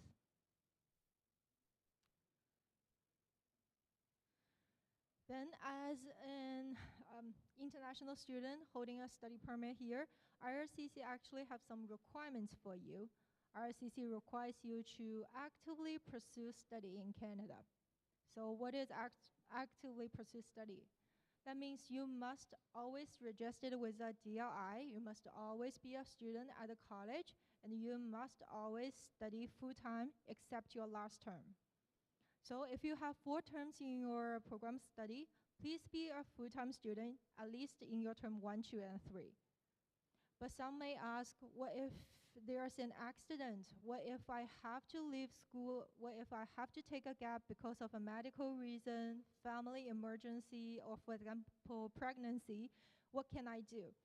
You can ask for an authorized leave. However, please remember that the longest time in Canada holding a study permit but not studying, it's 150 days. So the gap in your study cannot be longer than 150 days. About the authorized leave. So authorized leave is you ask the college to give you an additional leave besides your regular scheduled break. So you must have a valid reason if you want to apply for an authorized leave. So firstly, please remind the school about this, talk to student advisor, talk with the director, and give a valid reason about why you need to leave school. And you are not allowed to work. So as an international student, you may be allowed to work. However, if you are in the authorized leave, you cannot work. Also, please keep a record of all the documents regarding that leave. For example, you have to leave school because of a serious illness. You have to maybe take a surgery outside of Canada. Please keep all your doctor's notes or medical reports, because in future applications, you will need to provide those supporting documents together with your explanation to IRCC, so that IRCC know the reason of the gap in your study. If you do not provide such documents, RCC may think, okay, this person does not actively pursue study, so I'm going to refuse this person's application. And it's gonna affect your future applications, including study permit extension and post-graduation work permit application. And the risk of leave, of course, it's going to affect your future applications, and the risk increases when you take long leaves or you take multiple leaves. So in your 2 years of study, if you take like 2 or 3 leaves, it's definitely like raise an alert for RCC to consider whether you actively pursue study or whether you make the efforts towards the completion of your program. Then about the co-op work permit. So how many of you actually have the co-op in their program but didn't get that document at the airport? Okay, I've seen some raising hands. Okay, rest assured, it is okay. You can still submit an application in Canada for that document, and that application is free of charge. And all you need to do is fill in an application form and gather some document to submit the application online. If you do not know how to do so, if you are not sure about what you need to do next, you can send me an email or you can visit me in the office. We'll be able to help. So let's take a look at this sample of co-op work permit. So in the first part, you will see your name, you will see your personal information, and in the second part, you will see, for example, the employer, the employment location. However, it doesn't really matter if your, for example, your employment location is Toronto or Sarnia. It doesn't matter. You do not need to change it. You can work in any employer. You can work with any employer that is approved by college's co-op program. And also here, the employer, you may see Lambton College, you may see Open, or you may see any. It really doesn't matter. You can still use your co-op work permit. And if it says Lambton College, it doesn't mean like you can only work for the college. It means that you can work for any employer that is approved by Lambton College. However, again, very similar to your study permit, you will need to read the conditions and the remarks. If there is a sentence, for example, in the remarks saying you can only work for the employer that is located in Toronto, you can only do so. And if you want to change that, you will need to contact RSCC to amend your document. Please also check the expiry date of your co-op work permit. Usually it will be the same as your study permit's expiration date. If you need to extend your study permit, it probably means that you need to extend your co-op work permit at the same time. So another thing about co-op work permit is that it is only valid for your co-op term. So some of you may think, can I use this to accept any kind of employment when I start studying? No, it is only valid to complete your co-op placement. If you receive a document, I would strongly suggest that you take a copy of it, take a photo, scan it, just to keep another copy with you, because in case you lose the document, you will need to contact RSCC to replace it, and if there's any error on it, please contact RSCC to amend it. Okay. As a study permit holder, you may qualify to work on campus or off campus.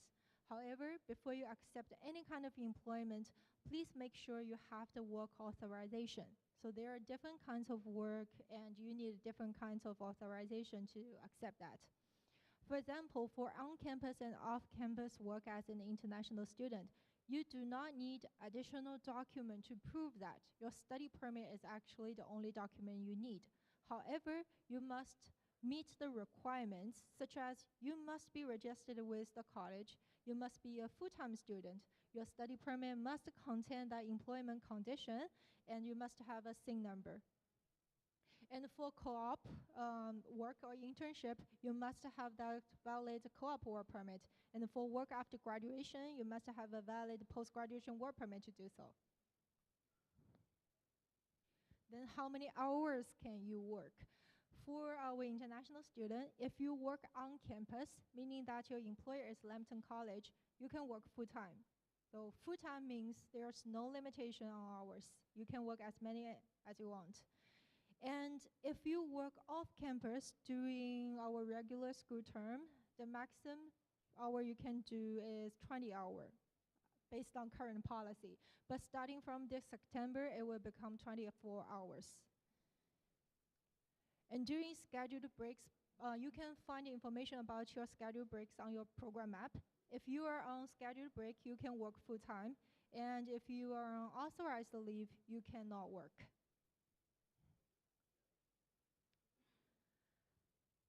a little bit information about post-graduation work permit. So for all our students joining us in this month, you will be able to apply for post-graduation work permit if you successfully complete the program at Lambton College.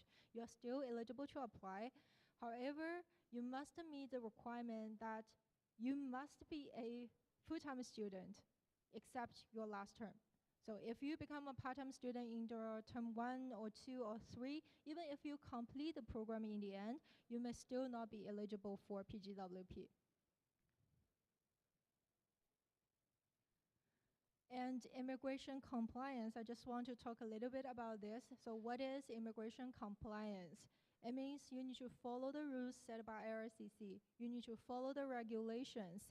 And this page is Immigration, Refugee, and Citizenship Canada's official website. You can find all information, updates, guidelines, or free application package on this website, and it contains the most accurate and up-to-date information. If you having any problem, understanding the policy or regulation, please book an appointment with us. The immigration service will be able to help you, or you can consult an immigration lawyer or licensed immigration consultant outside of the campus. Please do not only listen to your friends or neighbors or colleagues, because their information may not apply to you and their information may not be up to date. And something about violation of study permit holder. So what is violation? For example, you failed to attend class, or you failed too many courses so you cannot graduate, or you cannot pay the tuition so that you cannot register yourself as a student at the college. That's all samples of violation. So if you violate your study permit condition, you may lose your status in Canada. And if you lose your status in Canada, even you have the opportunity to restore that, it will take a lot of time, it will take additional application fee, and you cannot work or study during the time you apply for restoration. And the worst case scenario, you will lose your status and you will have to leave Canada. So please avoid that. Always follow the condition of your study permit and your work permit. So just to sum up, always comply with rules, with regulations, know about immigration information, get the correct and accurate information from professionals or from RCC website. And keep a record of your documents, extend your status before it expires, and just know about your status. And hopefully you all have a good journey here and never lose your status. Okay. And if you have any questions, you can raise your hand. Okay. Seems awesome, and nice meeting you here, and good luck.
Hello.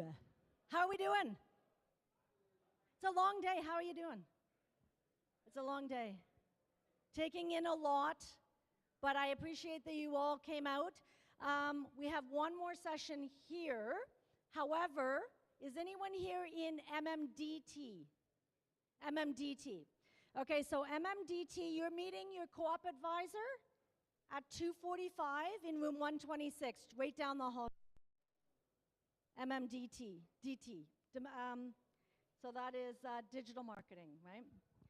And is anyone here in CPMT? CPMT. So you guys are meeting your co-op advisor down the hall too. So at 2:45 in room 127. So right down the hall here and to the right. So you're going to be meeting Diana, and the MMDT folks are going to be meeting Peter. Everyone else can stay if you haven't been on the Canadian Culture session and transportation. Yes.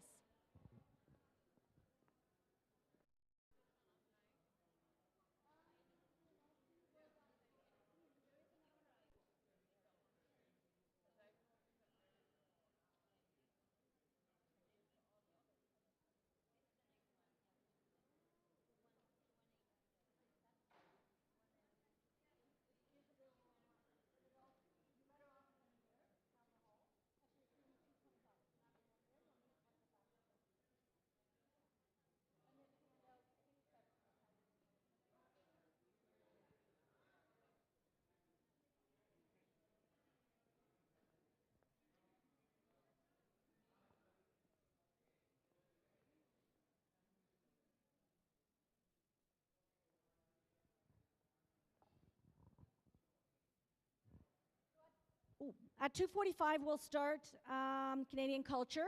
Don't forget also that after this next session, we're all coming back here. There's a game with prizes. Colin's going to host the game. Pay attention to all the sessions. Well, the session that you're in with me, I'll try to give you some answers if I can. It'll be a quiz, and there's prizes for the winners. We're also doing the raffle at 3:45, and then you all have very important sessions at 4. Your sessions at 4 are in the rooms down the hall, and then upstairs, some of them are in 221, 22, 23. Everyone has a session at 4 o'clock with either a co-op advisor or the program coordinator for your program. Okay, everyone's good?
Okay.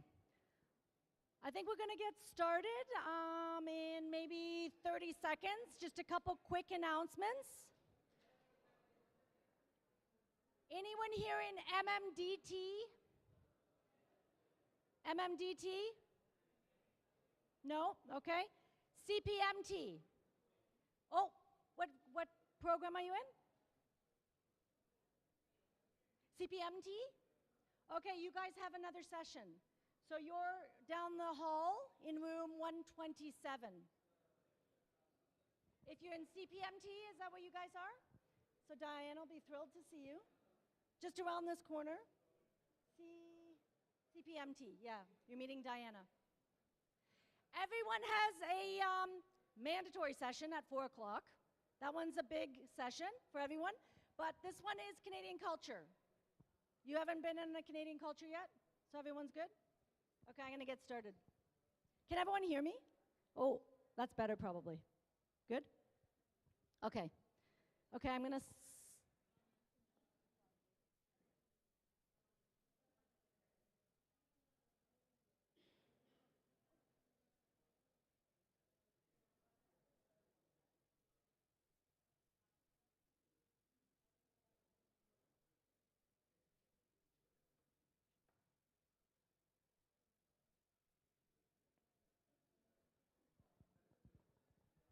Okay. Okay, are we all set? Are you guys joining us down here, or do you have another session? No? You all good?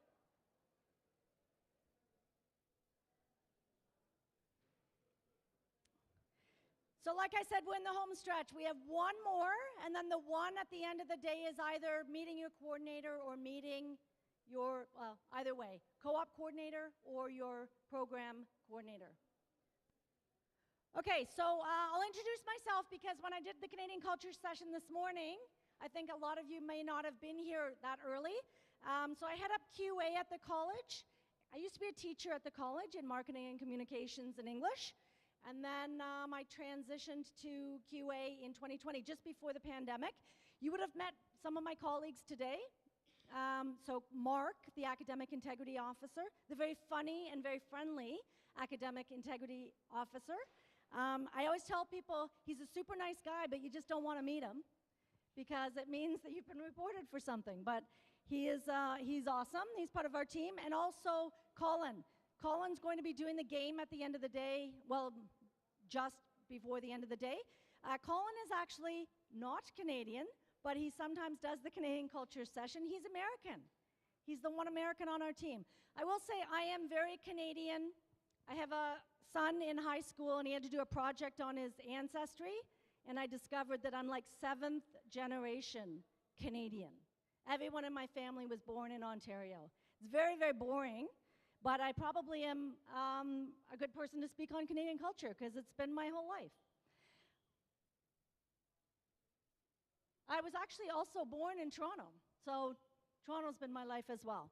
But I lived in small town Ontario for a bit. You will find that Canada is sort of made up of immigrants, and so is Toronto, so it's very multicultural.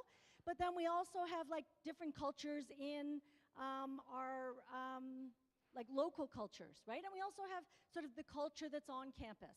So when you think of the word culture, what comes to mind? What does the word culture mean to you? Tradition, very good. A way of life, a lifestyle. Values, very good. Language, how many of you speak more than one language? Probably most of you speak more than one language, which is pretty spectacular. Pretty spectacular, and I think some of you might even have 3 languages, or 4. Because my background is in linguistics and language and communications, I'm always blown away by the number of languages that many of our students speak. And please, whatever you do, make sure you put that on your resume. You may not think that that is a big deal because you've grown up that way, but it's huge. If you can speak more than one language here in Canada, it's pretty awesome. So, culture is attitudes, feelings, values, behavior. These are all things that we sort of take for granted once you are kind of immersed in a culture, right? These are things about Canada that might look familiar to you. This is an elk, but it looks like a moose, but they're pretty much the same. This is something that if you go to Northern Ontario, you could encounter. I have encountered these before. Same with bears. They're more common. Bears you'll see in Northern Ontario. We are planning a field trip this summer to Pinery Conservation Area. We're going there with the Mississauga campus and the Sarnia campus. Watch Moodle for announcements on that. It is a lot of fun. A lot of students did it last year. It was the first time we did it. And you'll be canoeing and mountain biking. It is a blast. I have a friend who says that she prefers Northern Ontario to the Rocky Mountains. She lives in Vancouver, and she says, Northern Ontario, we just don't know how good we have it. It is absolutely stunning. So if you get a chance to do that, make sure that you participate. The other thing, this is hockey. It's, I think it's the Indian national sport, field hockey, or yeah. But this is ice hockey. And we have a big game tonight. So that's your homework. If you get a chance to be, if you're near a television, the Toronto Maple Leafs are going to be playing the Boston Bruins tonight. So it is your homework. You got to watch that game. I am a firm believer that the more people who watch, the better chance we have of winning. We do not have a great chance of winning this game. We will be kicked out of the playoffs if we lose tonight. So it's unfortunate, but hopefully you guys will give us some good luck if you watch. Maple syrup is big. Montreal is kind of our version of a European city. Skating is a big deal. These things are all stereotypes. This is funny. This word A, we use A a lot. I didn't realize I had until I started traveling. I traveled in my previous job, and I met someone in New York who said, oh, you must be from Canada. And I'm like, yeah, how would you know that? And he said, well, you've said A about 6 times in the last 5 minutes. And I would not have guessed that about myself, but apparently we say A a lot. Okay, so what's happening here? We're going to break through some of these stereotypes. Does anyone recognize that cup? Tim Hortons. We have a Tim Hortons on campus, by the way. It's just not open this week, but it will be next week. It's in the building next door. Tim Hortons. The other food options that you have on campus, the canteen on the 2nd floor next door, and Desi Deli, which is a grocery service. They have a booth set up out back, in the corridor there. So let's think about a scenario. You're walking through the hallway on your way to class. You bump into an instructor who drops his or their sheets on the floor. What do you think's going to happen?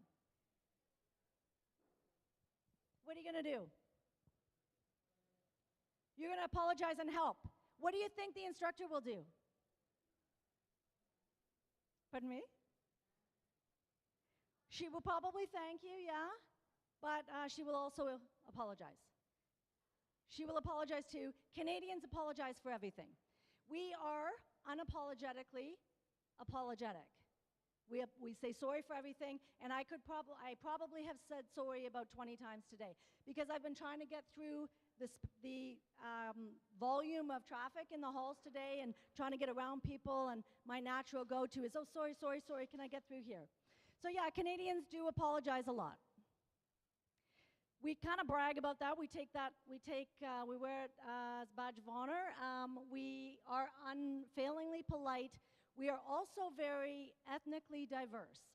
So not only is Canada one of the most diverse countries in the world, Toronto is one of the most diverse cities, ethnically diverse cities in the world as well. And Toronto has 160 languages spoken. If you go downtown Toronto, there's 160 languages spoken, which is pretty awesome. We are very proud of that. The other thing that we are proud of is that we recognize differences, are open to differences, we celebrate differences rather than sort of that melting pot idea where everyone becomes kind of the same culture. We really celebrate differences, and you'll find on campus that we try our best to celebrate all cultures. I don't know if Michael mentioned this in his session today, but we typically have somewhere in the neighborhood of 35 students representing 35 different countries on campus most terms, which is very, very cool, but it does make it very difficult for us to celebrate everyone's culture. But we're working now, our Equity, Diversity, and Inclusion Committee is working very closely with the Student Council now to plan an event this summer. So again, watch Moodle. but we'll be doing an event this summer where we're going to try to celebrate all cultures that are on campus. We're also an egalitarian society, so what that means is everyone here is going to be treated the same. Doesn't matter what your socioeconomic background is, doesn't matter how old you are, doesn't matter what country you're from or what language you speak, none of that matters. Everyone lives by the same rules, which is very good for you because that protects you, right? If you sat in on Mark's session earlier today, he would have told you a lot about the Student Rights and Responsibilities Policy. And what that policy says is that you are entitled to certain things, which, and probably one of the biggest one is fairness. It would not be cool if you worked your butt off and you studied for an exam and you come in and write the exam and you know that there's a whole bunch of students who got the answers to the exam in advance, wrote the exam, kicked butt, and they're going to get a good mark and you're just going to get, you know, what you earned, which is what you should get, right? And they're going to get 100%. And we have rules around preventing that from happening. And that is all outlined in the Student Rights and Responsibilities, but with those rights are responsibilities as well. So there's some rules that everyone has to live by. So just make sure that you're getting yourself familiar with that policy 2000-5-1. It's the Student Rights and Responsibilities Policy, but what it does do is it protects you. It ensures that everyone is going to be living by the same rules. I mentioned that we're tolerant of cultural and social differences. We actually celebrate them. And although I just spent about 10 minutes bragging about how great Canada is, we are, generally speaking, humble people. We don't typically brag. So what this means for you is when you are in and about the college, you're going to be open. You're going to walk, you're not going to walk with your arms crossed. You're not going to approach people aggressively. You're going to be open to other people's differences and different cultural backgrounds. We go out of our way to be welcoming. That's what Canada is all about. Maintain eye contact, that's another big one. People in Canada expect sort of that honest, you know, you're looking them in the eyes when you're talking to them. And then personal space is a big one. And this is not something that I would have noticed myself until I started looking into Canadian culture and delivering these sessions. But the truth is, Canadians do like our space. We really like our space. So if you're approaching your instructor and your instructor, you see the instructor starting to do this, backing away as you get closer, don't be offended. We just like a pretty big space between us and other people. It is a little bit weird, to be perfectly honest, but I mean, we all have sort of cultural nuances. My husband works for a company that is owned by Italians. Has anyone been to Europe? No one's been to Europe? So they're very huggy in Europe. Like it's a very, well, the people that my husband encounters in his job, you know, when I'm introduced to people, I have to go in for a kiss. A kiss on the cheek. And I have to do that every time I meet his colleagues, and I find it a little bit strange, but it is a cultural, it's a nuance of that culture, and it's just one of those things that we embrace. And I'm a bit of a germaphobe, so I'm not a big fan of it, but I do it. But just know that, you know, we're all coming from different backgrounds, and we all sort of recognize that we have traditions and cultural norms that we all are going to have to get used to. Firm handshake. So when you meet someone for the first time, you're going to go in with a firm handshake, direct eye contact, you're going to smile. You're going to address people mostly by their first names.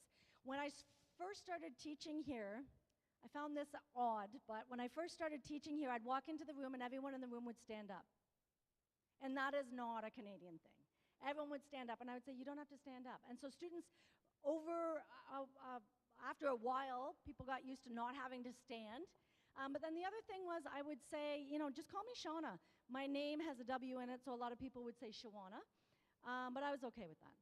But just know that most of your instructors will just say, call me by my first name. That's kind of the way it is here. You will find out in your classes, but I can tell you most of the faculty that I know at the college, I don't think any of them would expect anyone to refer to them as Professor so-and-so, or even Mr. so-and-so or Ms. so-and-so. It's mostly just John or Shauna. after the handshake, there should be no more physical contact. And then, again, pay attention to that personal space. I used to have a friend that used to invade my space all the time, and I told her she was a space invader. And she slowly started recognizing that it was something that it's just a Canadian thing. Okay, so we have another scenario here. It's very difficult to read with the sun. It's beautiful that we're getting a little bit of sun now, but it's interfering with my screen.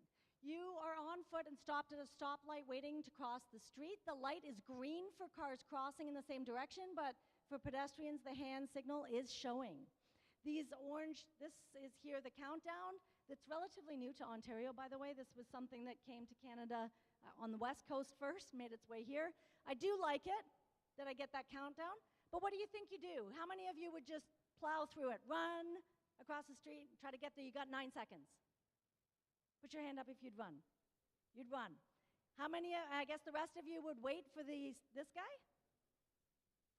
So, I mean, I guess it depends on if you're high risk.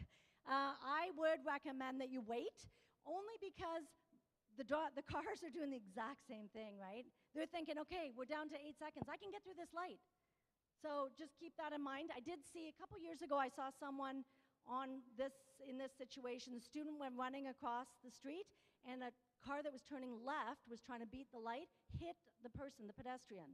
And the pedestrian was okay, because of course when you're driving left, or turning left, you're not going that fast. But still, you don't want to take that risk. It's probably best to wait. And this is the last scenario. You're at the grocery store parking lot emptying your groceries into the car. When you are finished with the buggy, what do? Do you return the buggy to the front of the store? Or do you leave it in the parking lot? Who would leave it in the parking lot? Oh, you guys are already Canadian. You would return it to the front of the store, but not because that's the law, but just because it's a nice thing to do. That's what Canadians do. Okay, so what does this mean for you on campus? I was in a session yesterday for the OHST program, and the coordinator said, if you're on time, you're late. He believes that you should be early to class. Now, for the most part, your instructors are going to expect you to be on time. They're not going to expect you to be 15 minutes early. But we're going to get into some of the public transit. You can't always rely on public transit here, so do your best to be on time. If you're in an exam situation, I mentioned that we have all these policies. If you're in an exam situation and you arrive late, you are allowed to write your exam. So your instructors cannot tell you that you cannot write your exam. However, if a student leaves before you arrive, you cannot write that exam. So I always recommend to students that you keep in touch with get contact information for other students in your program or in your classes so that you can reach out to other students and say, I'm running late. Because the instructors don't have any choice on this matter, and it gets back to the rights and responsibilities, right? There is a policy that says that if a student leaves the room, then another student can't come in and write the exam, and that's out of fairness to everyone else. Because if that student leaves the room and gives all the answers or all the questions to another student, then that student comes in and writes the exam, how is that fair for everyone else in the room? So I did have a student last semester who reached out to me because he said, I arrived 20 minutes late, and another student left after 15 minutes in the exam. He wasn't able to write the exam. The faculty member reached out to me and said, I couldn't let him in because the policy says I can't. So the faculty member did everything right. But we ended up having to appeal. I sat down with the student and I walked him through how he would appeal that grade because they were extenuating circumstances. But do you really want to have to do that? Probably not. The best thing to do, reach out to your student or your other students in the class and just say, can you let the instructor know that I'm just running late and to not let anyone leave the exam? And if you do that before the exam starts, because you'll know that you're running late, then that's great. You probably won't be able to do that once the exam starts because the students won't have their phones on them. But just know that the instructor probably is not checking his email either, right? Because he's prepping for an exam. He's getting the students ready for the exam. So it's just best to just be very, communicate all that stuff to your instructors. Your instructors, by the way, are very reasonable people. So if you were to reach out and say that, they wouldn't say, well, too bad, we're going to let everyone go after 15 minutes. They would not do that. So be punctual. Now, your instructors may have different rules. Like when I was an instructor, I used to tell students, if you are running late, you can come to my class, just find a seat. Maybe someone in the class can save you a seat so that you don't have to go back out in the hall and grab a chair or whatever. You just don't want to be disruptive when you come in. But there are some instructors who say you have to wait for the break. And if you have to wait for the break, sometimes that can be as much as an hour and a half. Usually it's about an hour, 50 minutes. For every 50 minutes you're in class, you get a 10-minute break. But sometimes instructors will do like a full hour and a half, and then they give you a bit longer break. But I just don't want you missing all that curriculum. And some faculty are sticklers about being on time. So just find out what those rules are. You will be doing a classroom charter in the first week of class, just so that everyone in the class knows the rules. And that'll probably be something in there. That will be a detail in that class charter that says you have to arrive on time, or if you arrive late, just be very quiet about entering the room and taking a seat. And don't litter. The campus is beautiful right now because it got cleaned during the break, so we want to keep it that way. So communication, I told you that I'm a big fan of language, and I'm really appreciative of the fact that many of you speak 2 and 3 languages. But for the sake of being open and inclusive, we say English only in the classroom because it is the one language that we all speak.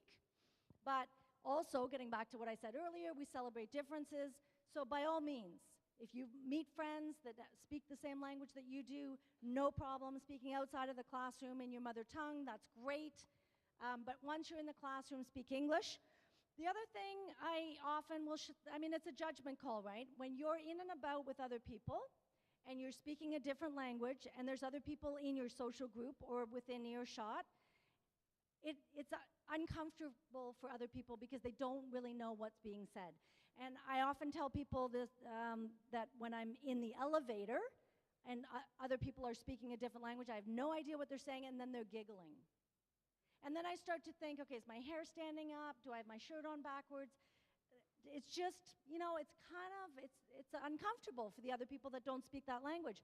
In my house, we speak 2 languages. My kids are both bilingual. They both speak French and English. I have 12 years of French, but I am not great. They are much better.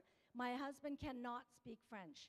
But the rule that I do have is we don't speak French around my husband because that would make him very uncomfortable. He would have no idea what we're saying. Handle disagreements with tact and diplomacy. Avoid interrupting someone speaking over them. You just want to make sure that you have cordial relations with your instructors, right? You want to get along with your instructors because they're not going to do you any favors otherwise. You want to make sure that they will go out of their way to help you, and the way you do that is by having a good relationship with them. I was telling a story this morning. Back when I was teaching, I'm 5'2", but you wouldn't know it because I have high heels on, but I'm a small person. I had a student come into the classroom and start yelling at me about his grades, and he was everyone's tall to me, but he was taller than the average person, and he was yelling at me, and I said, could you please just sit down, and I will talk to you after the class. And he just kept yelling at me about his grades. And one of the other students thankfully came over and said, I think she said no, you need to sit down. And so he did. He took a seat and we talked after the class. But I will say I would not go out of my way for that person because he really upset me, and I think it was deliberate. And so you never really want to put your instructors in a position where they don't want to go out of their way to help you. Now I say that, but just know that if you go to your instructor and you say, I want to talk to you about my grades, they have to give you the time, right? They do have to give you the time. I would suggest that you give them a heads up, like send them an email in advance and say, I'd like to talk to you about my grades at the break, or I'd like to talk to you about my grades after the class. And the instructors should be making time for you. And if they don't, then again, let's get back to the rights and responsibilities. You have the right to have that conversation with them. You go to student services and you tell them that you're not being heard. If there's one thing that you take from this session today, I would like you to know that as a student of the college, you need to advocate for yourself. And when you feel like things are unfair, speak up. And I know a lot of students are afraid to speak up because they think it might affect their grades. That's not allowed either. If If you go to student services and you want to appeal a grade or you want to talk to student services about an instructor, and that instructor finds out if anything happens, so maybe your grades, if anything impacts your grades after that, you have every right to go back to student services and say, look at what just happened. So just know that, advocating for yourself is, one, something that you really should be doing regularly, but two, it's a great skill for you to learn, right? Advocating for yourself. And we have the policies in place that allow you to do that.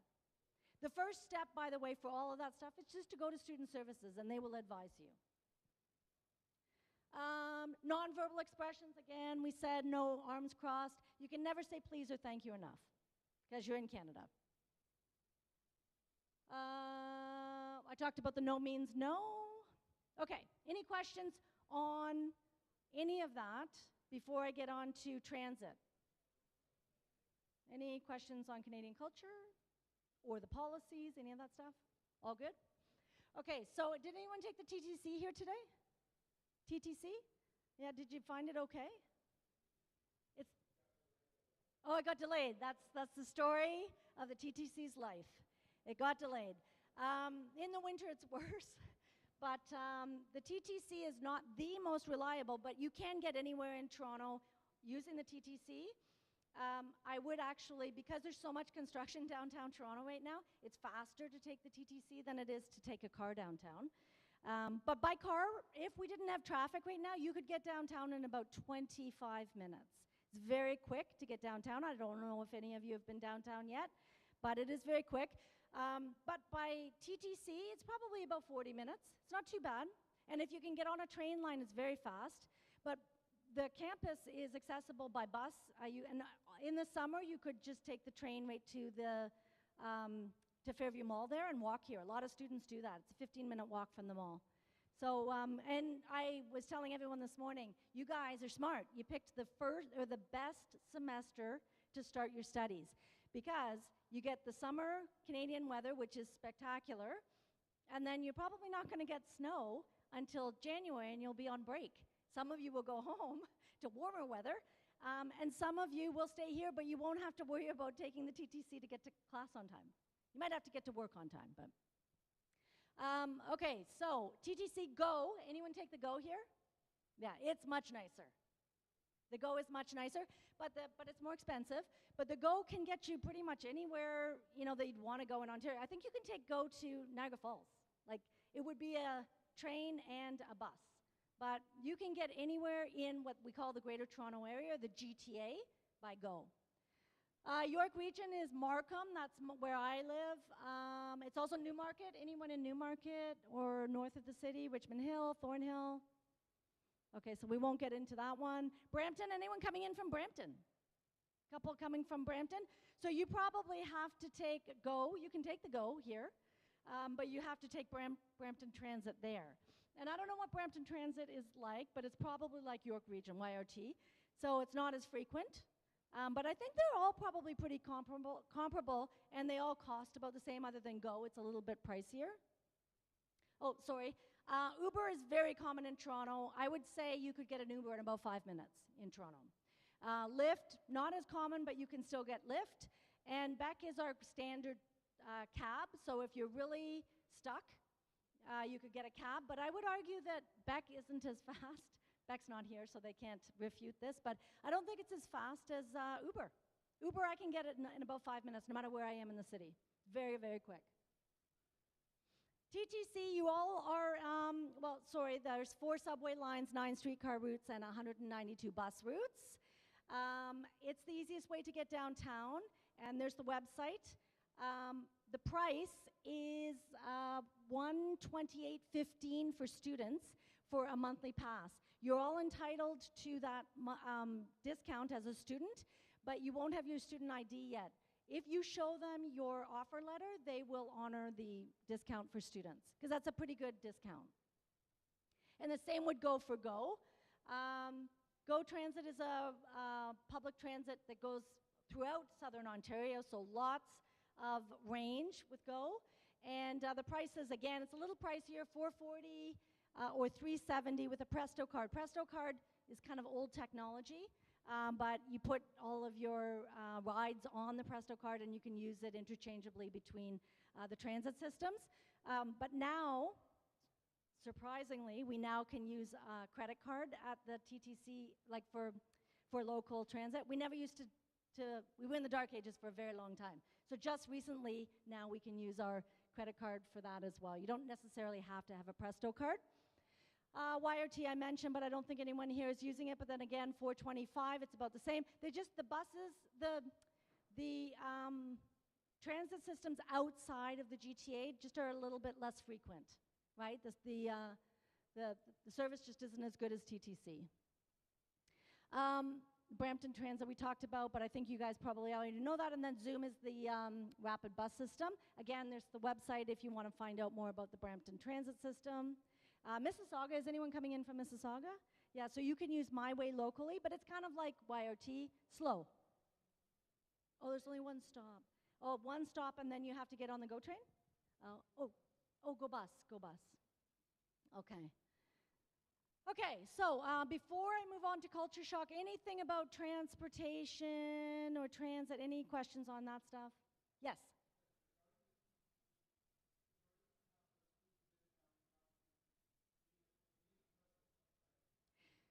I don't think you need a no, because you'll get a pass. You'll get a bus or like a TTC pass, and you'll use that. You won't be using the Presto card. I don't think you necessarily need a Presto card. Presto card is good for loading up if you're not going to be using it every day, right? But if you're going to be coming to campus, at least you're probably coming 3 days a week, which is also a plus. I should have mentioned that before. One of the great things about the pandemic is that we don't have to be on campus 5 days a week anymore. Everyone has one class online every semester, which is kind of cool for you guys. But most people are on campus 3 days. That probably helps you. I mean, you're going to use your TTC pass for a job as well, likely. But the pass is good. The monthly pass is good if you're going to be using it regularly, and it's a photo card. It's a photo ID. I mean, you need your photo ID to get the discount, but the card that you get is also photo ID because they want to see you and they have to recognize you. The other thing is the discount. You don't need your photo ID right now. You can give them your letter of offer and they'll honor it. Okay, culture shock. How many of you have been here for, what time does this session end? I just don't want to, I'm aware of the time. Okay, I talk a lot. So how many of you have been here for more than a week? More than 2 weeks? More than a month? Yeah? Around a month? So I do think that culture shock is, it's really just homesickness. It's just a different way of saying homesickness. I think everyone deals with homesickness a little bit. I have a daughter who goes to university right now at the University of Windsor. She's 4 hours from me. And so I find, at least I know I can get in a car and drive there if, there's a disaster, and there's lots of drama in her life. But she's now settled in, but she's in 4th year. But at first, I really struggled with the fact that she was so far away, and I can't imagine being on the other side of the globe, or being on you're all coming from a number of different countries. It's tough to be this far away from family. And for some of you, your family is in a very, very different time zone, so you're going to be having phone calls at 3 o'clock in the morning. So that's going to be tough too. So it's going to be a lot for you to balance. Culture shock is probably, I think everyone goes through it to some extent, but some people deal with it better than others. So we're just going to go through the 3 stages of culture shock. The first one is the honeymoon period, and even though you've been here for over a month, you're still in the honeymoon period. Everyone here is, because you got nothing to do next week, right? You got nothing to do, you're just learning stuff, you're settling into your apartment or your house. It's fun right now. It's almost like a vacation. But within a couple weeks, you're going to have assignments due, and you're going to have stress. You might have a part-time job, and it's probably going to be tough. And so I think the reason we do this part of the session is to let you know that we have tons of support available for students who are going through culture shock. So the first stage is the honeymoon. It's the first to the second month. You're excited, but you're torn, right? You're excited, but it's also sad because your family is all back home. Now, some of you probably have family here, which is great, or maybe you came here with family. Some students travel here with family, which is also fantastic, but it's still tough. I think it's tough because it's change. We're humans. We don't like change. No one likes change. Physically, you may be fatigued or tired, withdrawn, or even have nervousness, stomach nervousness. In the second stage, this happens in the 2nd to the 6th month. The good thing for you guys is that it'll still be sunny and warm. If you started in the fall, you'd be dealing with the second stage with the snow and cold. But you're in a good space. Emotionally, you may be frustrated, anxious, and homesick. And you might be sleepy, and you might have colds or headaches or be susceptible to illness, right? Because you're weak, right? Like you're going through a lot, and you want to move home. Now, if it gets very overwhelming, you can reach out to student services. You can talk to someone in the student services department and possibly even take a break. You can talk to immigration and see how that will impact your postgraduate work permit. All of that service is available to you so that if you are dealing with something, you know that you're not alone. There are lots of people here who can help you. Once you're in the 3rd stage, you've kind of got through all of that stuff. It's kind of like, the grieving stages. You get to that point where you're just kind of accepting it. And you may actually have friends that are from other cultures. Maybe you attended our session in the summer on celebrating everyone's culture. But you will get there. Just know that you will get there. And also, just know that there's lots and lots and lots of help. Did everyone get a chance to attend Janice's session? Janice was the wellness counselor. She's awesome. She joined the college in September. I'm probably the president of her fan club. I just love Janice. But she has made such a huge difference to this college. So we brought her in September. She does wellness walks. She does all kinds of events for students geared towards, she's a master in social work, so she's really great with people. We also have a nurse on campus. She's here 12 hours a week. And Janice she has all of the contacts that so you can connect with Karen, the nurse on campus. But Janice is amazing. And I told this story this morning. Towards the end of this past semester, I had a faculty member come to me. I was in my office, and he said, I'm about to start an exam. I have a student. She's having a panic attack. I just do not think that she is fit to write this exam right now. And so I said, okay, no problem. I called Janice. Janice was like, don't worry about it. I'm on my way. The Superman comes in. She met the student on the outside of the classroom, brought the student back to her office, walked the student through, just trying to calm the student down. We scheduled a makeup test for that student. The student passed. All good. So that's the kind of stuff that Janice does, and she cares about people. So just know you can reach out to Janice at any point if you're dealing with that homesickness and you're feeling overwhelmed, even just stress with school. She's amazing. She's amazing. Okay. That's in the wrong spot. I just want to spend a little bit of time on Moodle because I know you guys all have taken in a lot today. And I appreciate the fact that you came out and you were willing to listen to what everyone had to say. You probably won't remember most of it because it's just you're drinking through the fire hose, right? Just a lot of information being thrown at you.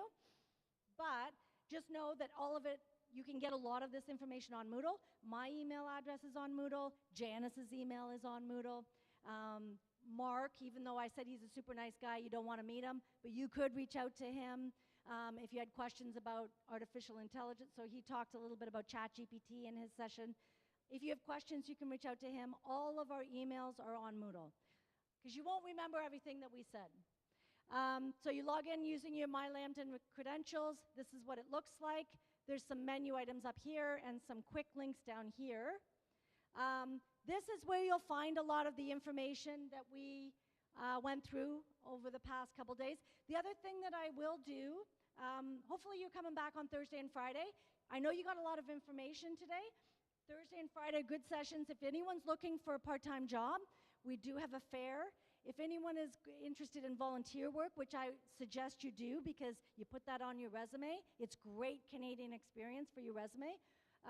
So we have sessions on Thursday and Friday for you to come back and learn about part-time job search, volunteerism. We have a safety session. We have a police officer coming on Friday. We have food both days. So hopefully you'll come back for all of that stuff. But all of the people that you meet for over the 5 days, or actually everyone will have 3 days, you can find all their information on there. I also I'm the one that sent you all the emails with all of the links and all of that stuff. So I'll be sending an email after orientation week with recordings of the sessions, because we're recording the sessions that are being delivered in the atrium. So you can always go back and watch them. But go back to Moodle if there's something that you remember someone saying. You can probably find it on Moodle. I'm in this section here under administration. I'll just show you.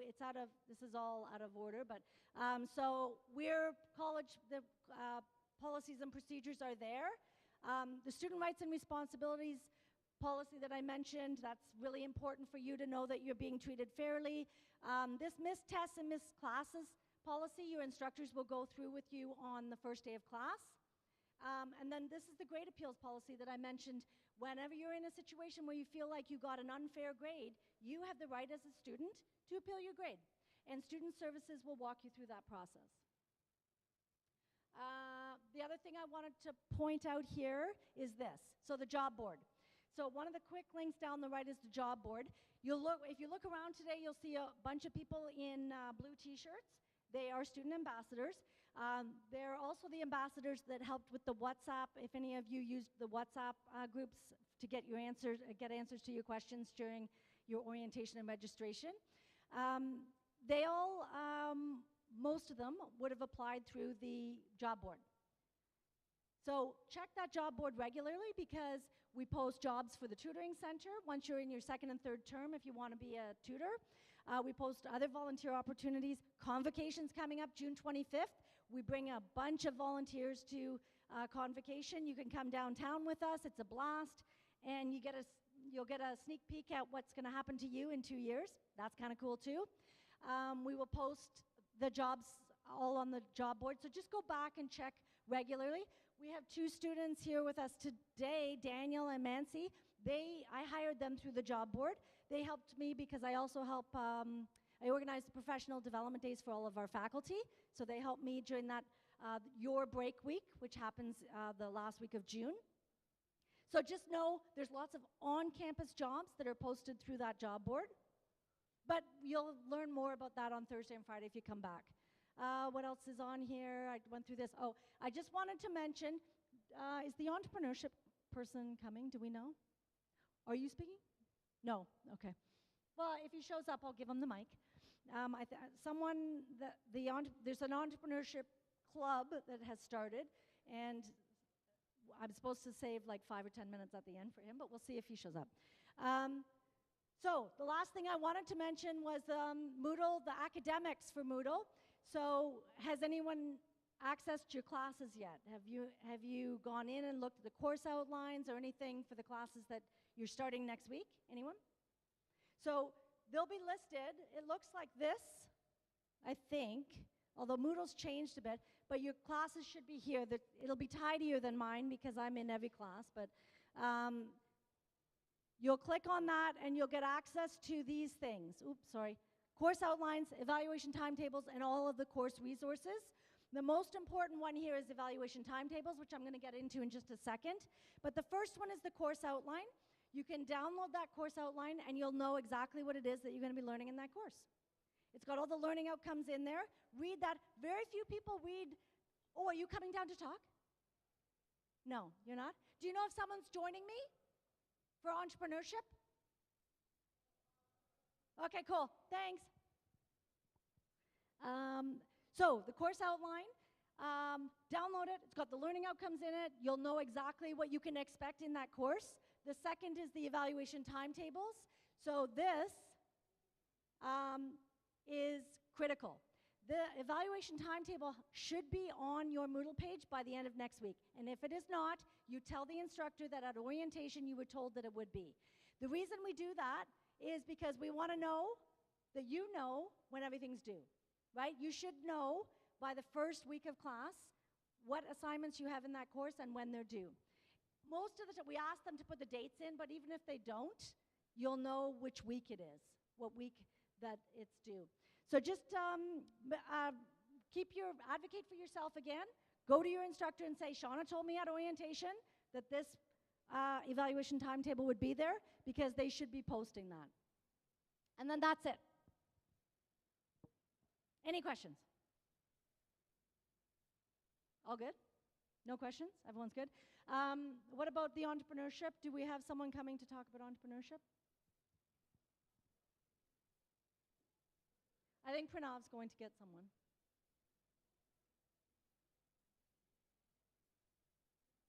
Sahil. He waved. Okay, well, I guess we'll dismiss. Let's go through what's next.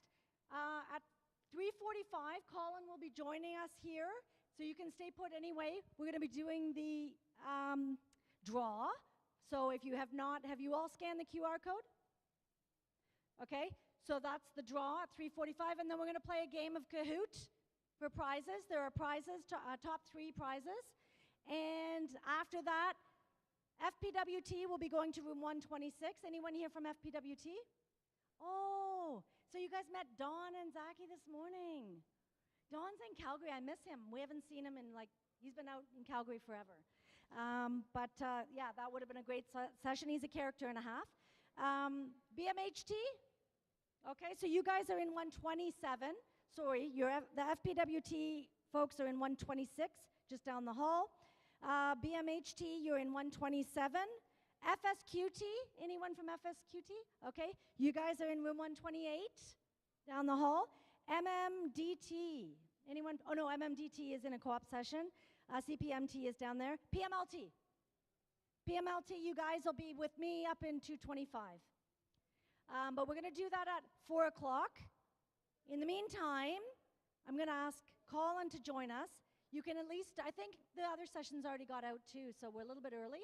So we could at least put the code up, even if the code's there a long time. Do you do the draw first? Yeah, I do the draw first. Okay. Okay, this is Colin, my American friend, but we're Canadianizing him.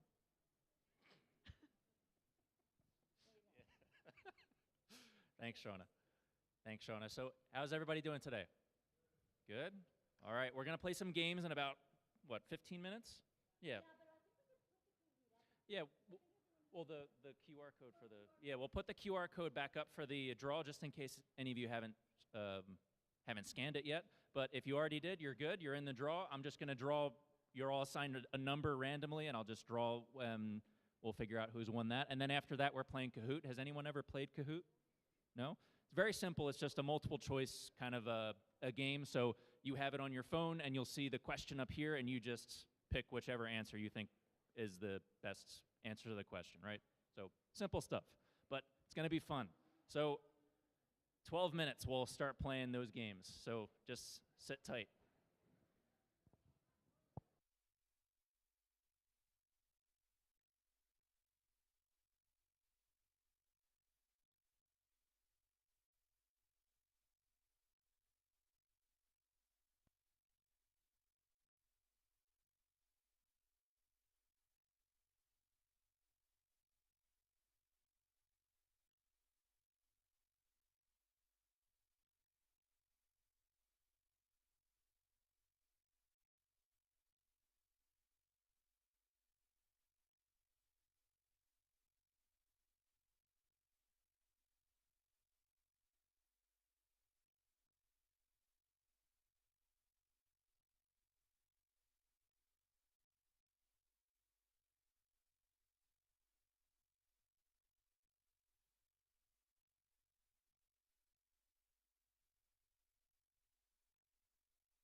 want me to introduce, what's your name again? Okay, so I have Angela here. She's going to tell us a little bit about LinkedIn Learning and the access that you have to this awesome resource. Here's Angela. Hi, everyone. So like you guys, I'm a student as well here at Lambton College. I'm taking up MMDT, and currently I'm on my term break. So I'm actually the marketing head for the LinkedIn student, LinkedIn Student Club. All right, so I would like to all invite you to join our club. If you can come upstairs, you can sign up. We have different departments where you can ask as volunteer. We have events, marketing, and also some admin roles for you guys. And also, I'd like to talk about LinkedIn Learning. So just a show of hands, who here has their LinkedIn accounts? All right. And do you guys, are you guys confident with your LinkedIn profiles? No. All right. So that's where we step in. So we will be helping you optimize your LinkedIn profiles, like tell you which profile photo to use, what do's and don'ts onto how to optimize your LinkedIn profiles, and also tell you about LinkedIn Learning. So LinkedIn Learning is actually like an online learning platform where you can earn certificates that you can use into your LinkedIn profiles so that you can upskill and land your dream jobs, all right? So for Lambton College students, it's actually free for everyone. All you need to do is use your Lambton credentials to sign in, and then you can link your accounts. Your LinkedIn and your My Lambton email can be linked together, and then you'll be able to access the free online accounts, the free online courses for you to get certificates and upskill. All right, so if you have any questions, we have our booth upstairs, and you can find out more on how you can link your account and access LinkedIn Learning. Yeah, that's it. Thank you so much, guys.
Okay, so we'll be having the raffle draw in about 5 minutes, and then right after that, we'll start our Kahoot.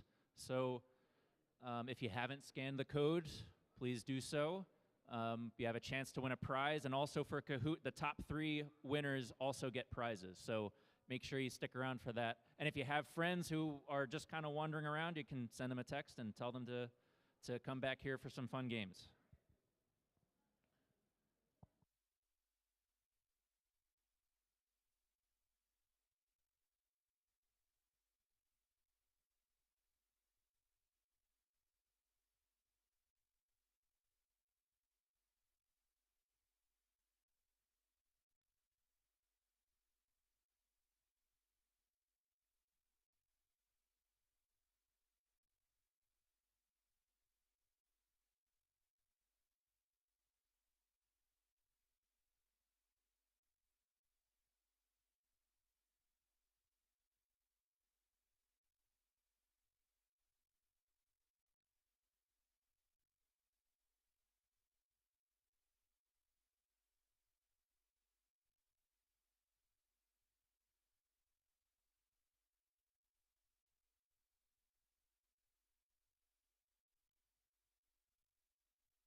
Okay, we're going to be doing our raffle draw in just a few moments. So if you haven't scanned the code yet, you have about 20 seconds. I'm just going to look around. I don't see anyone. Oh, okay, I see some people scanning the code.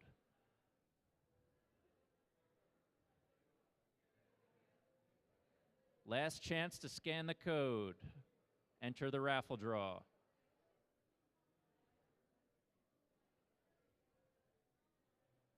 All right, and everyone scanned the code. Everyone scanned it. Okay, I see a phone.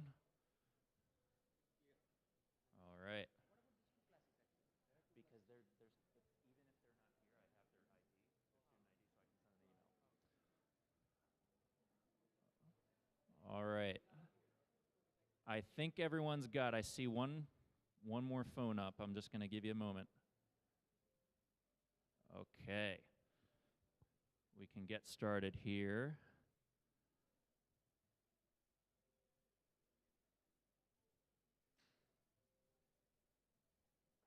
It's not scanning? It's not scanning the code? Oh. Okay. Well, I'm going to give this a go, and then hopefully these other sessions come out soon, because we're going to be playing the Kahoot soon as well. I'm going to give them a little bit of time. Okay.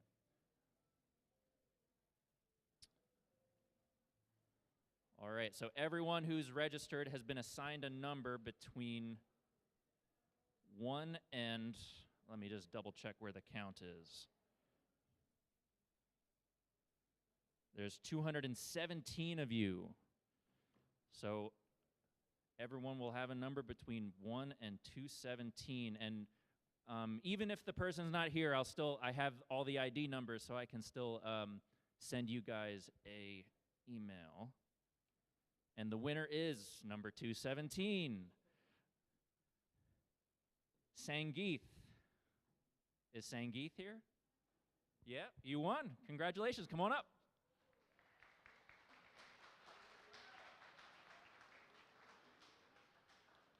Yeah, come on up. Get your prize.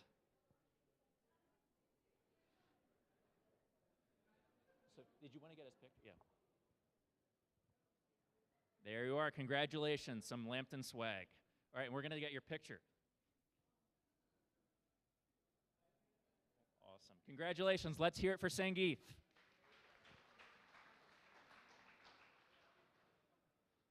Okay, and I'll give you guys a few minutes. We're going to play Kahoot.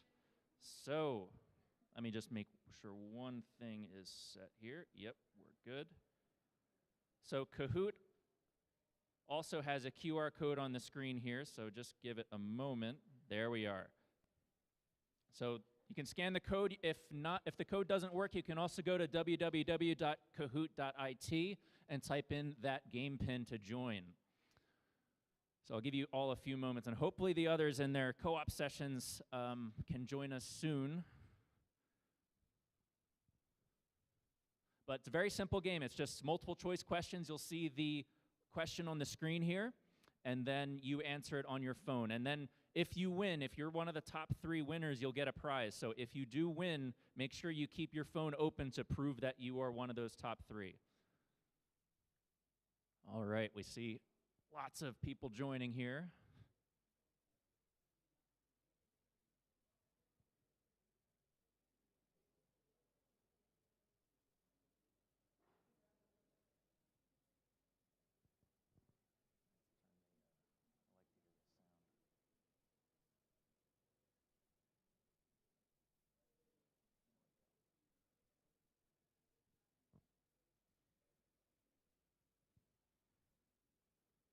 All right, I still see some people scanning the code, so we'll give you a few more minutes.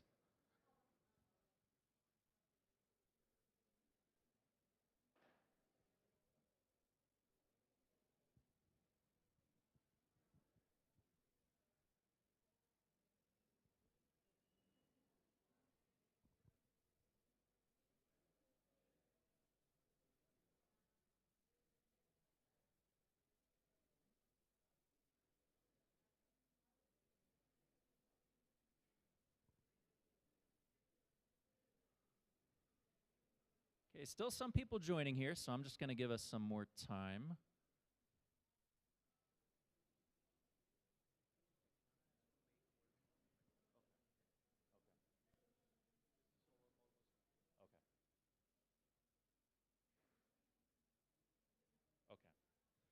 So I've just been told that those in co-op sessions will be joining us, so I'm going to give, we're going to have, I think, probably a couple more, like 5 more minutes. So just a little bit. 2 minutes? Okay, 2 more minutes. Yep, 2 more minutes. Sean is my manager, so I got to listen.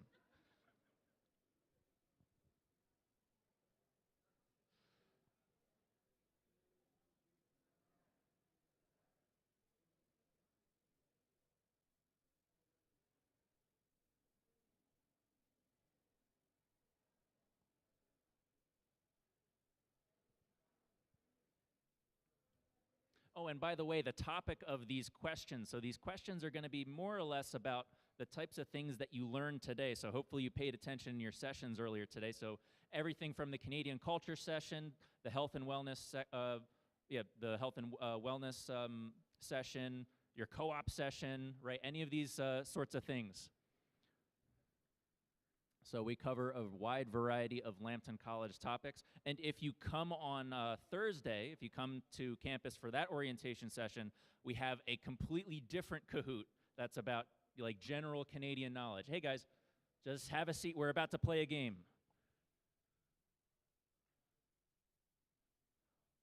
So I'll give you guys a few moments to scan the code, but don't want to wait too long.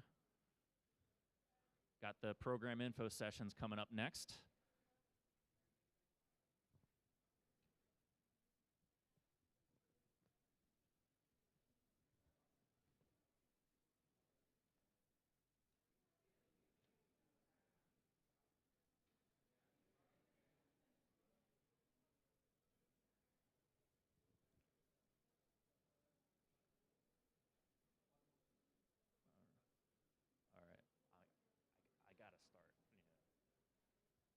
Okay, those of you who are just joining us, you can join the Kahoot either by using the QR code or you can use the game pin. Just go to kahoot.it and you can type in the code. So I'm just going to give you guys like 30 seconds. We got to get started.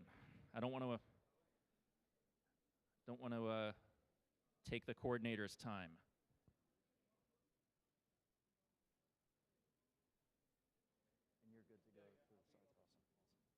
So like I said, this is a multiple choice quiz that you guys can answer with your phones, and top 3 get prizes. So if you do get on the top 3, make sure you keep that tab open on your phone to prove that you did, in fact, win. All right, we're going to get started, but you can still join late if you're not in yet. All right, so here's the first question. And make sure you act fast. You got 10 seconds to answer. Which of the following is a Lambton College in Toronto initiative for students? Choose all that applies, so there could be multiple correct answers here.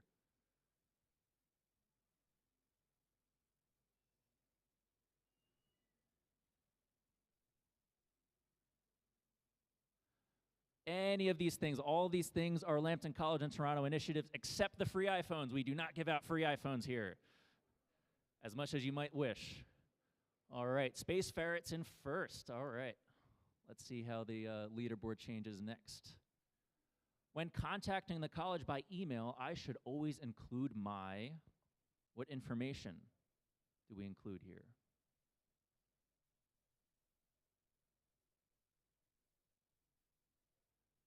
Name, student number, and program. These are the best ways for anyone in the college to identify you. So always make sure that you include that information on your email so we know who you are and what you might be asking us. Space Ferret still in the lead, but Bright Gazelle following close behind. Next question.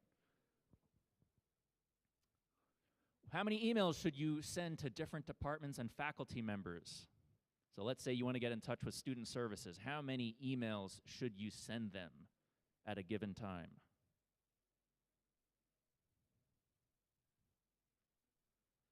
Just one email. No more, no less, just one. Ooh, giving storks in the lead. I don't see Space Ferret anymore. Let's go to the next question. Also email related. How long should you await a response to that one email you sent to student services or immigration or IT, for instance? Up to 5 business days. So if they haven't gotten back to you in 5 business days, then you can reply and say, hey, I sent an email. Did you see my original email? Dynamic Turtle in the lead. Space Ferret back up in third. So let's see the next slide. So just keep in mind that you only have 3 tickets in the CESTAR ticketing system. So if you send an email to student services, then the wellness counselor, and then IT, that's 3 tickets. You can't open any other tickets to various services unless it's an individual person. Obviously, that's not part of the ticketing system. So just something to keep in mind. Next question, how much do on-campus tutoring center services cost?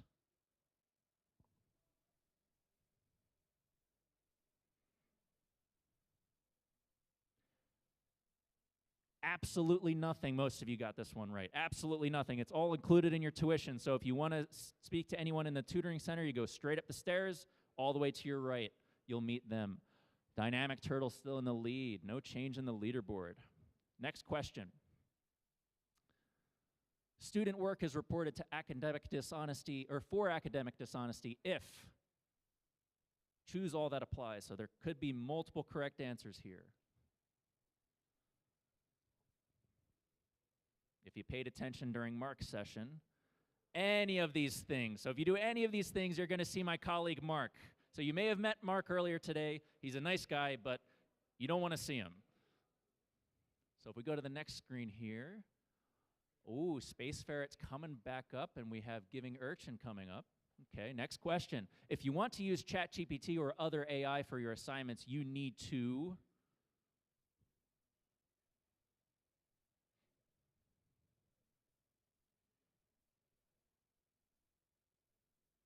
ask your instructor. So always ask your instructor before you use AI for an assignment. Different instructors have different policies, so make sure that you do that, or you're going to end up seeing Mark. So Dynamic Turtle and Space Ferret still in the top 2 positions. If you have questions regarding immigration, whom should you contact?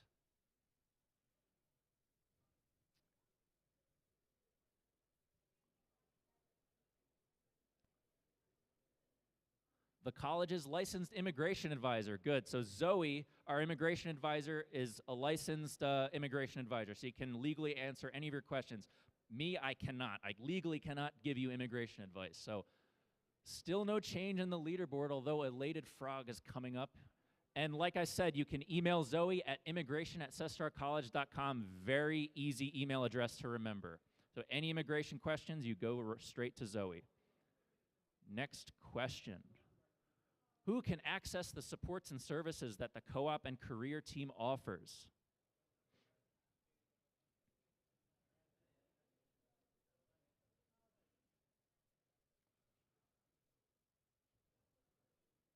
All Lambton and College in Toronto students from term 1 to graduating, you have access to these co-op services. So take advantage of it now. Go talk to your co-op advisor at any time, introduce yourself, get in contact, right?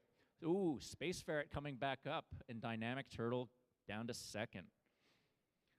If you experience mental health issues, culture shock, or sexual violence, which college supports can you turn to?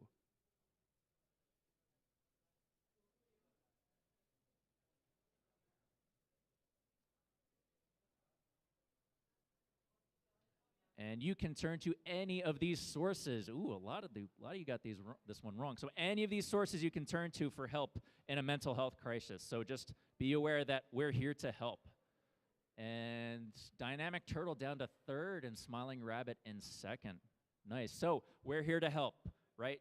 If you need help, you can go to student services, email the wellness counselor. You may have met Janice earlier today. So We're all here to help and make sure that you are safe. Next question. What sorts of things can you get at Tim Hortons? You've probably seen Tim Hortons all over the place in Canada. I'm convinced they've built one every single block in Toronto. You can get any of these things at Tim Hortons. Yep, any of these things, even pizza now. They just started doing pizza. All right, Dynamic Turtle and Elated Frog coming back up, but Space Ferret still in the lead. And where on campus is Tim Hortons? There's a Tim Hortons on campus. This building is Building B, by the way. Building B is this building, the other building is Building A. So which building? First floor of Building A, yep. So the other taller building, if you go outside, you go on the first floor, you'll see Tim Hortons there. All right, Space Ferret still in the lead. If we go to the next slide here. So we have Tim Hortons on campus, like I said, open from 7 a.m. to 7 p.m. And if we go to the next slide. And there's other places to get snacks. There's the canteen, and it's not the gift shop anymore, but it's Desi Deli. So Desi Deli is right over here in this building as well. So lots of places to get snacks on campus. And let's see the next question. Almost done here. What is the minimum GPA you need to be eligible for co-op? Very important question. Something I hope you learned today. I think everyone should get this one right. 2.8, almost everybody. 2.8 GPA, that's the GPA you need to be eligible for co-op in your 4th term. And Space Ferret's still in the lead. I don't know.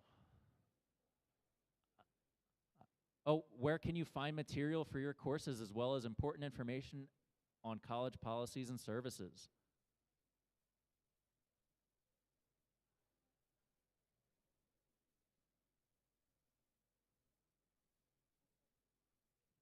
Moodle, yes, most of you got this one right. Moodle, that's your lifeblood in this college. You can go to Moodle, you find information on your courses, find information on events, lots of different things going on. So just be sure to follow us on Instagram at some point, at lambtoncollegeintoronto.com, and we'll see our winners. So thank you for participating. I hope you guys have a great day, and just stick around for the leaderboard. So let's see who won. And like I said, if you won, just keep your phone open to that tab. So in 3rd place, Smiling Rabbit. In 2nd place, Mighty Otter.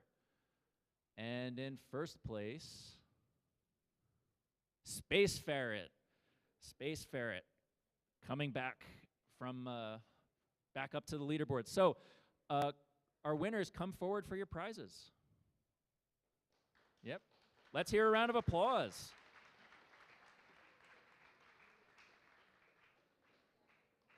Mighty Otter, 2nd place. Congratulations. We're going to get a picture, so just stick around. Space Ferret, awesome. Congratulations. That's 1st place, right? Yep. And then, are you, your 3rd place? Awesome. Congratulations. So if you guys could stand underneath your names.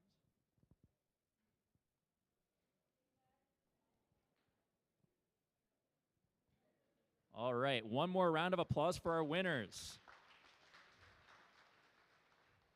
All right, thank you for playing, guys. So your next sessions to meet your co-op advisors and program coordinators. So FPWT, you are in room 126 over here.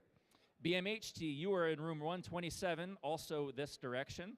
FSQT, room 128. MMDT, you are in room 130 to meet your program coordinator. And CPMT, you are upstairs in room 223 to meet Sarmad, your program coordinator. And PMLT, you are in room 225 to meet Inam. So thank you all for playing. I hope you guys have a great day.